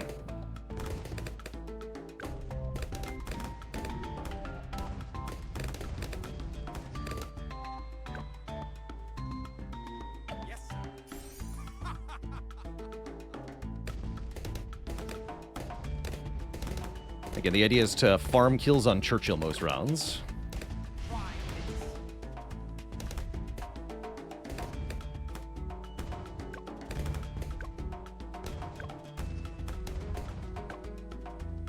There's the chemos. We already know this dart monkey will take care of them, though. Should have a machine gun. Go. Way safer with a machine gun down.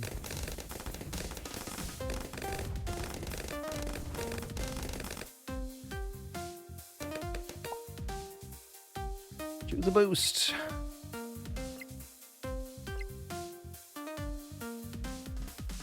Oh, give me an alchemist, sure.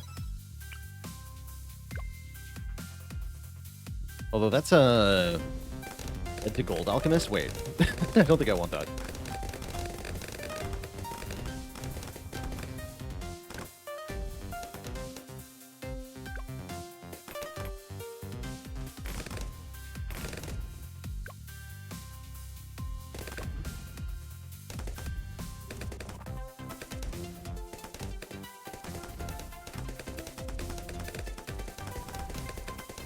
We make a regrow farm. I've never actually tried that in this game. Yeah, there are ways to deliberately stall out the balloons, prevent them from reaching the end of the track, and benefit from that in an intentional way. That's a fun option. I need to know if this guy's projectiles will bounce. Or they just explode, yeah? Okay, that's fine.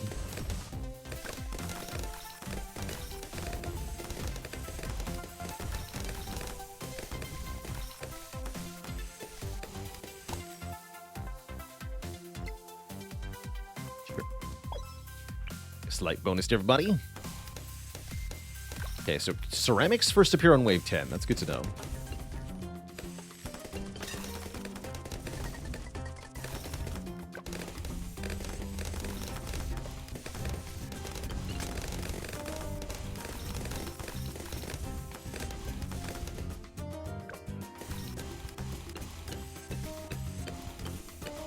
Look at that ice monkey go.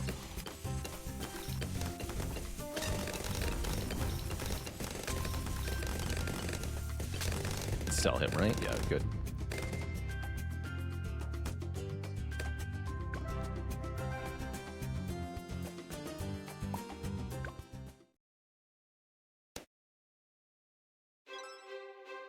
More money. This one's on Cubism. This is one of the easier maps in the game, so this should be no problem. Every stage is on a random map, of which there are lots in this game now. Go with a nice centralized location for Churchill. We have fun with the Dartling Gunner this time. Let's do it. Dartling Gunner sounds hella fun at the moment.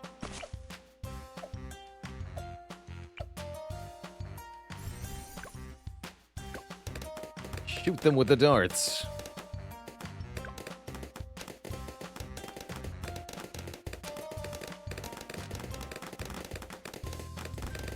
Not particularly concerned about Churchill not getting the experience here, because the Dartling Gunner should do more than enough work here.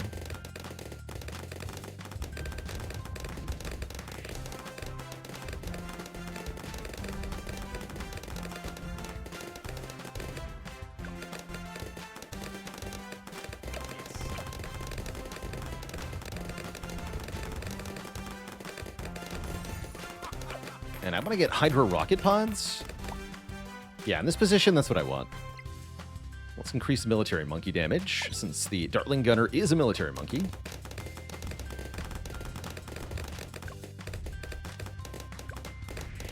Ludicrous.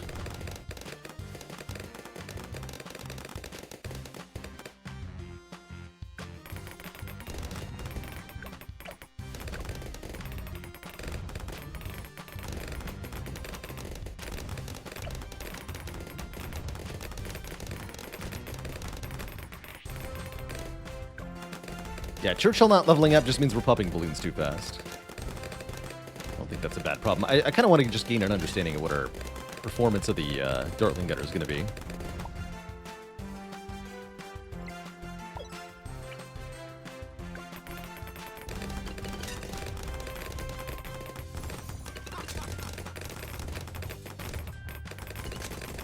Let's get those rocket pods.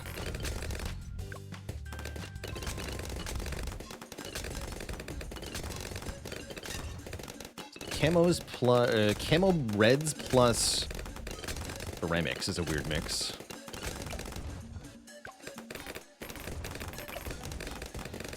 Rocket pods. Yes. Oh yes, they're powerful. Very powerful.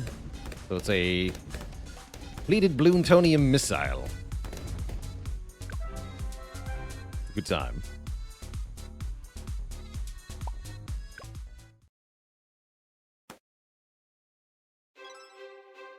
Two more tokens.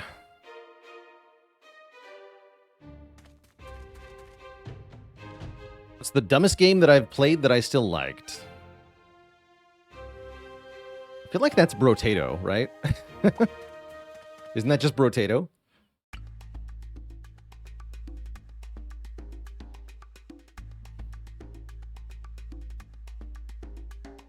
The tater sack is full. Map's a bit weird. There's lots of recirculation on this map. I go here.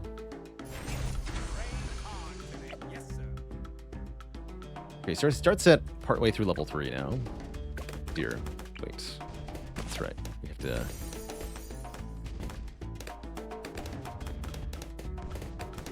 to get camo detection right out the gate now. Can't just start Churchill. As soon as he gets a machine gun, he should be good to go.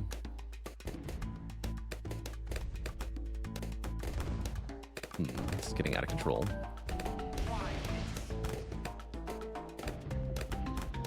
Haven't lost any lives, though.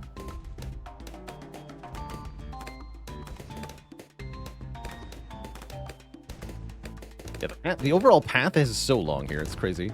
Very easy map.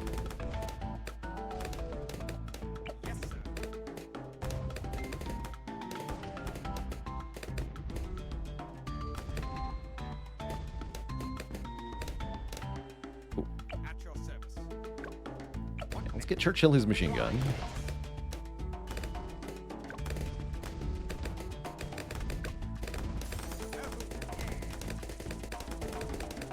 Night and day difference, yeah?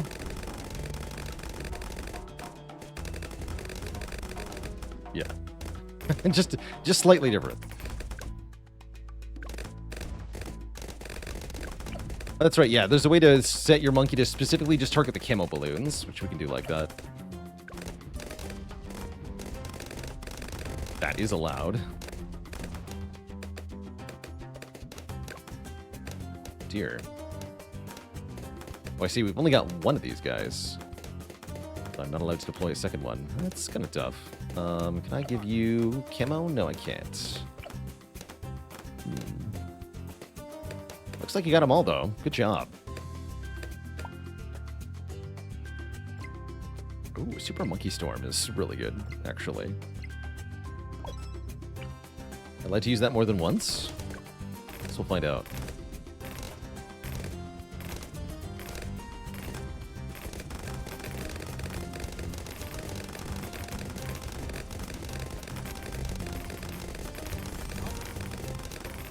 Churchill got camo.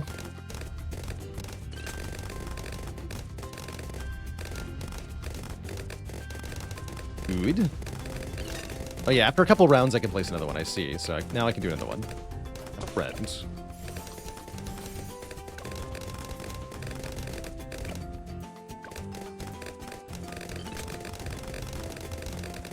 Churchill will not keep his levels between encounters, no. You have to start from scratch each time.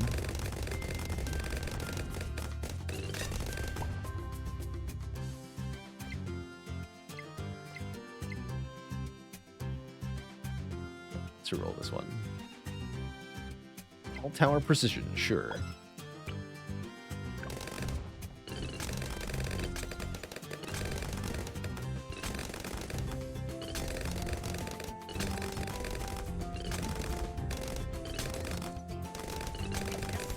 Okay, Churchill levels. Maybe I'll make this a sharpshooter for fun. Why not? I don't feel like I need to get too specialized with my towers just yet.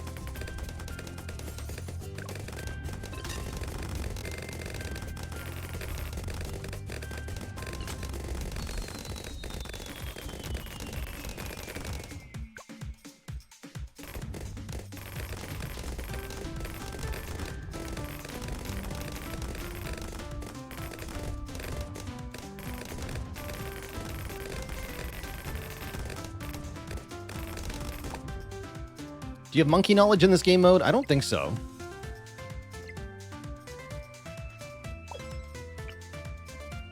Does not appear that monkey knowledge applies.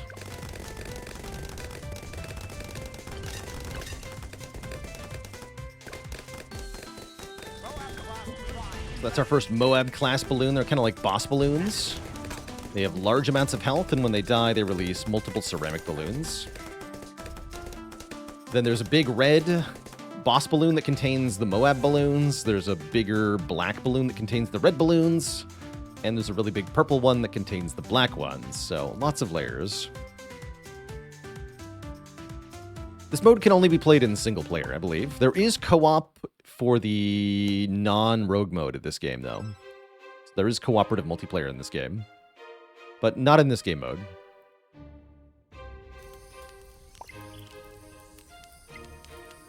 Mentor one of your monkeys to make it stronger. How does this work? Oh, I upgrade the... Okay. Study a common artifact. Making my military monkeys attack faster. I don't mind upgrading too many cooks, actually.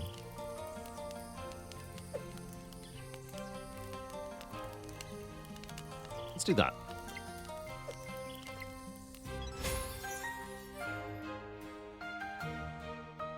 Now this is 42% attack speed on the military monkey.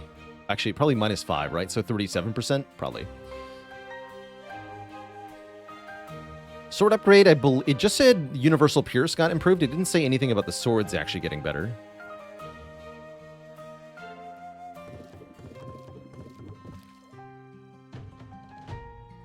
Another easy map here. Bloons start fast and end slow.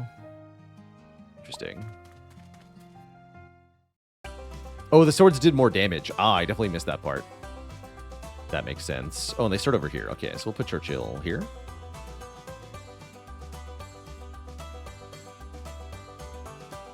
Yeah, because it's the only spot he can go. You can also put him off the track here. This is fine, too. Actually, yeah, I like this a lot, because then the cannon shots will go down the straight part. You get a lot of hits that way. Put a bonus attack speed dart monkey here. Actually, no. Bonus attack speed ice monkey here. And dart monkey, too. The Juggernaut can crush frozen balloons? Question mark? Question mark. Guess we'll find out.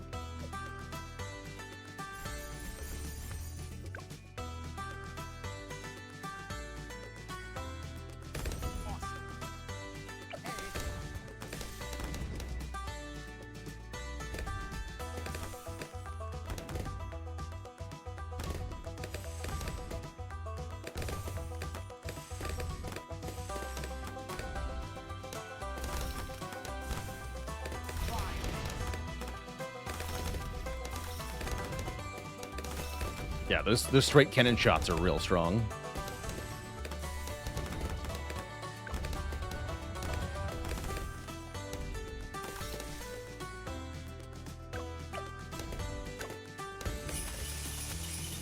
Every so often on this map, new plots open up for monkeys. I think I'm going to bother with that one, though.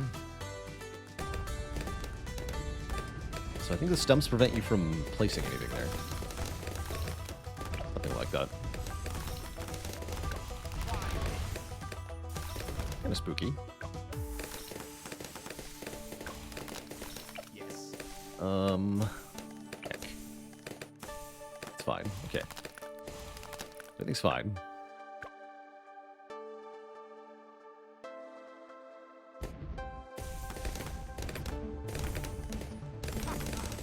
Okay, Churchill has the gun.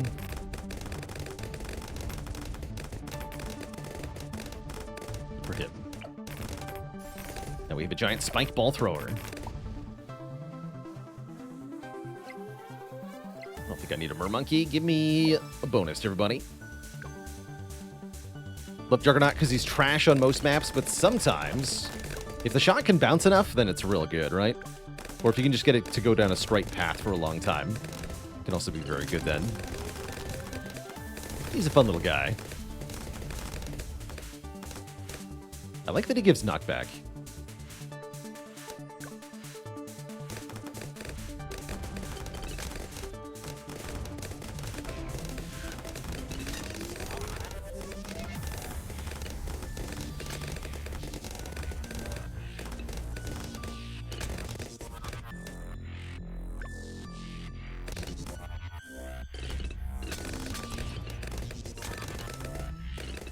So now the spread of waves is longer. We're going for more waves per fight now. It was 5 at the start, now it's 10.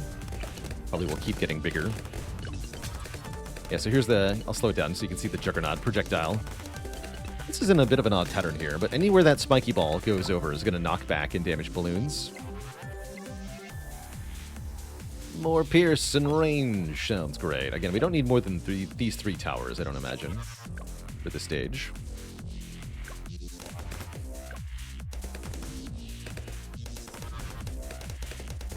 Churchill's doing a great job. So interesting with the Juggernaut, though, we already have bouncing projectiles, so the Juggernaut isn't really special in that regard, right? Because everything bounces. I guess that probably makes it kind of bad. I'd rather use a more powerful projectile that will also benefit from bouncing.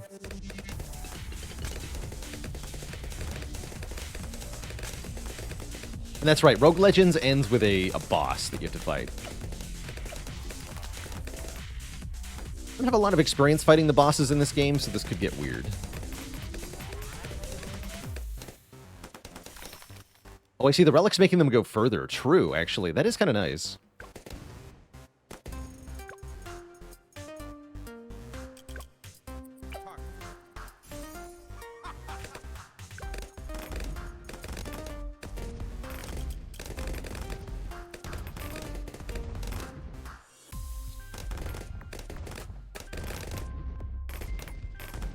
Yeah, Churchill's got great range now.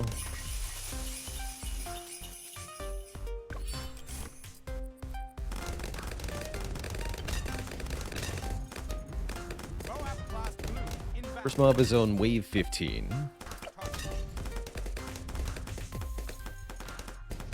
Along with camel purples. That's important to know.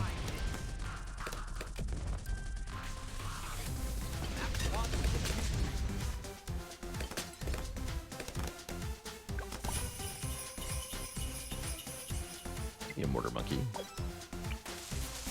These guys are fun. And there's a spot for him? Sure.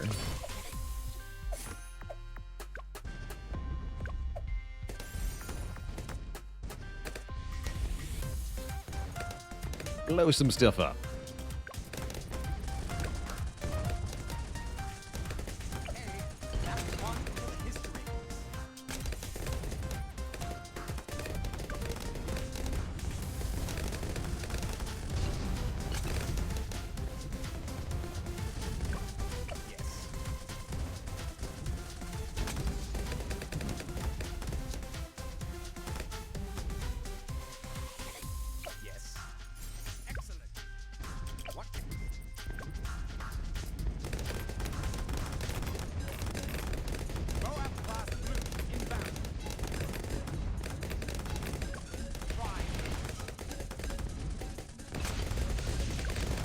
Elite. Okay. Seems easy enough. Two more tokens. We have here a mini-boss shrine. Keep popping the mini-boss. If we can do it enough times, we get better rewards. Okay, so this is a sort of DPS challenge. There'll be a boss that comes in onto the map, and the goal is to kill it multiple times. Essentially, each time it would, quote-unquote, die, its health will refill. How am I liking this? This is enjoyable so far. I'm familiar enough with the base game that I understand everything that's going on pretty well, and it seems like it's building on itself in a fun little way. I'm curious how it's going to feel by the end of the run. We're still in what you would consider Act 1, right? So, yeah, Stage 1 out of 4. We're still early in our quote-unquote run here. Yeah, seems like a good map for the Gatling gun. Definitely. Definitely. So with 9,000 health here. It seems to indicate we don't die, if I understand that correctly. Where's a good spot for Churchill here? Here? Here? Here. Maybe here. Let's go here. And then, yeah, we want the Dartling gun faux show. We're going to want Hydro Rocket Pods. Going to boost right at the start here.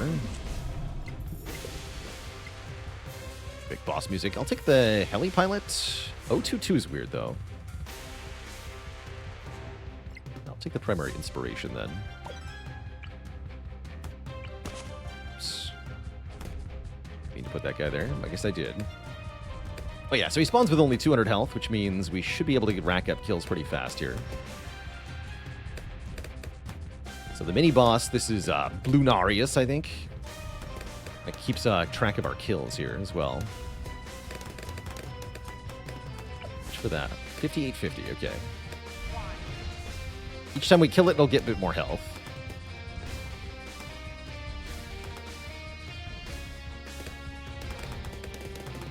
Scaling, you could call it.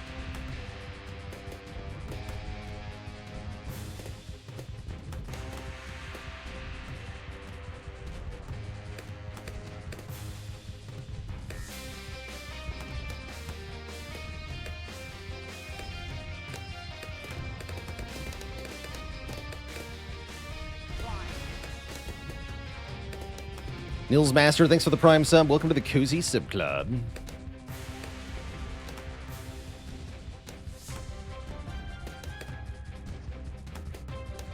Okay, that's enough money. The rocket pods, yeah, that's way more damage. Now we're cooking.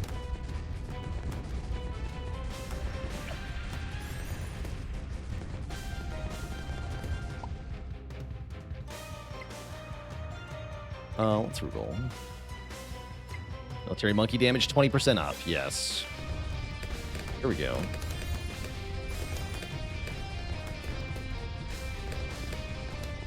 Need 35 kills for the top reward.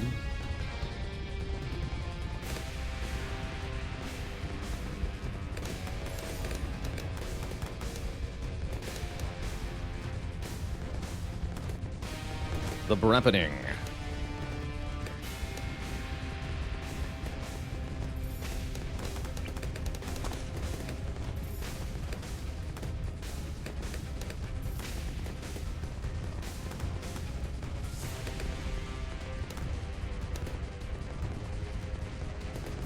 Almost at 10 already.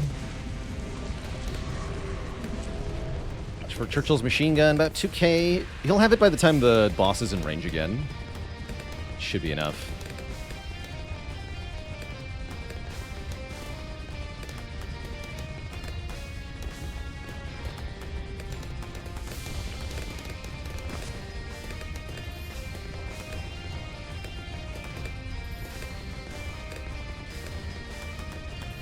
Turns around, and then he goes all the way back across the track. He has to make it to the exit here.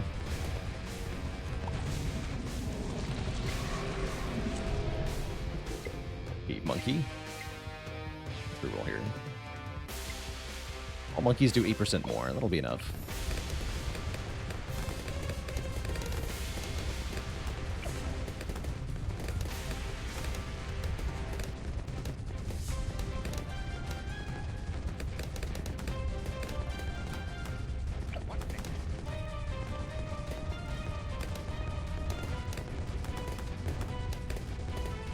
Churchill's machine gun. Enhanced dice set. I want a crossbow on this one.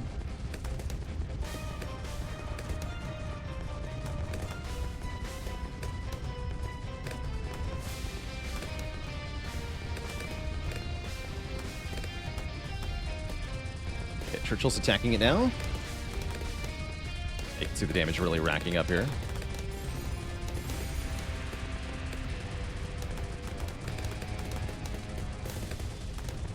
We'll get 20. I don't know about 35. Fake Pablo, thanks for 27 months of support.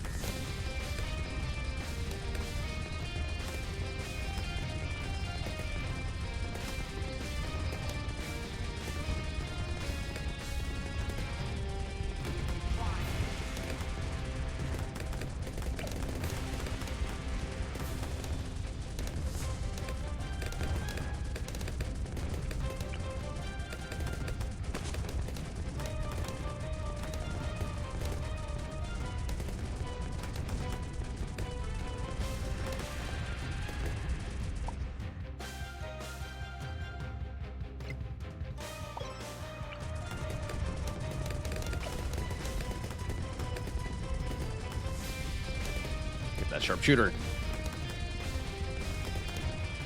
It's not a range, but too bad. Yeah, looks like we'll get probably 20 here.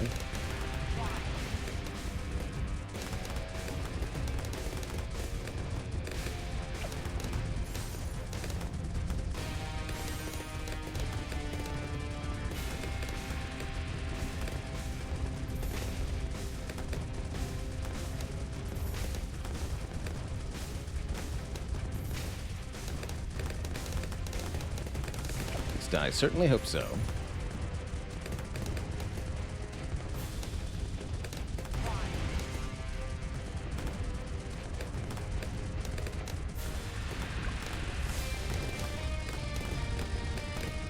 Uh-oh. 18, huh? I guess we'll take it. So we got a choice of common artifacts. Didn't quite earn uncommon. That's all right.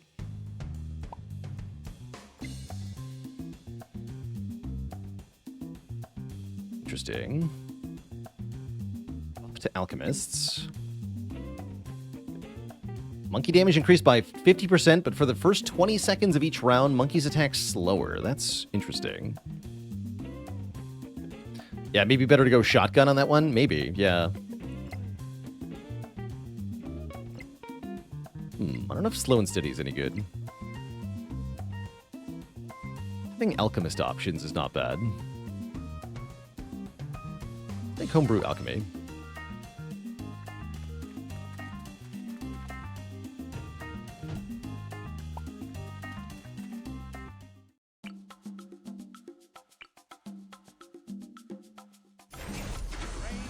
And we have blimps coming in fast. We can actually just buy the machine gun from the outset. I'm going to go ahead and do that.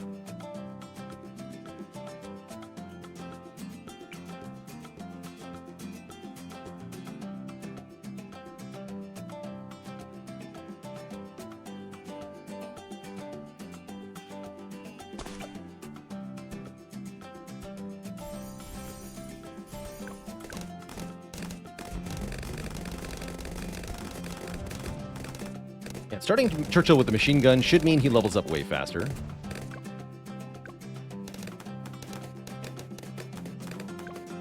It's more camo balloons than I realized. Not good. Ow. Ow. Noted.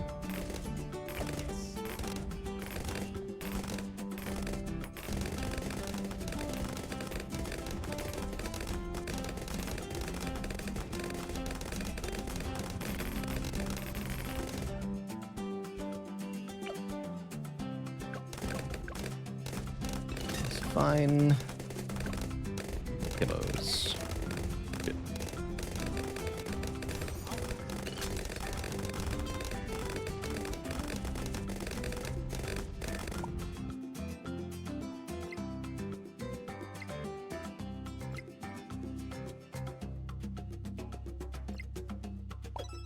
Sure.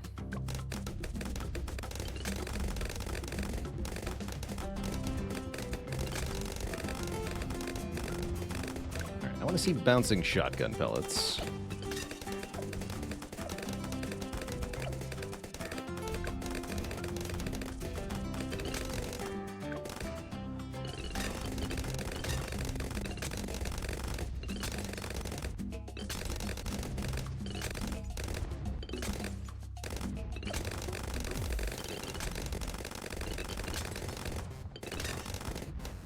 Is Alchemist still the best tower?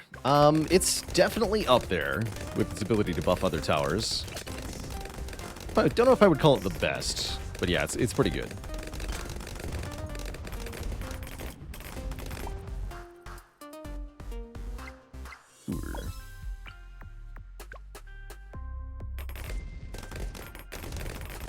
That's right, 815 for Moab.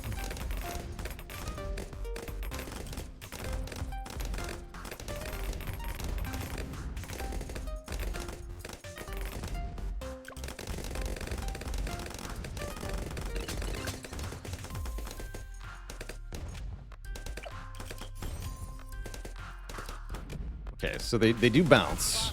They don't go that far, so we want to be close to whatever they're bouncing off of, it looks like. It's fine. All right, make advanced targeting, sure.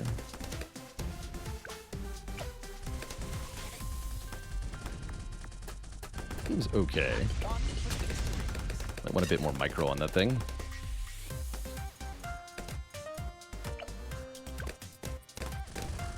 This is with a big attack speed up, too. It's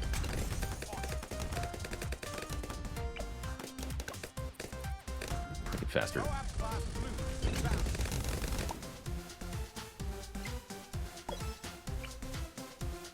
Alright, now how fast do you shoot? Okay, that's pretty good, actually. Yeah, that looks strong.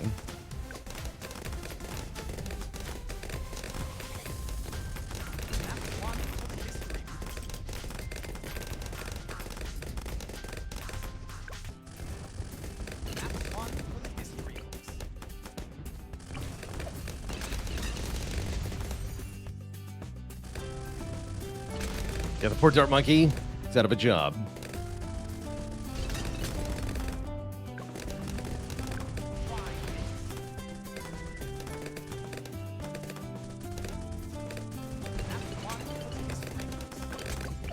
Good.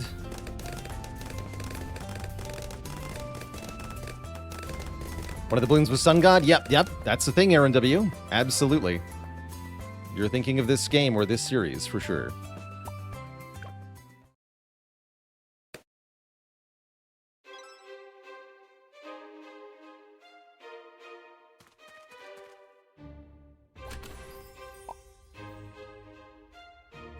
Artifact. Primary monkey's attack range increased 40%, but slower projectiles. Interesting. Military monkeys deal more damage and have reduced shot spread. Okay, that's really good for the Dartling Gunner. Yeah, let's take that. Elite military precision.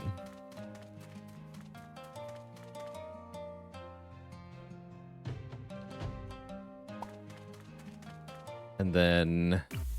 yeah, so we get all of the lives back. That only matters if we lose the thingy. That makes sense. Let's put Churchill here-ish. Actually, this looks great. Give him the gun right away. Let's get a freeze balloon that can see the camos. Right here.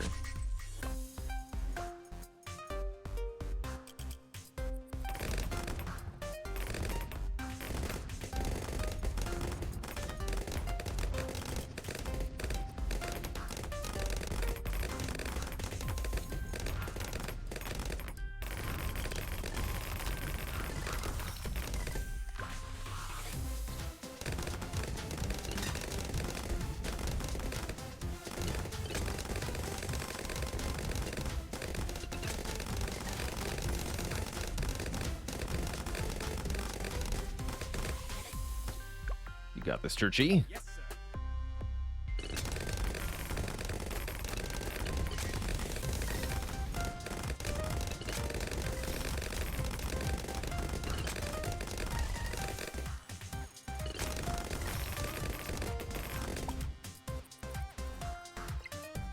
I can get a money-making monkey? That's cute. I'm gonna try that, actually. Sounds hilarious.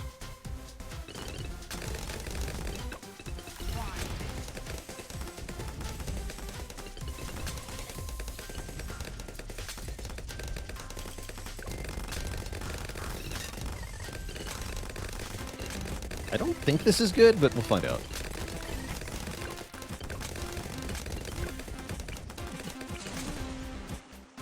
It makes $100 at the end of each wave, actually, so that'll probably pay for itself pretty quick.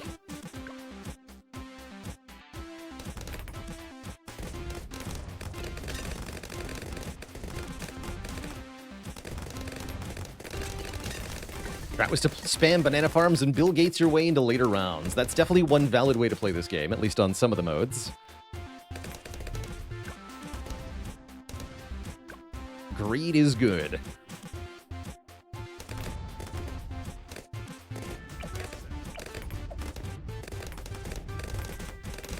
course, there's a whole game mode where you're not allowed to make any money, so... Part's hard.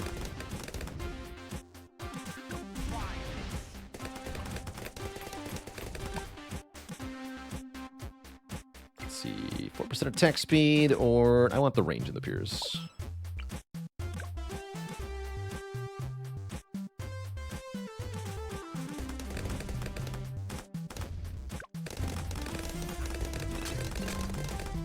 Moab-class balloon inbound. That's one for the history.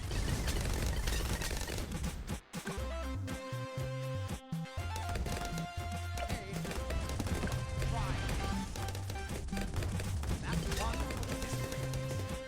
Glorious.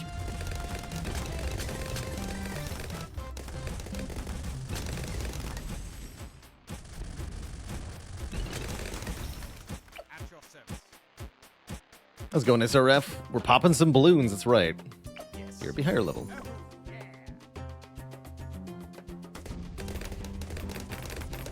Moab-class balloon inbound.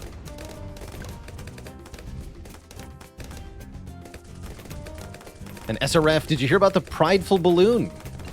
He had an inflated ego. No refunds.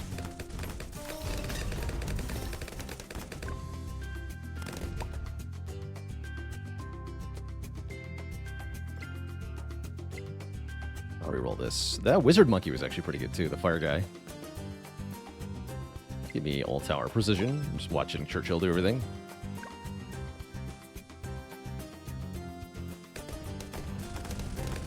Oh, that joke went over like a lead balloon.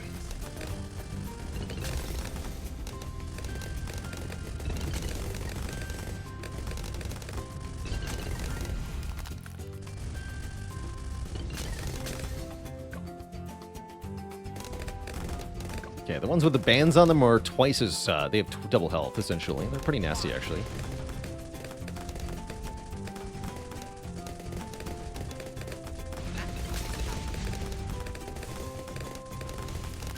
Uh-oh. Oh, Ice Monkey coming in clutch there. That's good.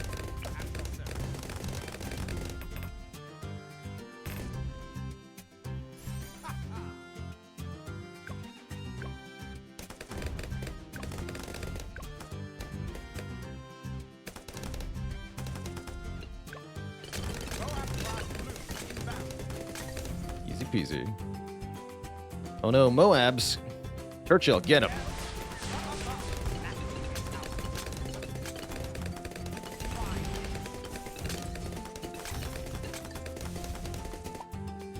Easy peasy.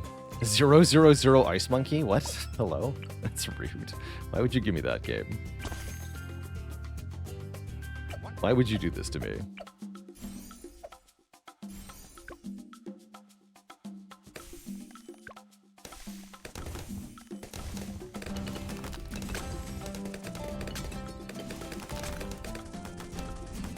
Oh, the bouncing hot shots are cool. The secondary projectiles from this thing also bounce. I like that.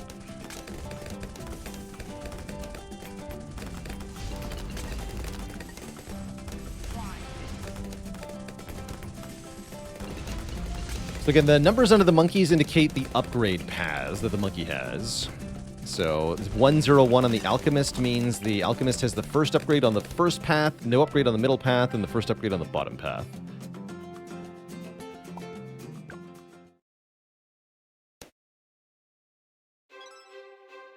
Tokens.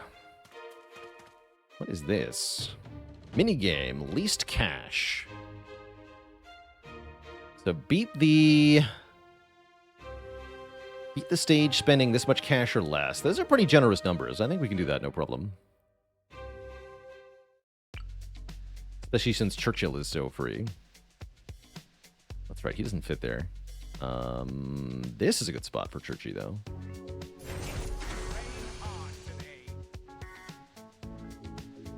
And then this is definitely the stage for the Dartling Gunner to do their thing. We'll put it here. Because I want Churchill to have first pass of the balloons.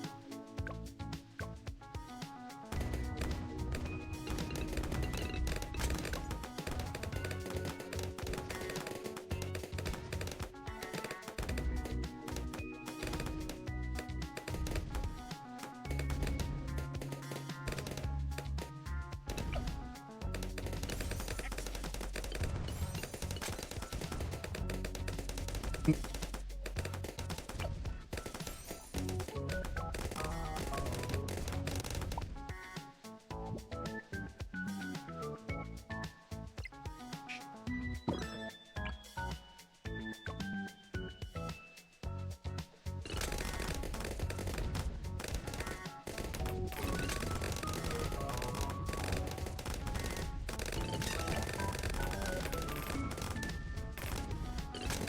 think the easiest way to do this is just get rocket pods.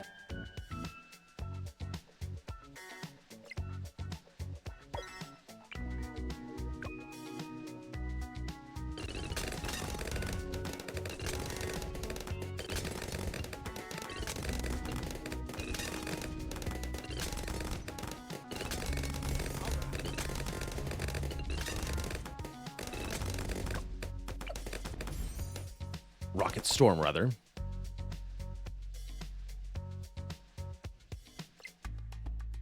Or 25% more Pierce. Perfect.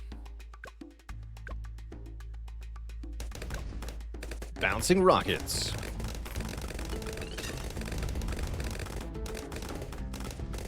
Just lock you for now. This is the zone of death. Over here.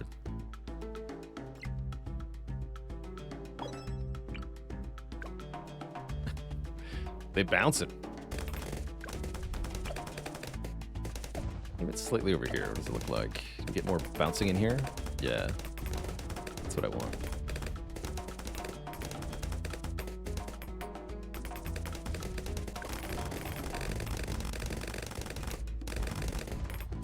That's what I want.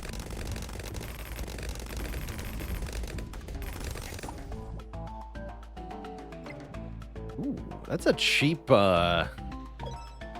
tack shooter. I like that thing.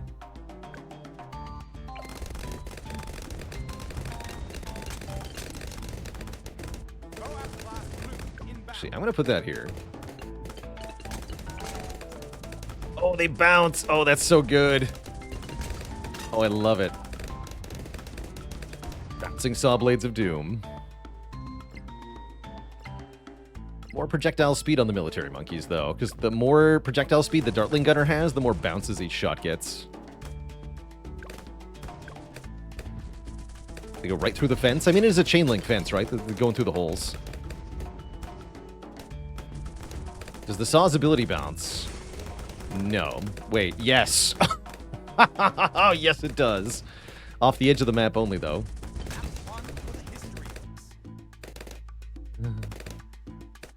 Oh, that's schnasty.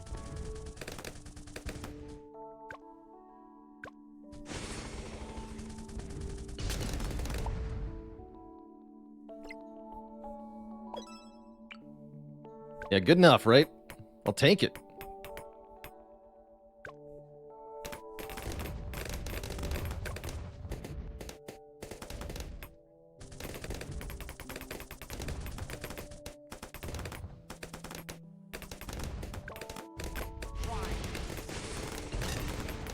Station.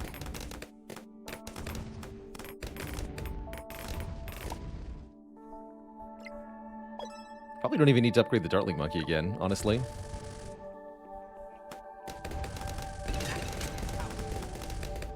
Interesting. I don't even think I got enough cashed for the Criterion. Odd. Like, even if I spent all the money, we'd be fine. Kind of odd. Well, I won't complain.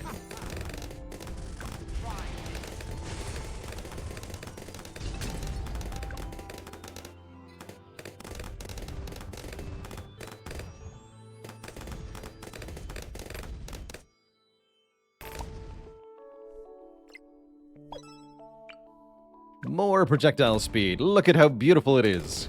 This isn't even sped up right now. Now it is.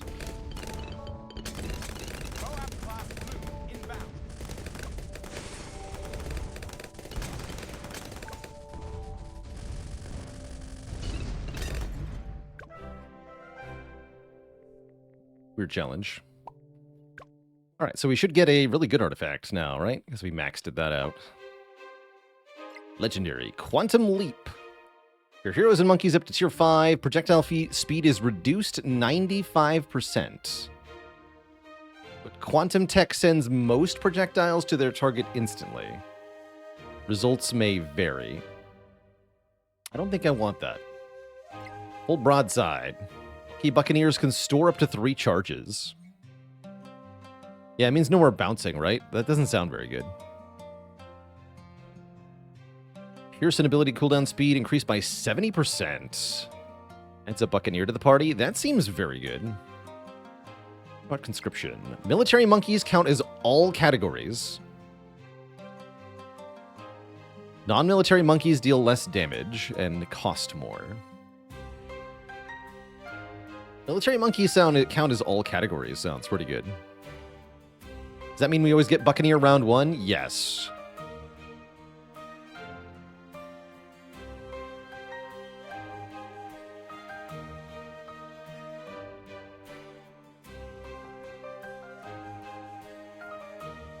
I think this is just ridiculous, though. Like, this makes a super Buccaneer. Be a super Buccaneer.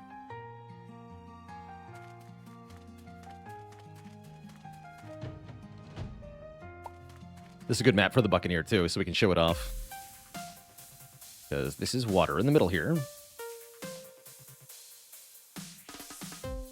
The Buccaneer can actually shoot in both directions. I'm putting it right down here. And we want to get Monkey Pirates. I'm not even going to put down Churchill. No, that's a lie. We'll put down Churchill. Churchill's my bro.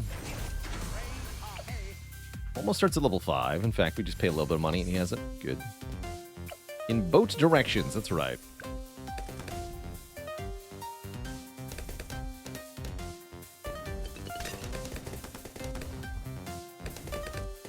Nicholas Clooney, thanks for 11 months of support. Enjoying the rogue mode of this game so far. Definitely. Curious what the boss at the end of the first stage is going to be like.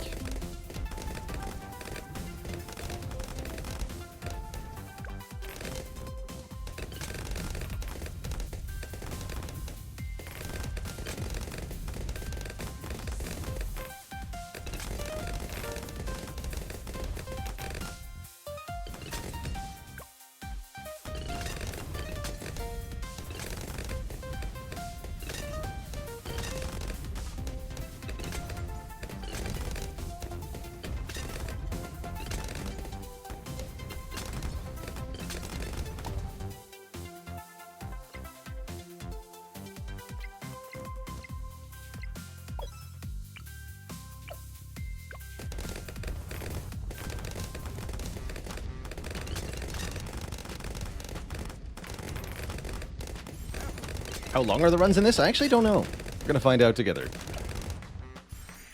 Right now, you're a pirate. You're apparently allowed to store 3 charges of the Moab Yank, which seems really powerful.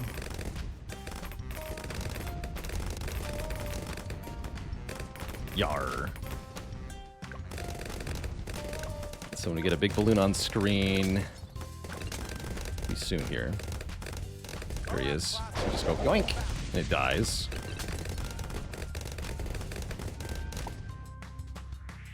Yoink. Get a battle cat? Cute.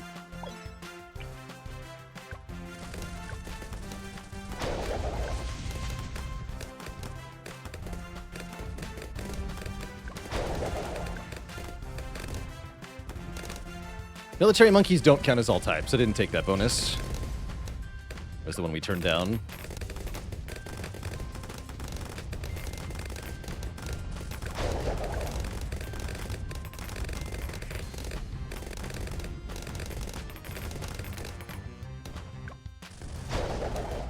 Doink.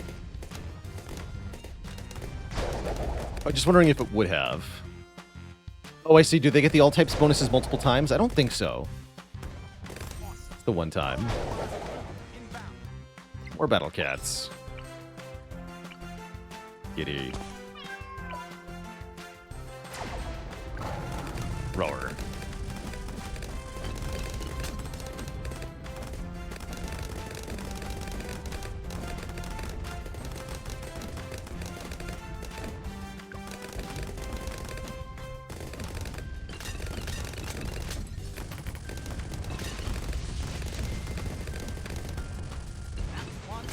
This thing is part of a Masters of the Universe tie-in, by the way, which I don't know why this game got a Masters of the Universe tie-in, but it did.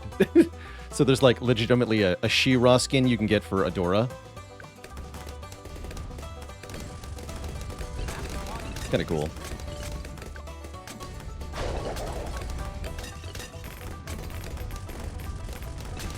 But yeah, it's like official and everything. Oh, this thing's good. The bomb shooter. Kitty gone. Kitty, come back.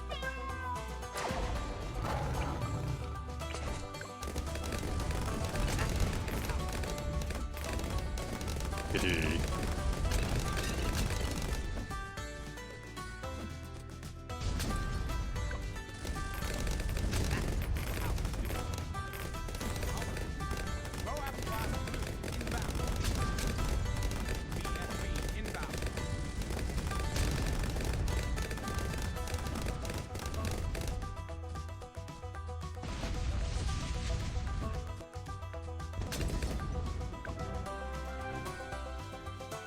Congratulations.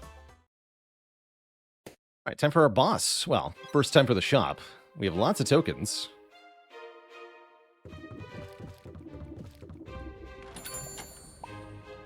Merchant is about to close. Sell artifacts that you don't want and put up tokens or other artifacts from our inventory. So we can sell things that we don't want. Like we can sell our bouncing projectiles. We could sell the Super Buccaneer. We can sell the Alchemist. I wouldn't mind that. What do you got? Pure damage. That would be nice if I had the magic monkeys count as everything. What are you? Dream teams. Monkey subs, ninja monkeys, druids, wizards, and beast handlers get bonuses. Interesting. That affects boomerang monkeys. That affects monkey aces. This does add a monkey ace, though. All military monkeys shoot in a zigzag pattern.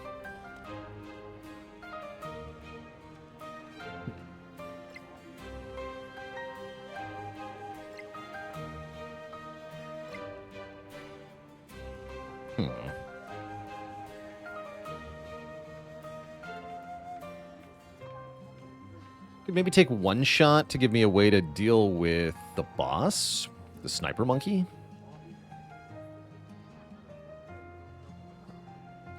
Zigzag on the Dartling Gunner does sound fun as well. I have exactly enough money for both of these.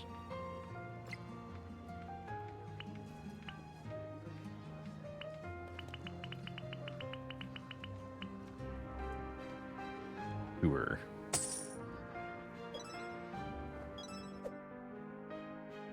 See how much I regret this.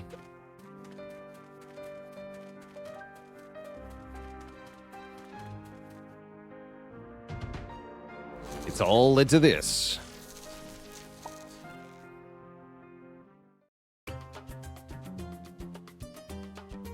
Okay, nowhere for the sub on this map. I don't really remember what this boss's gimmick is, I'm gonna be honest. I want to put Churchill towards the back?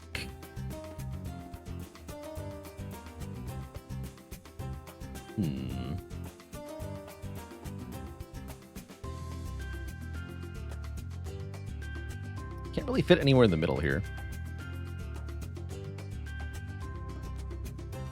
Oh yeah, we want him in front to gain XP. That's probably right.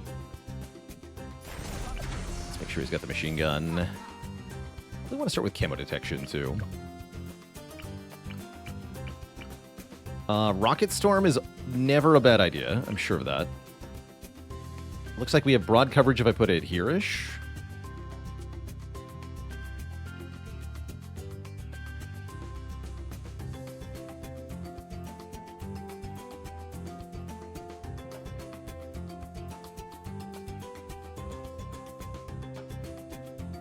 Let's try this. Yeah, we have Rocket Storm at the start. Okay, that's going to be good. Here comes our boss. Guy has like an overshield, and then you start damaging health, something like that. Don't really know how he works. We're going to do our best.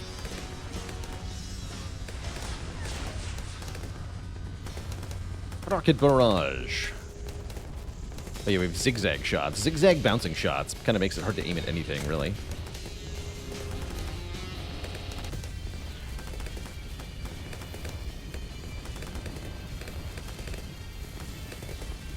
Looks like we're hitting it, though. I mean, I'll take it, right?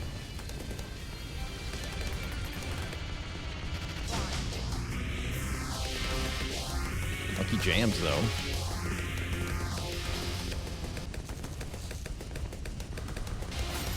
Alright, overshield broken.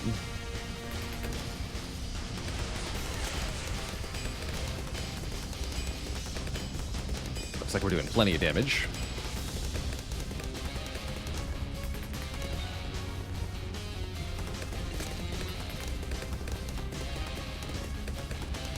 Thanks for the breakdown, Nikki SES. So, strips camo buffs. I'm glad I didn't go for a Monkey Village or anything.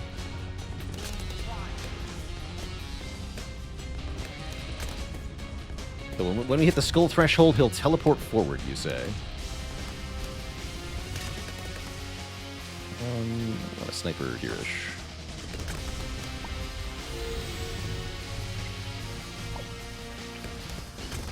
Oh yeah, there he goes. Zoom in now.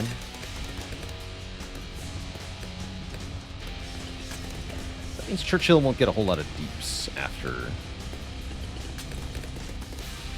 next bit, huh? A little concerning. We can at least bounce the shots to kind of hit him.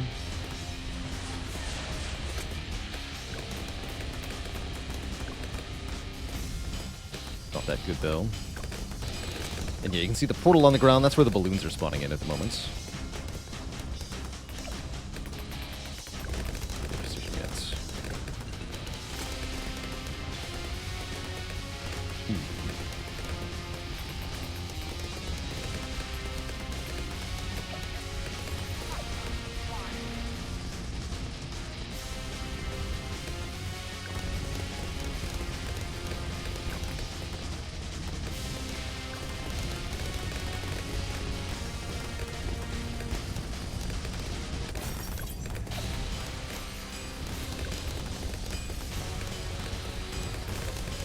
It's going well, though.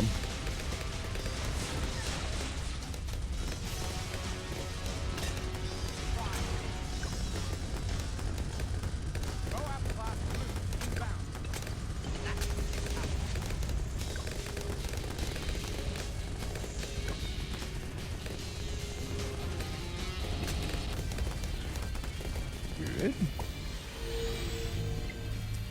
Roll this one. Maybe another Dartling Gunner? Sure. What does that even do for me? Not much.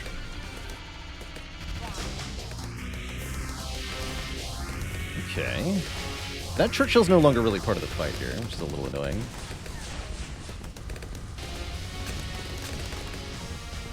It's at least going to still kill the balloons. Yeah, knowing how phase worked, probably we should have put him a bit further back.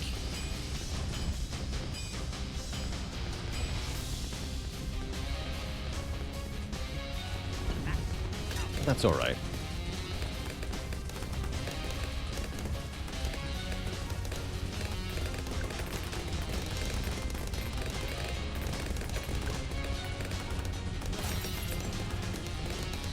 That's right, the pushing guy can throw over walls, but can't see the camo, unfortunately.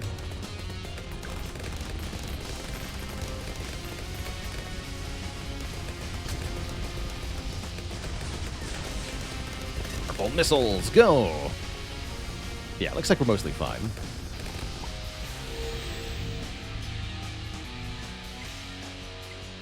I'll take a Super Monkey Storm, sure. What if that damages the boss?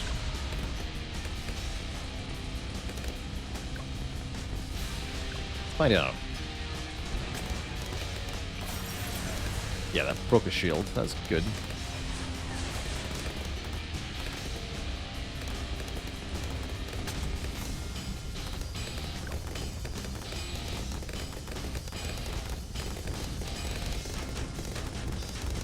Easy peasy.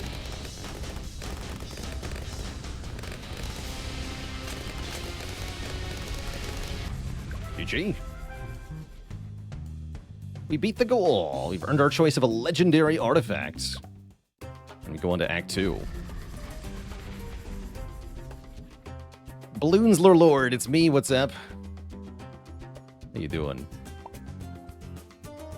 Essence of Phase. Tier 4 monkeys and level 15 heroes can see camo and deal triple damage to camo balloons. Interesting. That has some specific uses. Fire Monkey is very strong for not that expensive either. Or is that a Mad Bomber Ninja? Yeah, that is. Interesting. Both of these tier 5 towers are pretty strong.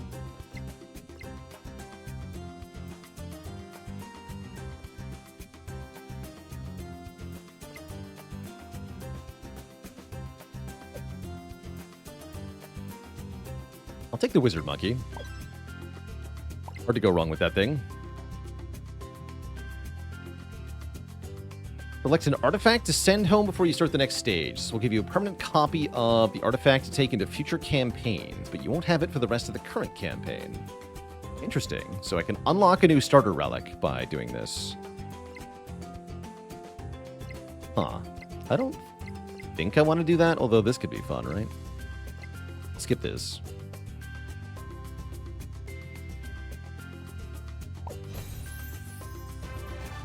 All right, that's stage 1. Now we go into stage 2 here. Looks like we still don't have any more hearts, huh? We'll be facing down Vortex, the Master of Air.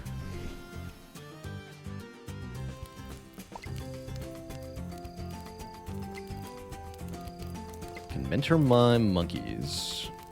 This can only study on commons.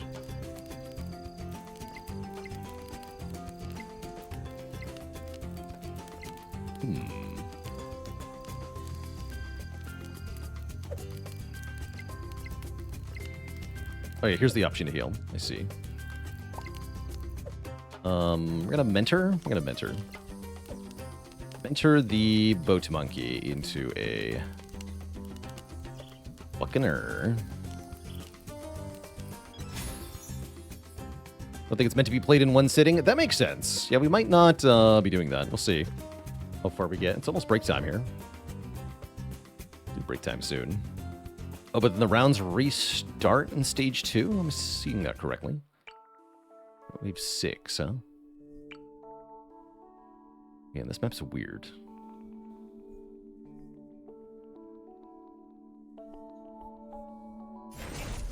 One of the harder maps.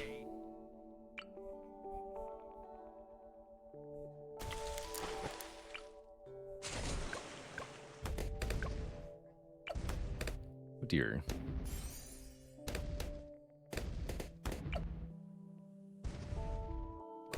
Getting through. Need camo. Awesome. Ah! There we go. Okay. Everything's fine.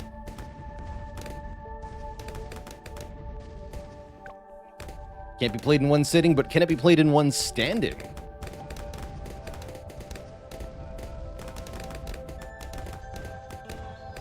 Yeah, this map deceptively difficult. Most of the track is not actually used. The balloons just go straight across here. And most of where you would want to put your monkeys, you're not allowed to. These snowbanks you can't place on top of. That's pretty mean.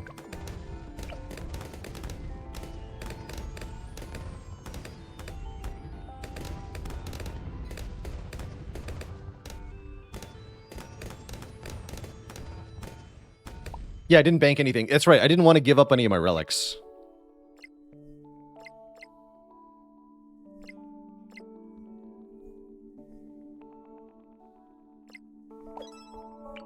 More range. Look at that range.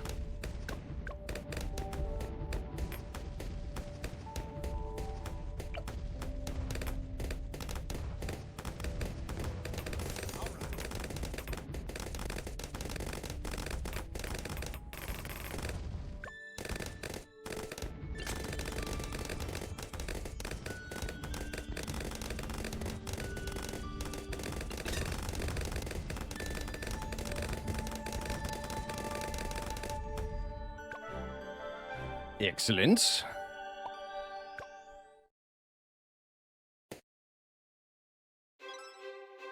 Tokens.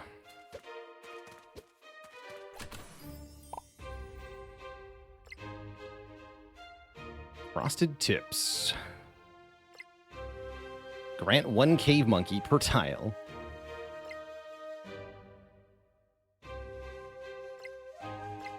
These are all Cummins, huh?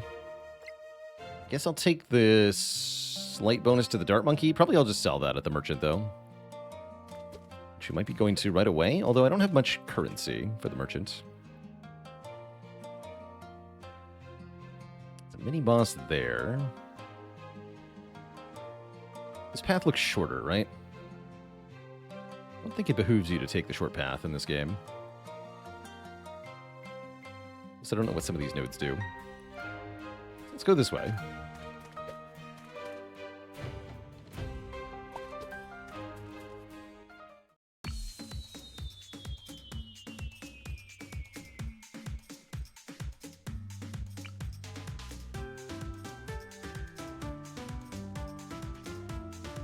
How do I like this mode so far? I'm enjoying it at the moment. I don't know how replayable it is. I'm curious about that. Sniper up here. I can't get rapid fire though. Interesting. Oh yeah, I gotta remember the camo. Oh heck. Wait. Definitely need camo detection right away or we'll die. Looks like I might lose another life here. Hey for gore.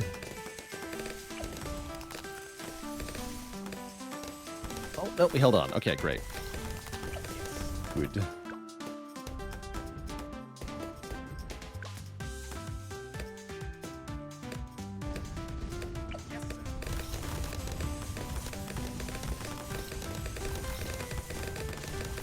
Spooky.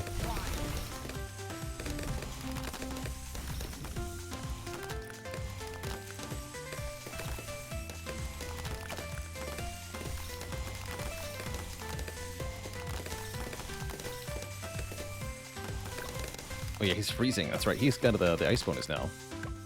For him. Yes.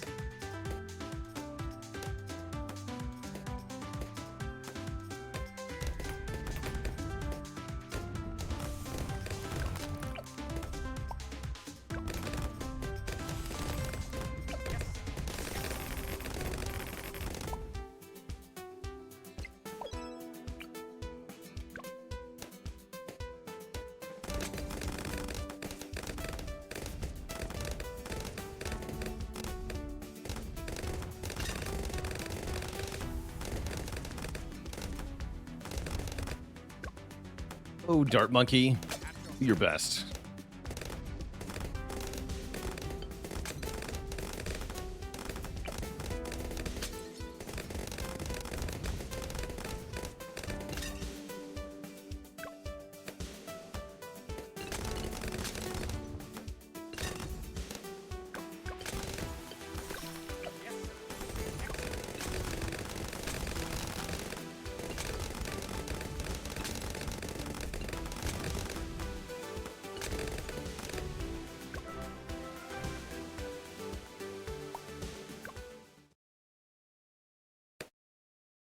Okay. More tokens.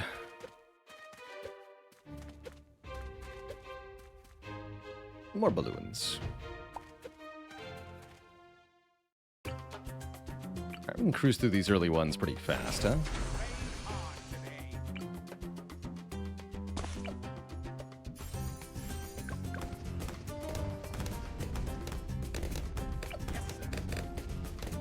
Remember to get camo detection first, though. With my initial placements, I keep making that mistake. Yeah. That might be game over, actually. Good luck, buddy.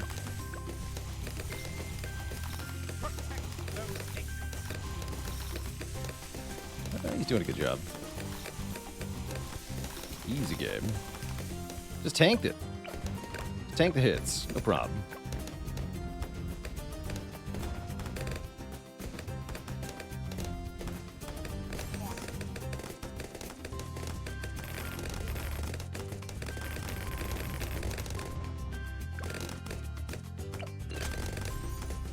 And yeah, I think in general, this kind of sniper does want to be set to strong. I think that's right.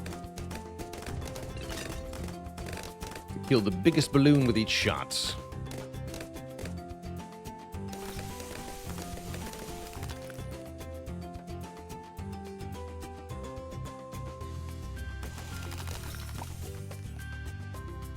Be a Battle Cat. Battle Cat OP!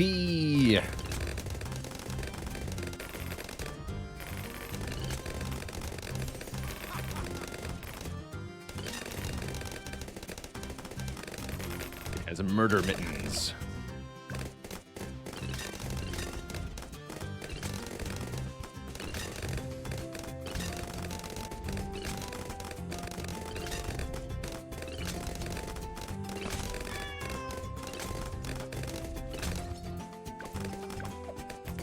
Okay.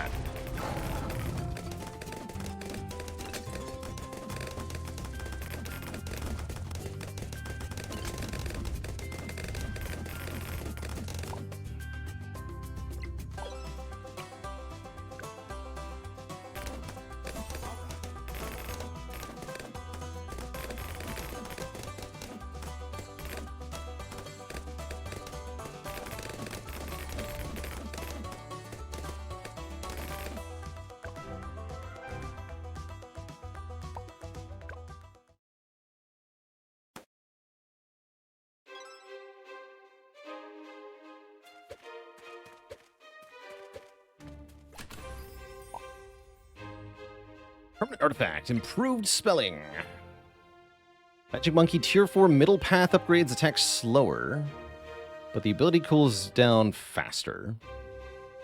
That is the wizard that we have. I don't know if that's better. Magic Monkey's projectile pierce and lifespan increased by half. And their projectiles are pulled into orbit around the monkey. I have got to see what that looks like. That sounds hilarious.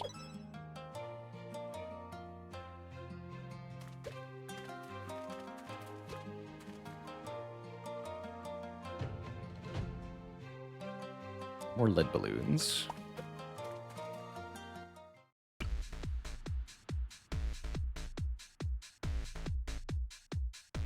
Alright, just slap the Buccaneer down. The Buccaneer.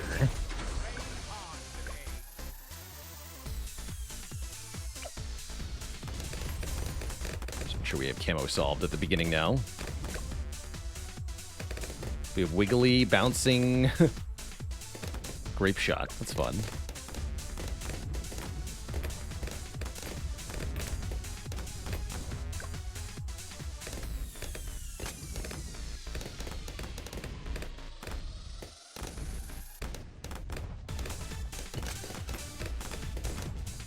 Seems to work pretty well.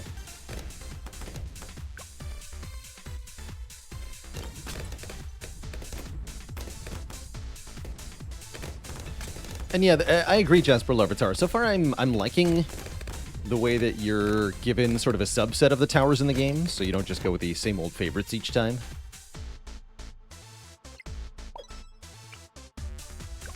That's right, the border color represents the group they belong to. So Alchemist is a magic monkey. Wait.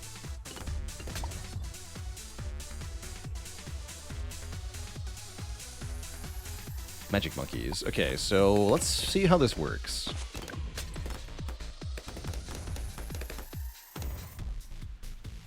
If I can. Doesn't seem like it affects the Alchemist. Maybe they're special.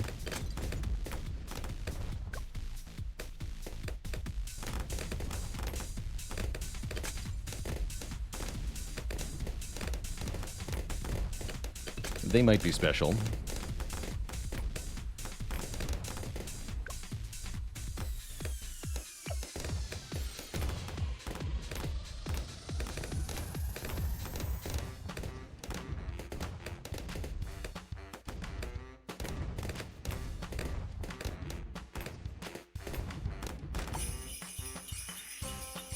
Gotta save up enough for the wizard.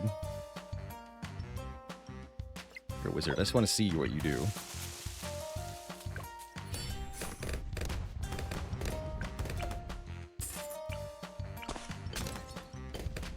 Oh, cool. Yeah, you can see him doing it. It's funky. Doesn't follow the max range.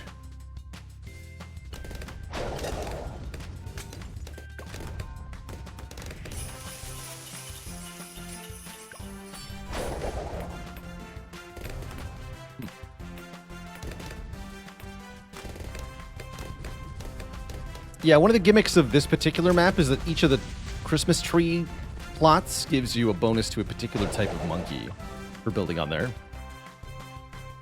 So the purple ones give bonuses to magic monkeys, the blue ones give bonuses to primary monkeys. So on and so forth.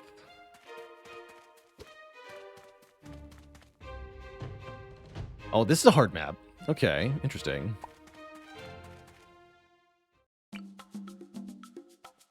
Yeah, this is definitely one of the harder maps. No rare good for Churchill to go here. In fact, he's almost useless here. Unless we get like a portable lake or a pontoon or whatever the hell. But that's what the Buccaneer is for. Just get a really big water monkey. And probably a sniper too. A sniper can sit over here and do stuff. Alright, let's see how they work together.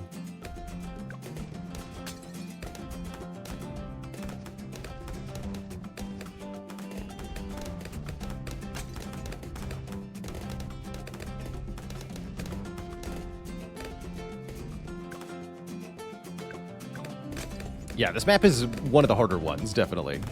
But what this game calls an expert level map. Is that the ice monkey that makes a platform? No, it's not, unfortunately. We might luck out, though.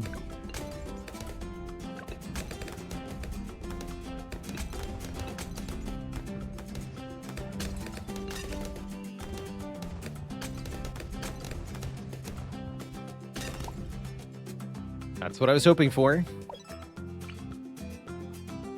Pontoon! Tank on a raft. Orbital drop go. Alright, everything's fine.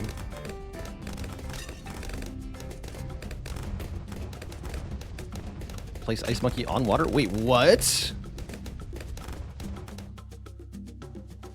When did that happen?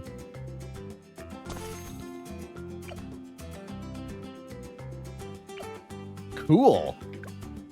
I had literally no idea that was a thing. Groucho, thanks for the Prime sub in 17 months.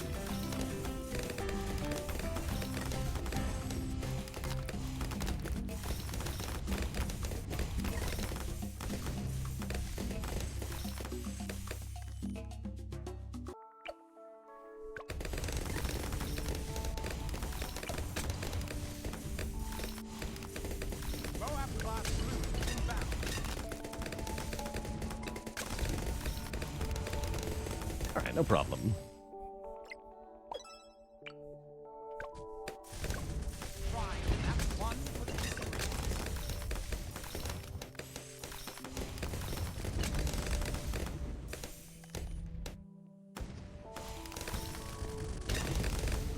Yeah, this changes quite a bit, actually.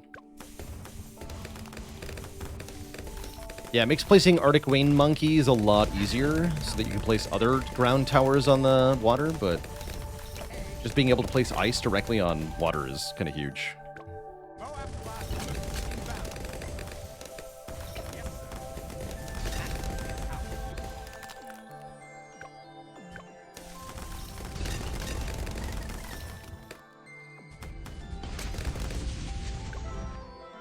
Good stuff.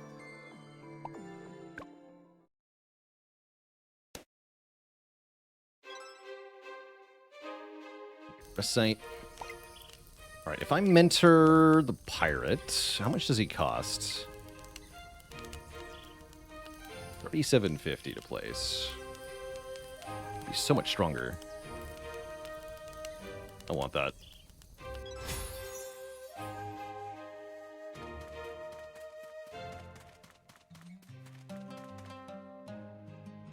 So this is double HP Moabs.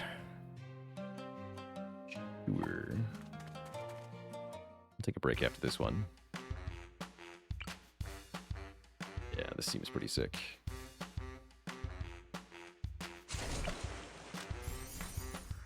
Can Churchill go on this map? That'll do.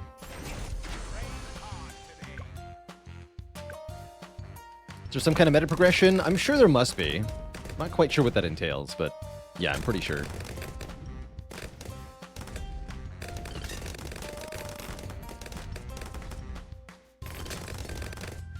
I mean, hey, scot-free, a win is a win, right? You can't always expect to get away scot-free.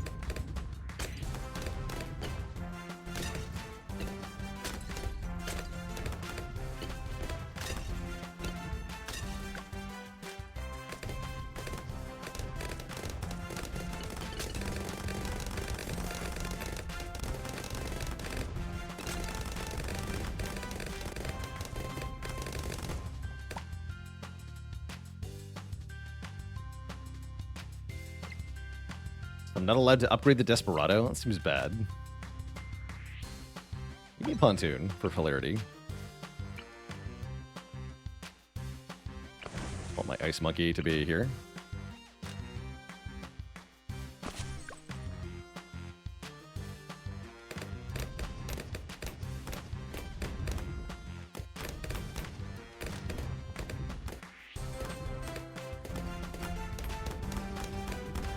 Is it good there? No, I just want it there.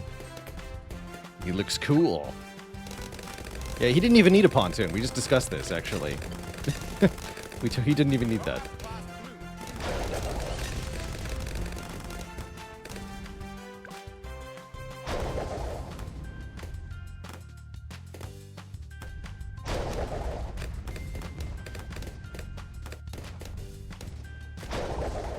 That is very OP.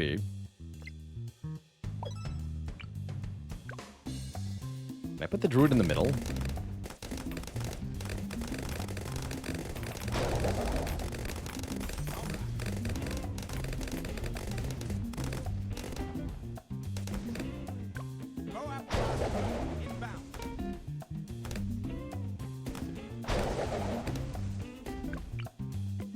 Yes.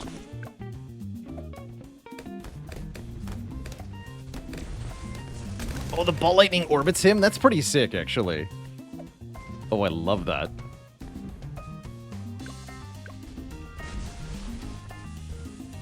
That's cool. Those normally go in a straight line.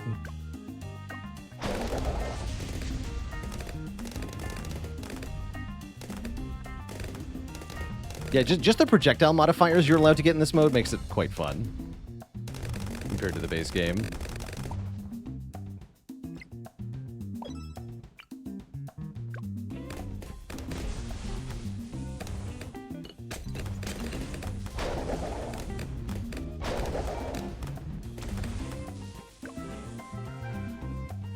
That was no problem. And we earn a legendary artifact for that? That was free. That's free as heck. You can get the level 5 Ninja Monkey back. Frosted Tips legendary. Our Monkey Person range upgraded. Primary Specialist legendary. Primary Monkey's attack speed 53% faster. All other monkey categories get nerfed, though.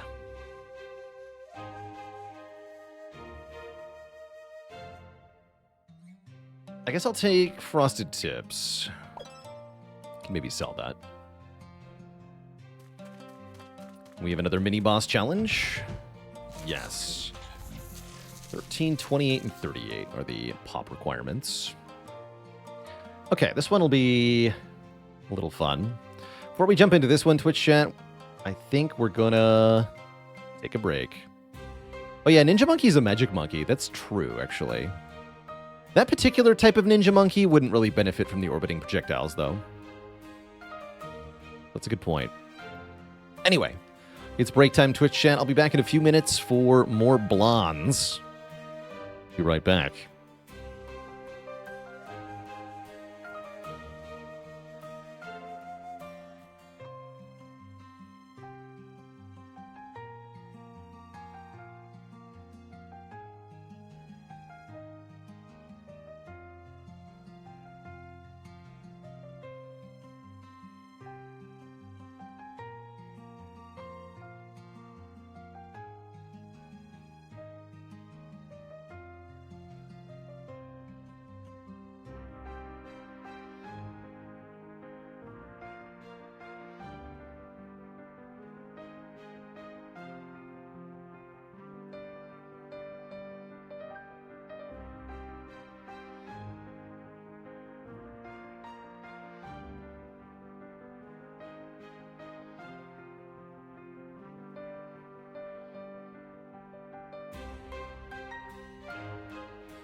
Alright, the wait is over. Let's tackle this mini-boss. See how we can do here. There is water on this map. Maybe something to place a bit later when Phase gets closer. Now that we know how Phase works, I think we can use this to our advantage. Seems hard to kill Phase many times if he's going to move forward each time we try to kill him, right? But maybe. Maybe there's a way. Okay, you already start with the machine gun. Good news. I assume we want Rocket Storm to try to do this, but maybe not. Does seem like the no-brainer strat, yeah?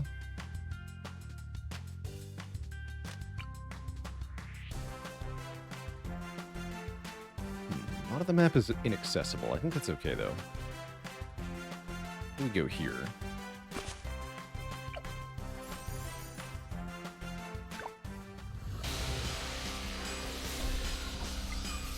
Interesting.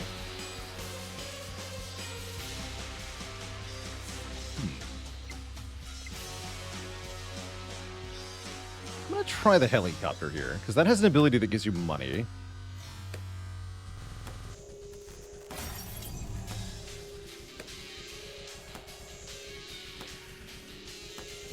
Get shot it. That's pretty fast, actually. Not gonna have that much time. Okay, never mind the stupid helicopter. Ignore what I said. It's wrong.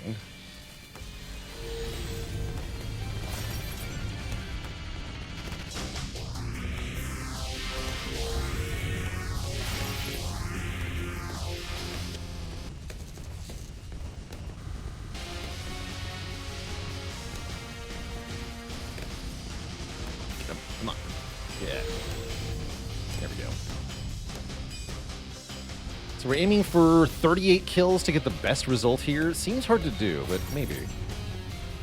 Oh yeah, you need to be able to see camo.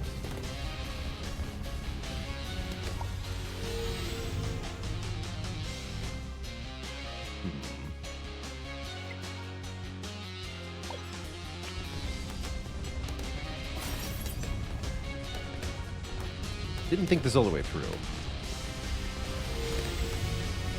With the hero not contributing, that's gonna sting.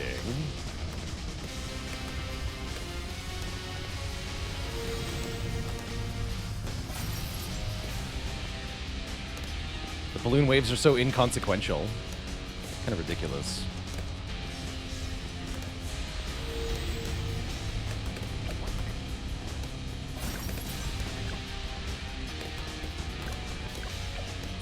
Probably want to get Rocket Storm rather than giving Churchill camo detection, but the machine gun is so good, though. I'll give Churchill camo. We're almost there. It'll be perfectly timed, too. Yeah, here you go.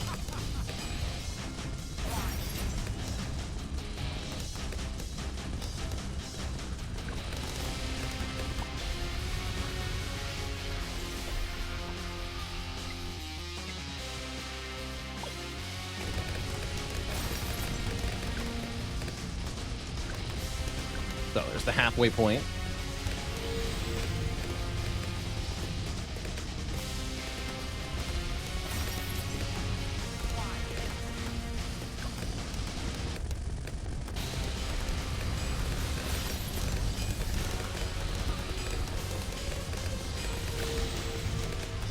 So we get our common reward. Maybe we can get the uncommon if we do this well. It's tough.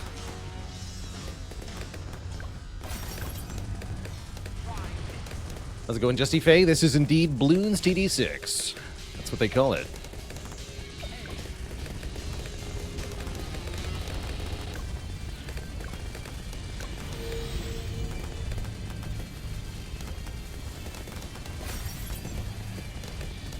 Something tells me we're not getting better than bronze here.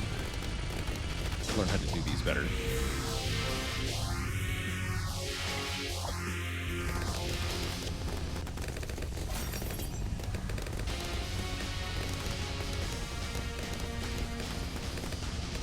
Come on.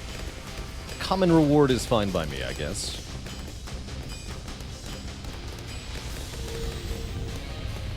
Do I have experience playing Bloons Tower Defense? Yes. Yeah, this game specifically I've already got like 200 hours in. And then I've played some of the earlier games in the series as well.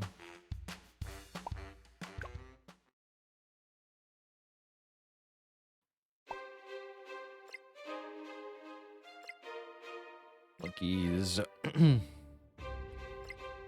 Guess we'll take Primal Instinct. Primary monkeys attack faster if set to close is fine.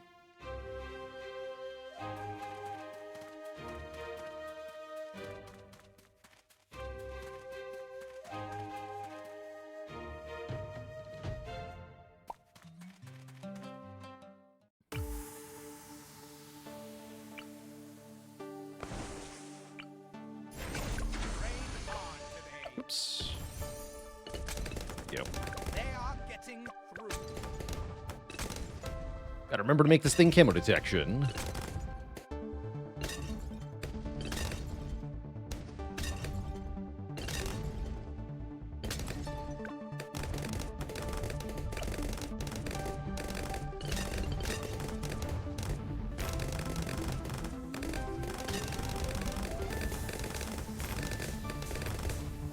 And I can just keep placing those, right? That's pretty good.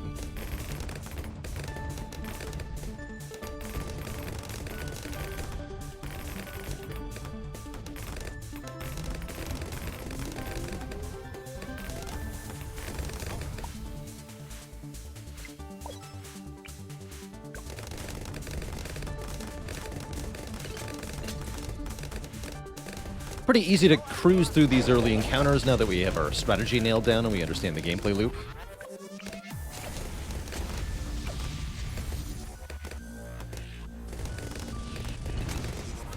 I have 6 harpoons available.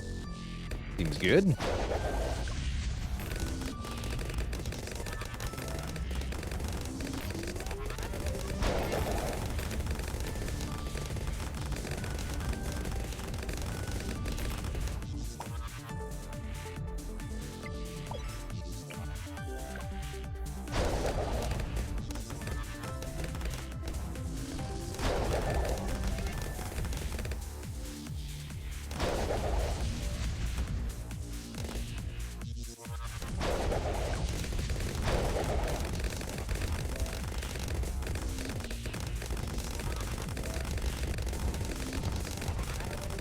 Yeah, I think that's the intention, Justy Faye, making you not have to use the same monkeys each time.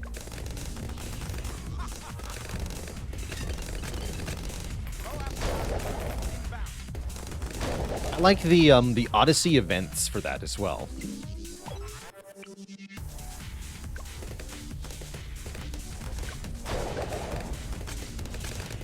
It's almost always one of those that you can play, and they give you a different subset of monkeys.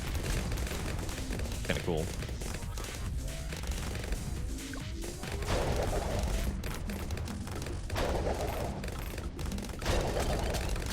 To yoink every big balloon ever. This is gonna. It's a good build. I like this.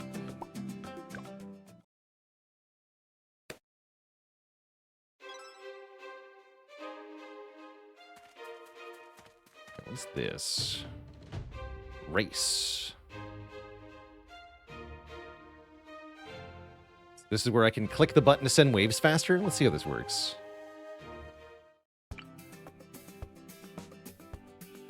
Yeah, it's a race clock. So we can send a new wave, and we have our usual set of abilities and monkeys. This is pretty strong. Is this not just obscene, actually?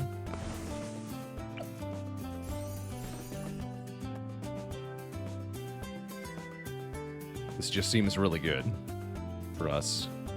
Can I put one of you here? No, not quite. Okay.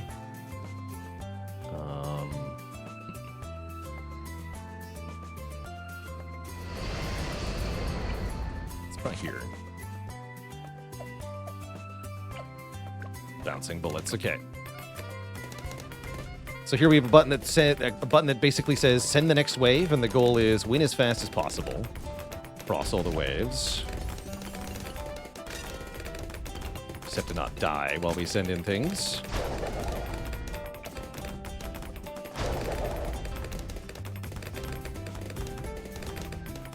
That's a little scary.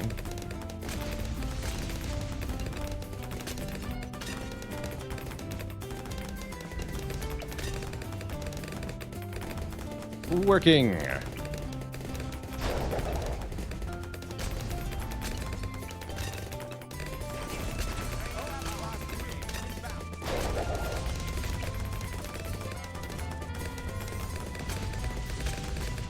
Bouncing buckshot. The goal is 4 minutes for gold here. I think it's going well.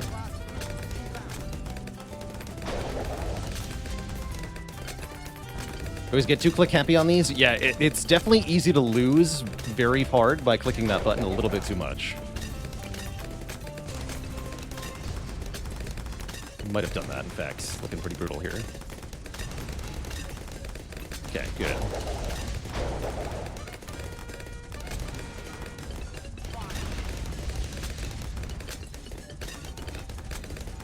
Making really good time, though. In fact, I probably don't need to click the next wave button anymore, but I'm going to, because I like getting a good time here. Makes me feel good about my life. Makes me feel good about bronzing the mini-boss events. Like a chump.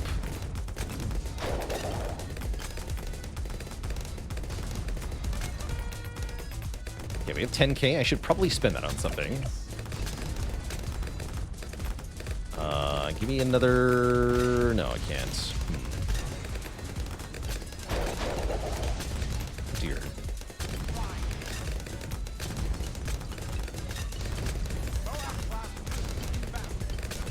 I've got some good stuff here. Oh. No, I failed it. Alright, well. GG. I couldn't figure out what to spend 10k on, so I died. Well, I guess now I don't get anything. Although I can spend a heart to try again.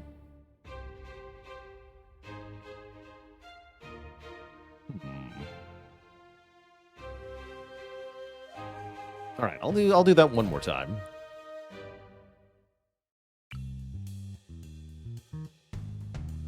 Should have done Rocket Darling, because then we can also get Rocket Storm, right? Yeah, let's just skip Churchill entirely.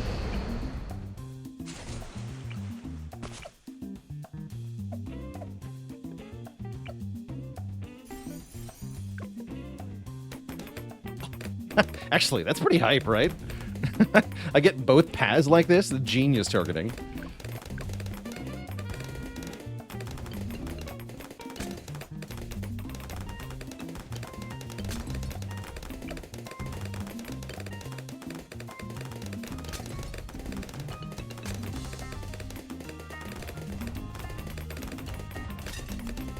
Oh, I see. Yeah, there we go. It's like something's missing here.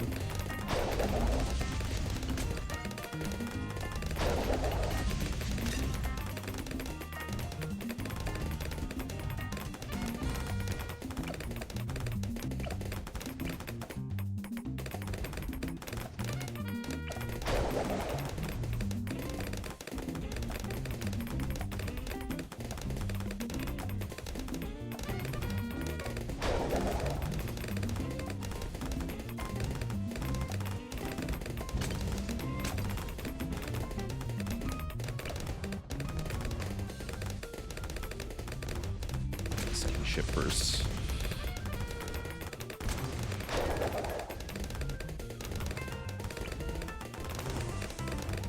Great. Hello on that one too.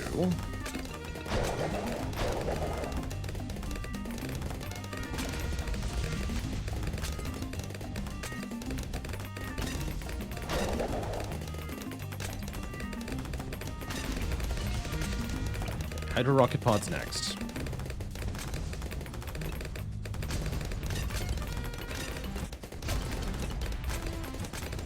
There we go. Okay, that should cause some mayhem.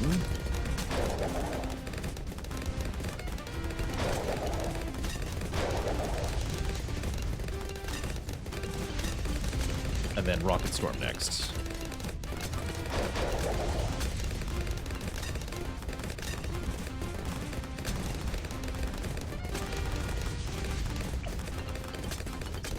Okay.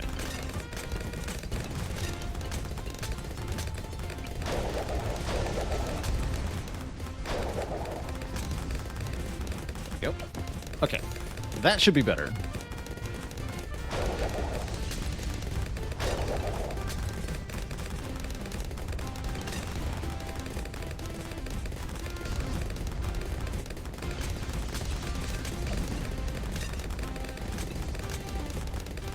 Let me get him an alchemist.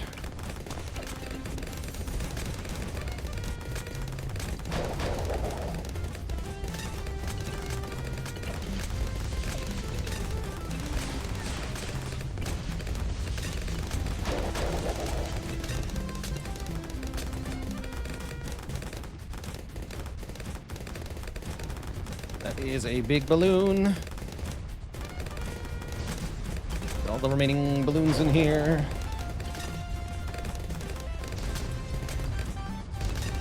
Oh, snap, DETs? Okay, you can stop that though. That's important to know.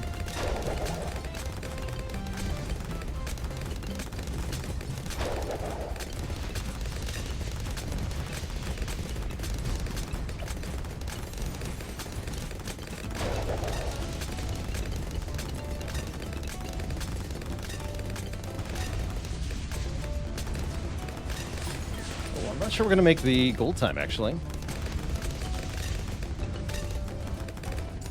Just under here.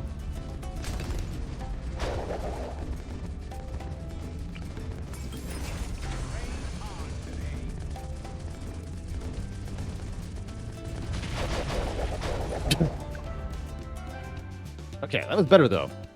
We got a rare one. Just, I think we were maybe like 20 seconds short on gold there. That's a much better try.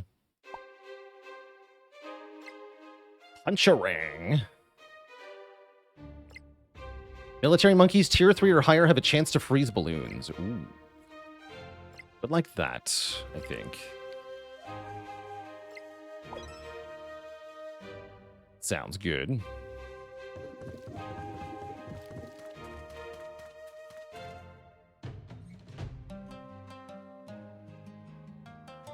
This one goes deeper. Interesting. But we get another artifact for this, if I understand correctly.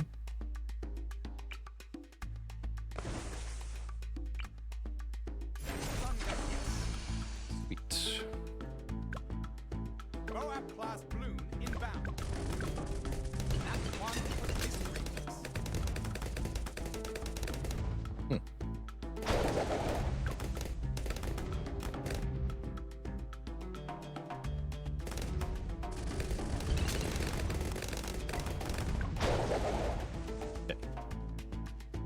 We need a little help here. Yes.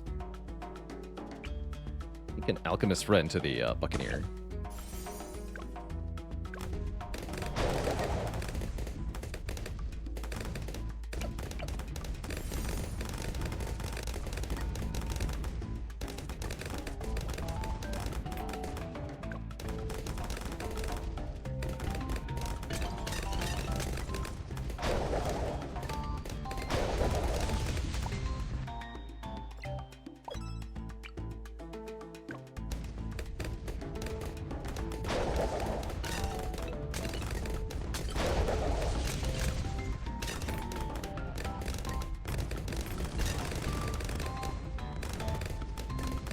Yeah, pirate ship looking OP sure is, especially when we get two of them.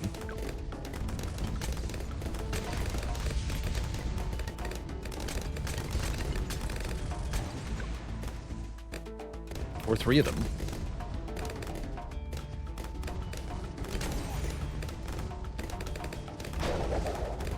Man, the monkeys. Or something. It's a pretty good sub.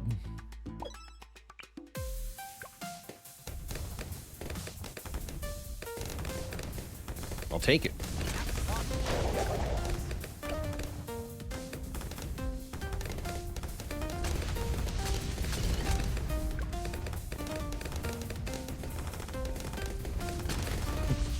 Was it a Prime sub? It could be part of the Cozy Sub Club, I'll tell you that.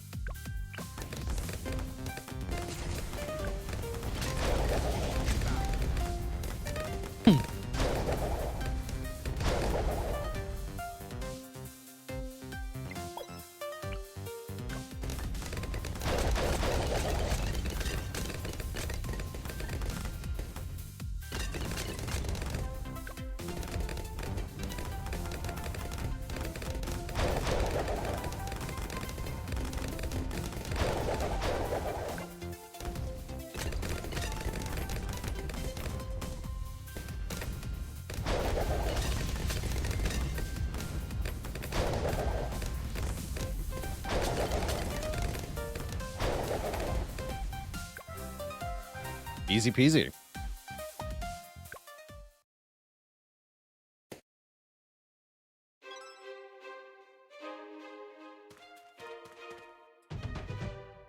Okay, another chance at a mini-boss. This map's really easy and really long, so this might be a lot more doable. Guess we'll find out.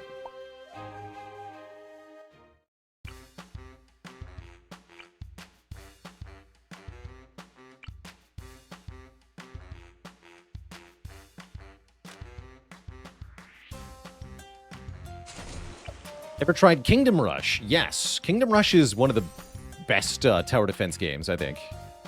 At least the original one.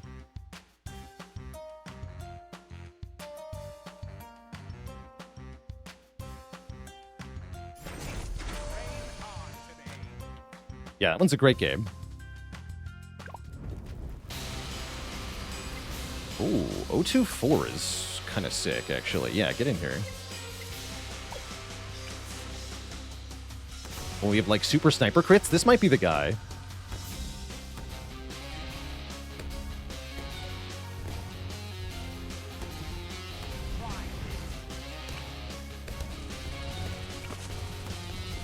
Yeah, that's kind of busted.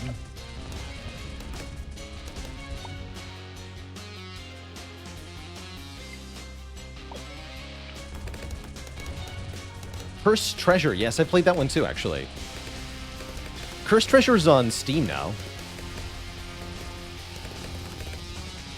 Yeah, this guy's critting like crazy.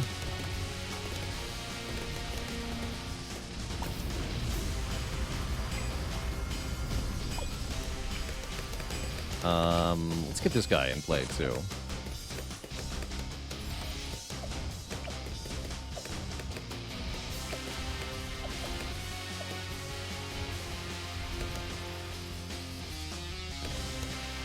Oh, the fireball.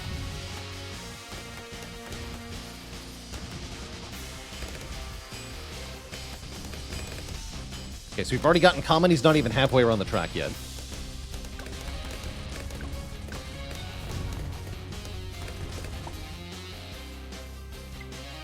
Also sick.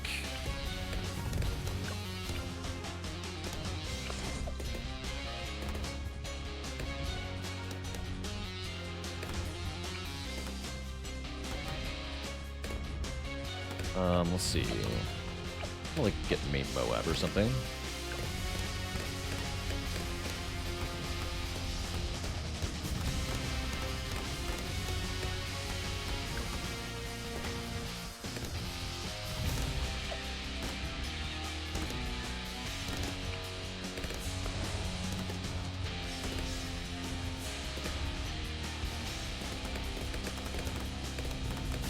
Yeah, this guy has like a heat gauge or something. I don't know how this works.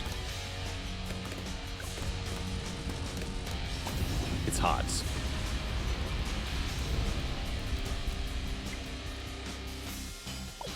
Heat boost? Wait, isn't that a level up to my hero? No, just something else. That's a hero boost I'm thinking of. Got it.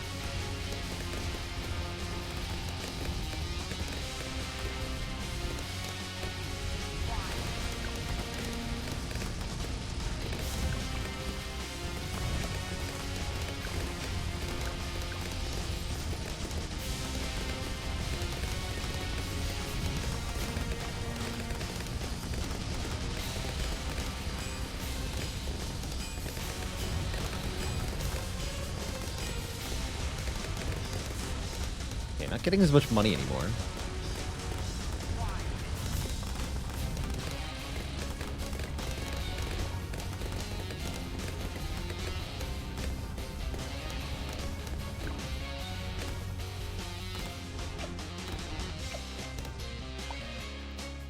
Can't find the Legend Mode DLC. It's actually in the game, so you won't see it on Steam, but rather inside of BTD6.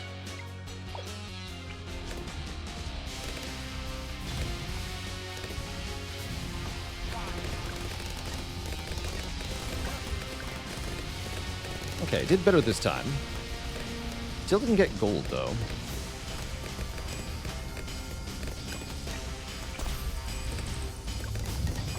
Oh well.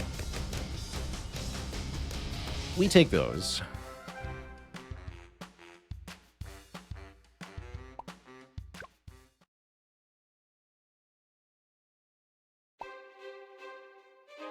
Green teams. I guess I'll take greater primary precision. I guess so. We don't have any of these.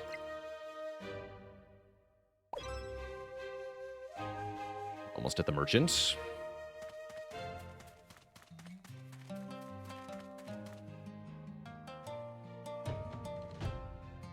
Good old logs.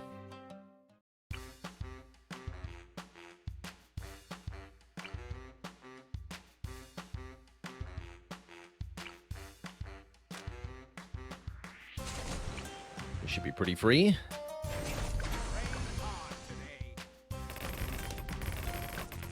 Don't forget the camo. Great, now it's free.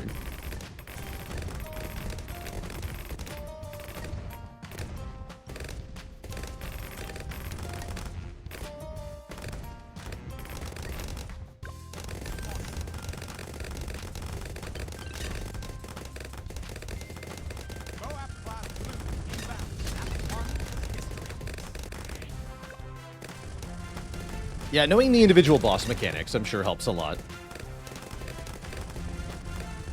There are definitely efficient and inefficient ways to damage the bosses.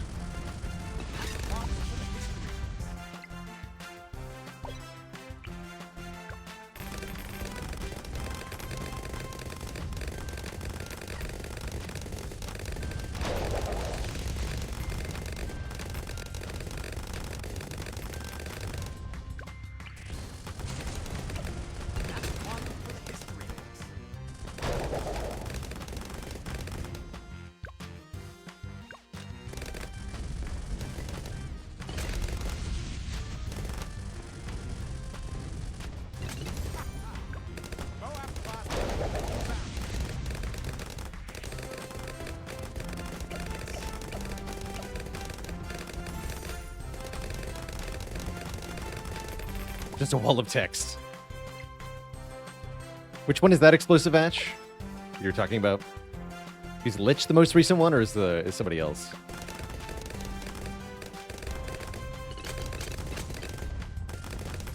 Oh, the one I just fought, the red guy. Mr. Fireman. Blastopopolis, right. Boss names are so dumb.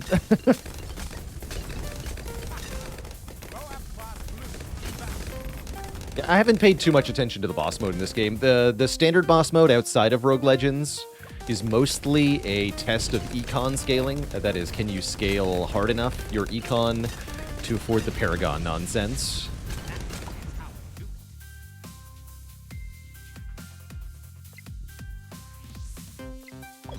Screw it. Give me a pontoon. For fun, mainly.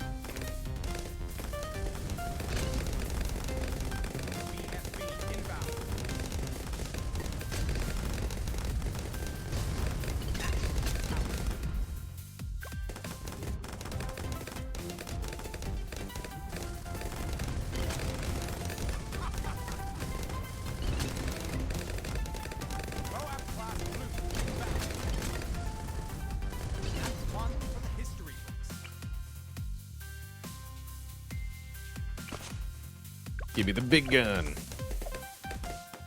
Thing's hilarious. Yeah, killing a boss with as few as upgrades possible, that does sound like a quite an interesting challenge.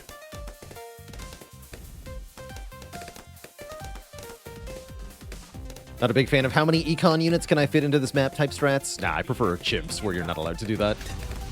It's just a better game, ultimately.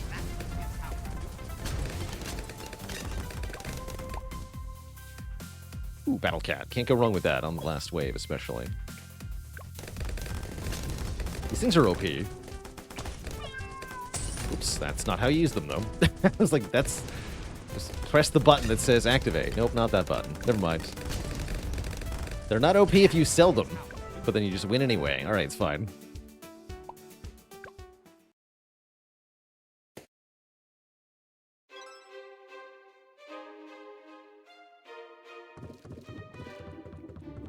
It's totally fine. All right, last fight before the boss. The boos.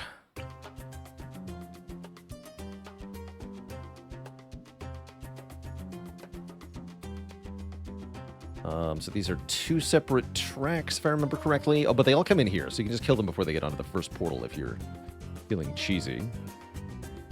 Otherwise, what? Maybe two separate Buccaneers, perhaps?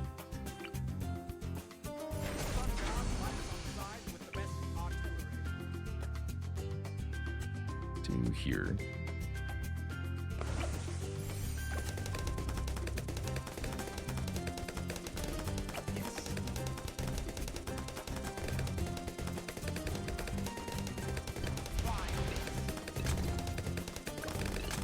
Good work, Churchy.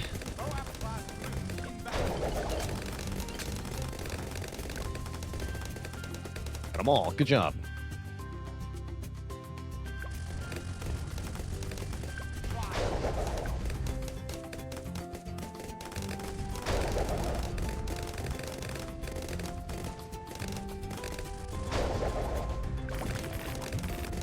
There's the portal active. I'm not sure what... I imagine it's just a number of waves or something. I'm not quite sure what causes that to activate or not activate on this map.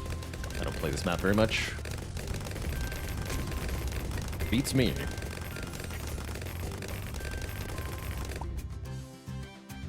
Military. Actually, this seems better. For being honest. One get-out-of-jail-free card, essentially. I clearly needed.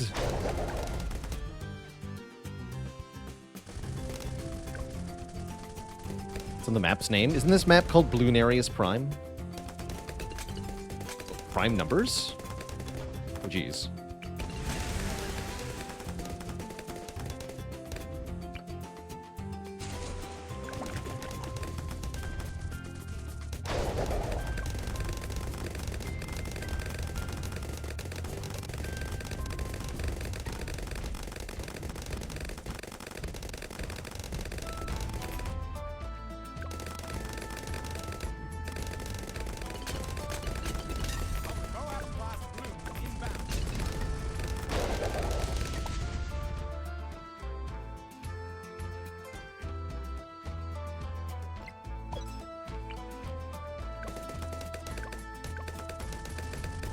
Next prime is what, 23?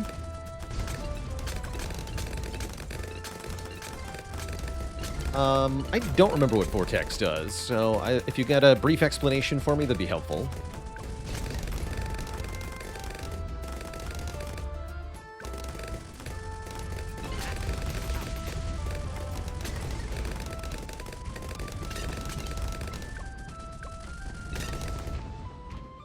Yeah, prime numbered rounds. I would have never guessed that. Would never have guessed that. Not once in my whole life would I have guessed that.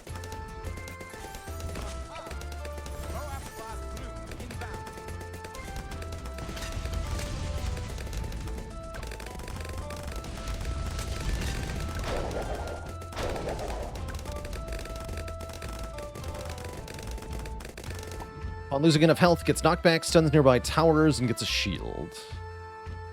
No special properties. Okay, doesn't sound too bad.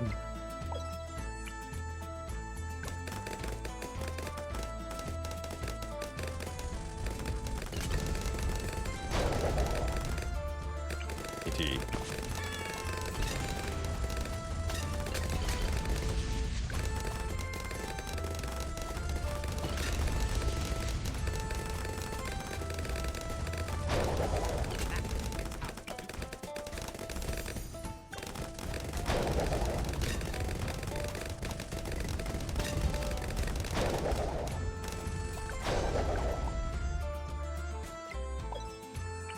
Activate the kitty.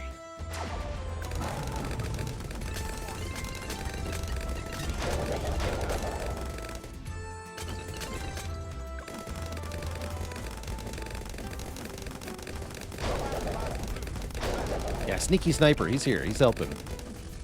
6,000 pops. No problem.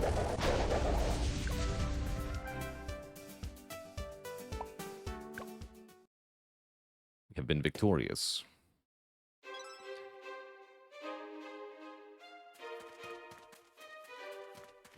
I think I forgot to open the chest. Oops. Oh well. What do we got here in the shop? No more, please. Ban a monkey from being offered as an insta-monkey of choice for the rest of the campaign. 2 charges. Duck-a-geddon. Support monkeys have a rare chance to send out a duck. Duck has 500 pierce and deals 200 damage? That's quite the duck.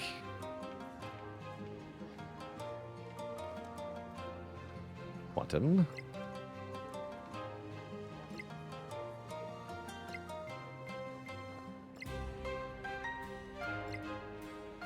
What is this? Get 120 monkey money? Wait. Like for permanent unlocks? That's very funny. Are these mods? No, this is all part of the game now. This is a DLC within the game, though. Add rogue XP to the end of the campaign. I mean, none of these artifacts really do anything that I want, so give me the meta progression stuff, I guess. Oh, I can even buy that twice, huh? Yeah, I can buy that twice. Well, I'm going to be honest then. I want the monkey money. Want it.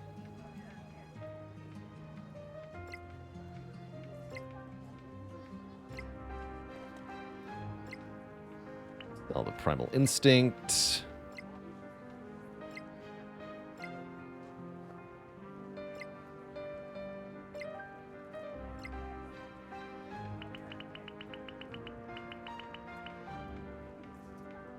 Sell this. Thanks. Easy money.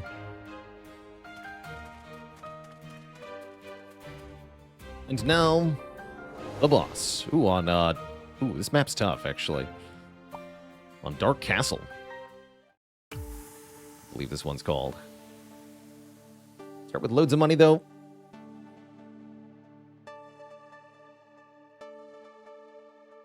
Quite enough. How do we want to do this?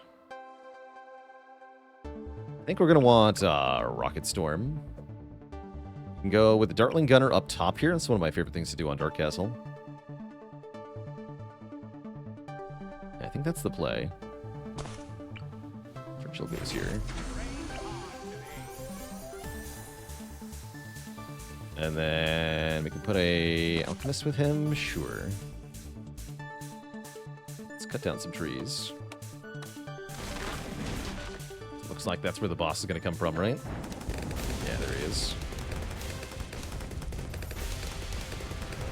Epic music, go! Dear. Why does he have so many health bars?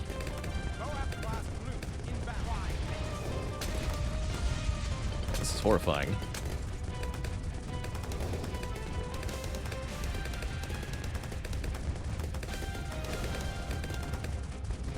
I am concerned.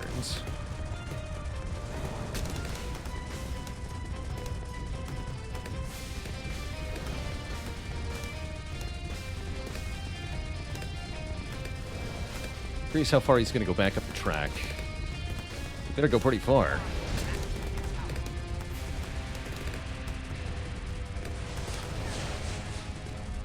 Rocket Storm, go! I don't think it's going to be enough, Chad. I think he's just going to kill us right out the gate here. It's horrifying.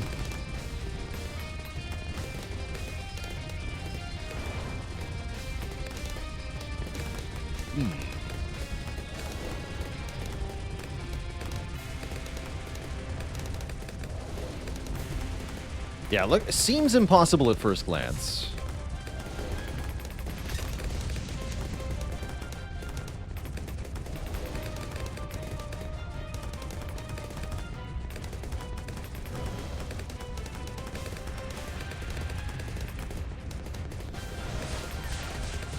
There he goes. I like he squeezes down to get through the gate there. Yeah, I can't hit him anymore. GG. Just goes right through. Yeah, it's like getting killed by Champ's Execute, right? Just like dead. Wait, where'd he go? Hello? What? We didn't even lose until that went through? What the hell? I'm confused. I'm very confused. So we lose 1 life, or is that just like hard game over here? Okay, just 1 life, so we can try again, yeah? Yeah. Okay. So my main problem is that we can't actually afford to get the wizard monkey down.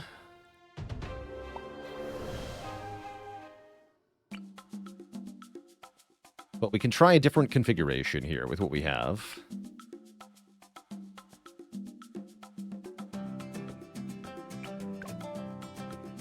Not sure what our best bet is. What, main Moab sniper, maybe? Otherwise, I'm not sure what to do here.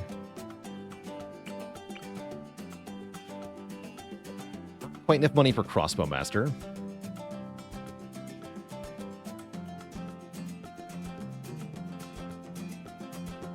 We try Laser Dartling. Oh, yeah, we can get Plasma Accelerator. That could work.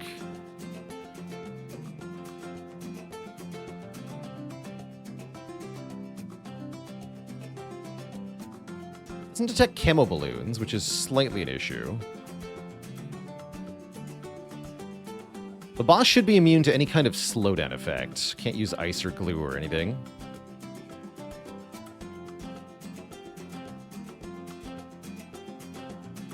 I'll try Plasma Accelerator. Oh, that costs all my money. Okay. That means we just die instantly to the camo balloons, yeah? That's not gonna work. Yeah, we just die instantly. That's not good. I thought that was cheaper.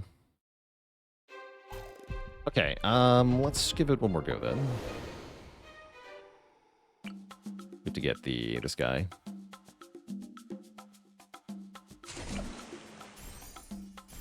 But that means I can't afford Plasma Accelerator. I'm not sure how this is going to work.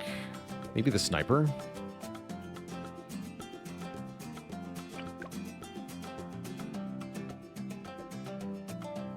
I don't see ice doing much unless we could get all the way to Icicle Impale, which doesn't seem likely.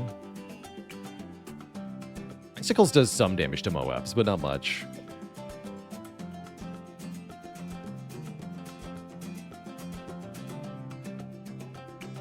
Churchill down.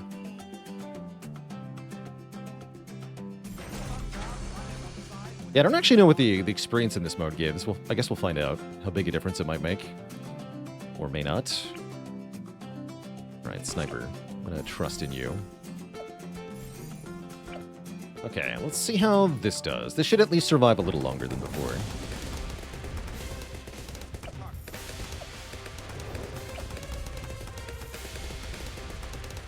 I didn't chop the trees. Whoops. That's a mistake. Yeah, I think that's too slow. Too slow is how I'm feeling. At least I can yoink the Moabs.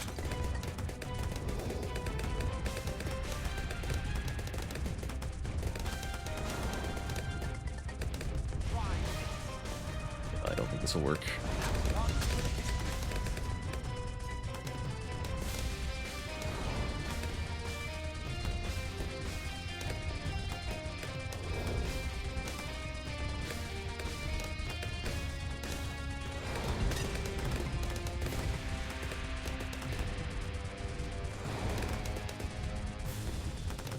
Well, maybe. Hold on.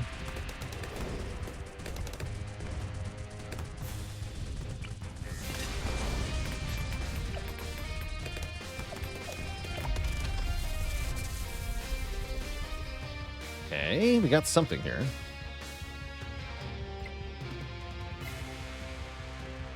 I want the sniper.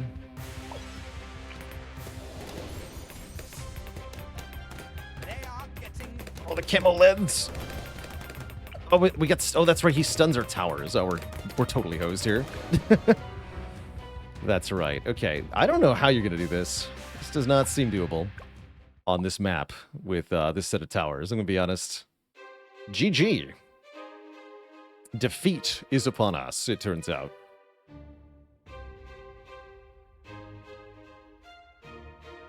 You ran out of hearts. So, what can we do with XP? Oh, I see. Okay, so yeah, it is meta progression, proper style. Okay, so that makes a lot of sense then. Yeah, lots of stacking little passive bonuses. So playing without these game's very hard. Once you have enough of them, probably too easy.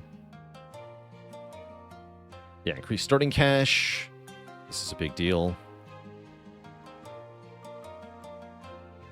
More experience on heroes. That's a big deal. Okay. That makes a lot of sense then. Starting cash is probably the best thing. Can you do co-op for this mode? I don't think so. Yeah, we also didn't have a good set of towers for boss damage. And then rolling that particular map was real nasty. 'Tis what it is. A good lesson in how Rogue Legends works, actually. And honestly, pretty decent timing here, too, as it is about time that I wound things down for today, Twishette. Really liked this look at Rogue Legends in Bloons TD6. It's definitely a refreshing take on the game, forcing you to use different mixes of monkeys, as well as being able to stack bonuses on monkeys in that fun rogue style, you know, like getting a whole bunch of relics that all benefit one thing. That's always cool. So I like the core concepts at play here. Is it something I want to revisit? I don't know. I feel like there are a lot of other good options. How balanced is it? I think I'd have to play more to be able to properly answer that. I'm sure it's breakable. But that can be a good thing.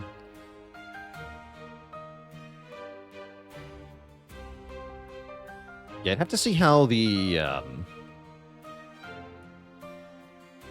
XP shop changes things up. I see you can get specific upgrades from the monkey knowledge. That's cute. Very cute. See you later, whatever I'm me. Thanks for tuning in.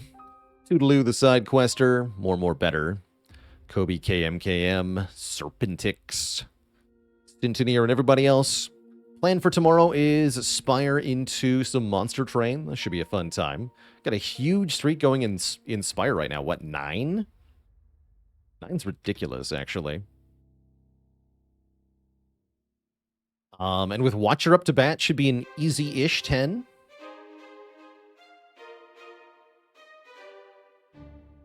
Where it says, I kind of like meta progression, but don't like hitting the you are not meta progressed enough for this ride wall. Indeed, but I don't completely feel like that's what happened here. I feel like we rolled a tough boss on a tough map with monkeys that weren't good for it. So I think even with more meta progression, the stage we were on was going to be nightmarish. That's right, more XCOM on the weekend. Friday and Saturday is the plan for some XCOM this week. So it should be a good mix of the usual. No sponsored streams this week, so we have more time for our games. Unless you count this as sponsored, which it sort of was. Sponsored by you, Twitch chat. And all your votes. SRF says, I felt like you don't need meta progression for this game mode. That's my initial impression.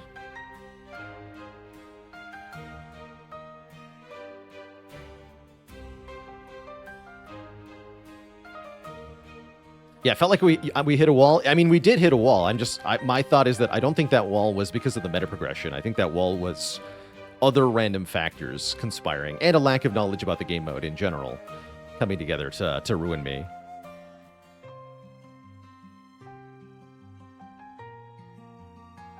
SRF says, actually, when the game mode launched, there was no meta progression. That explains why I didn't remember that there was meta progression. They just added that on top. That's kind of cool.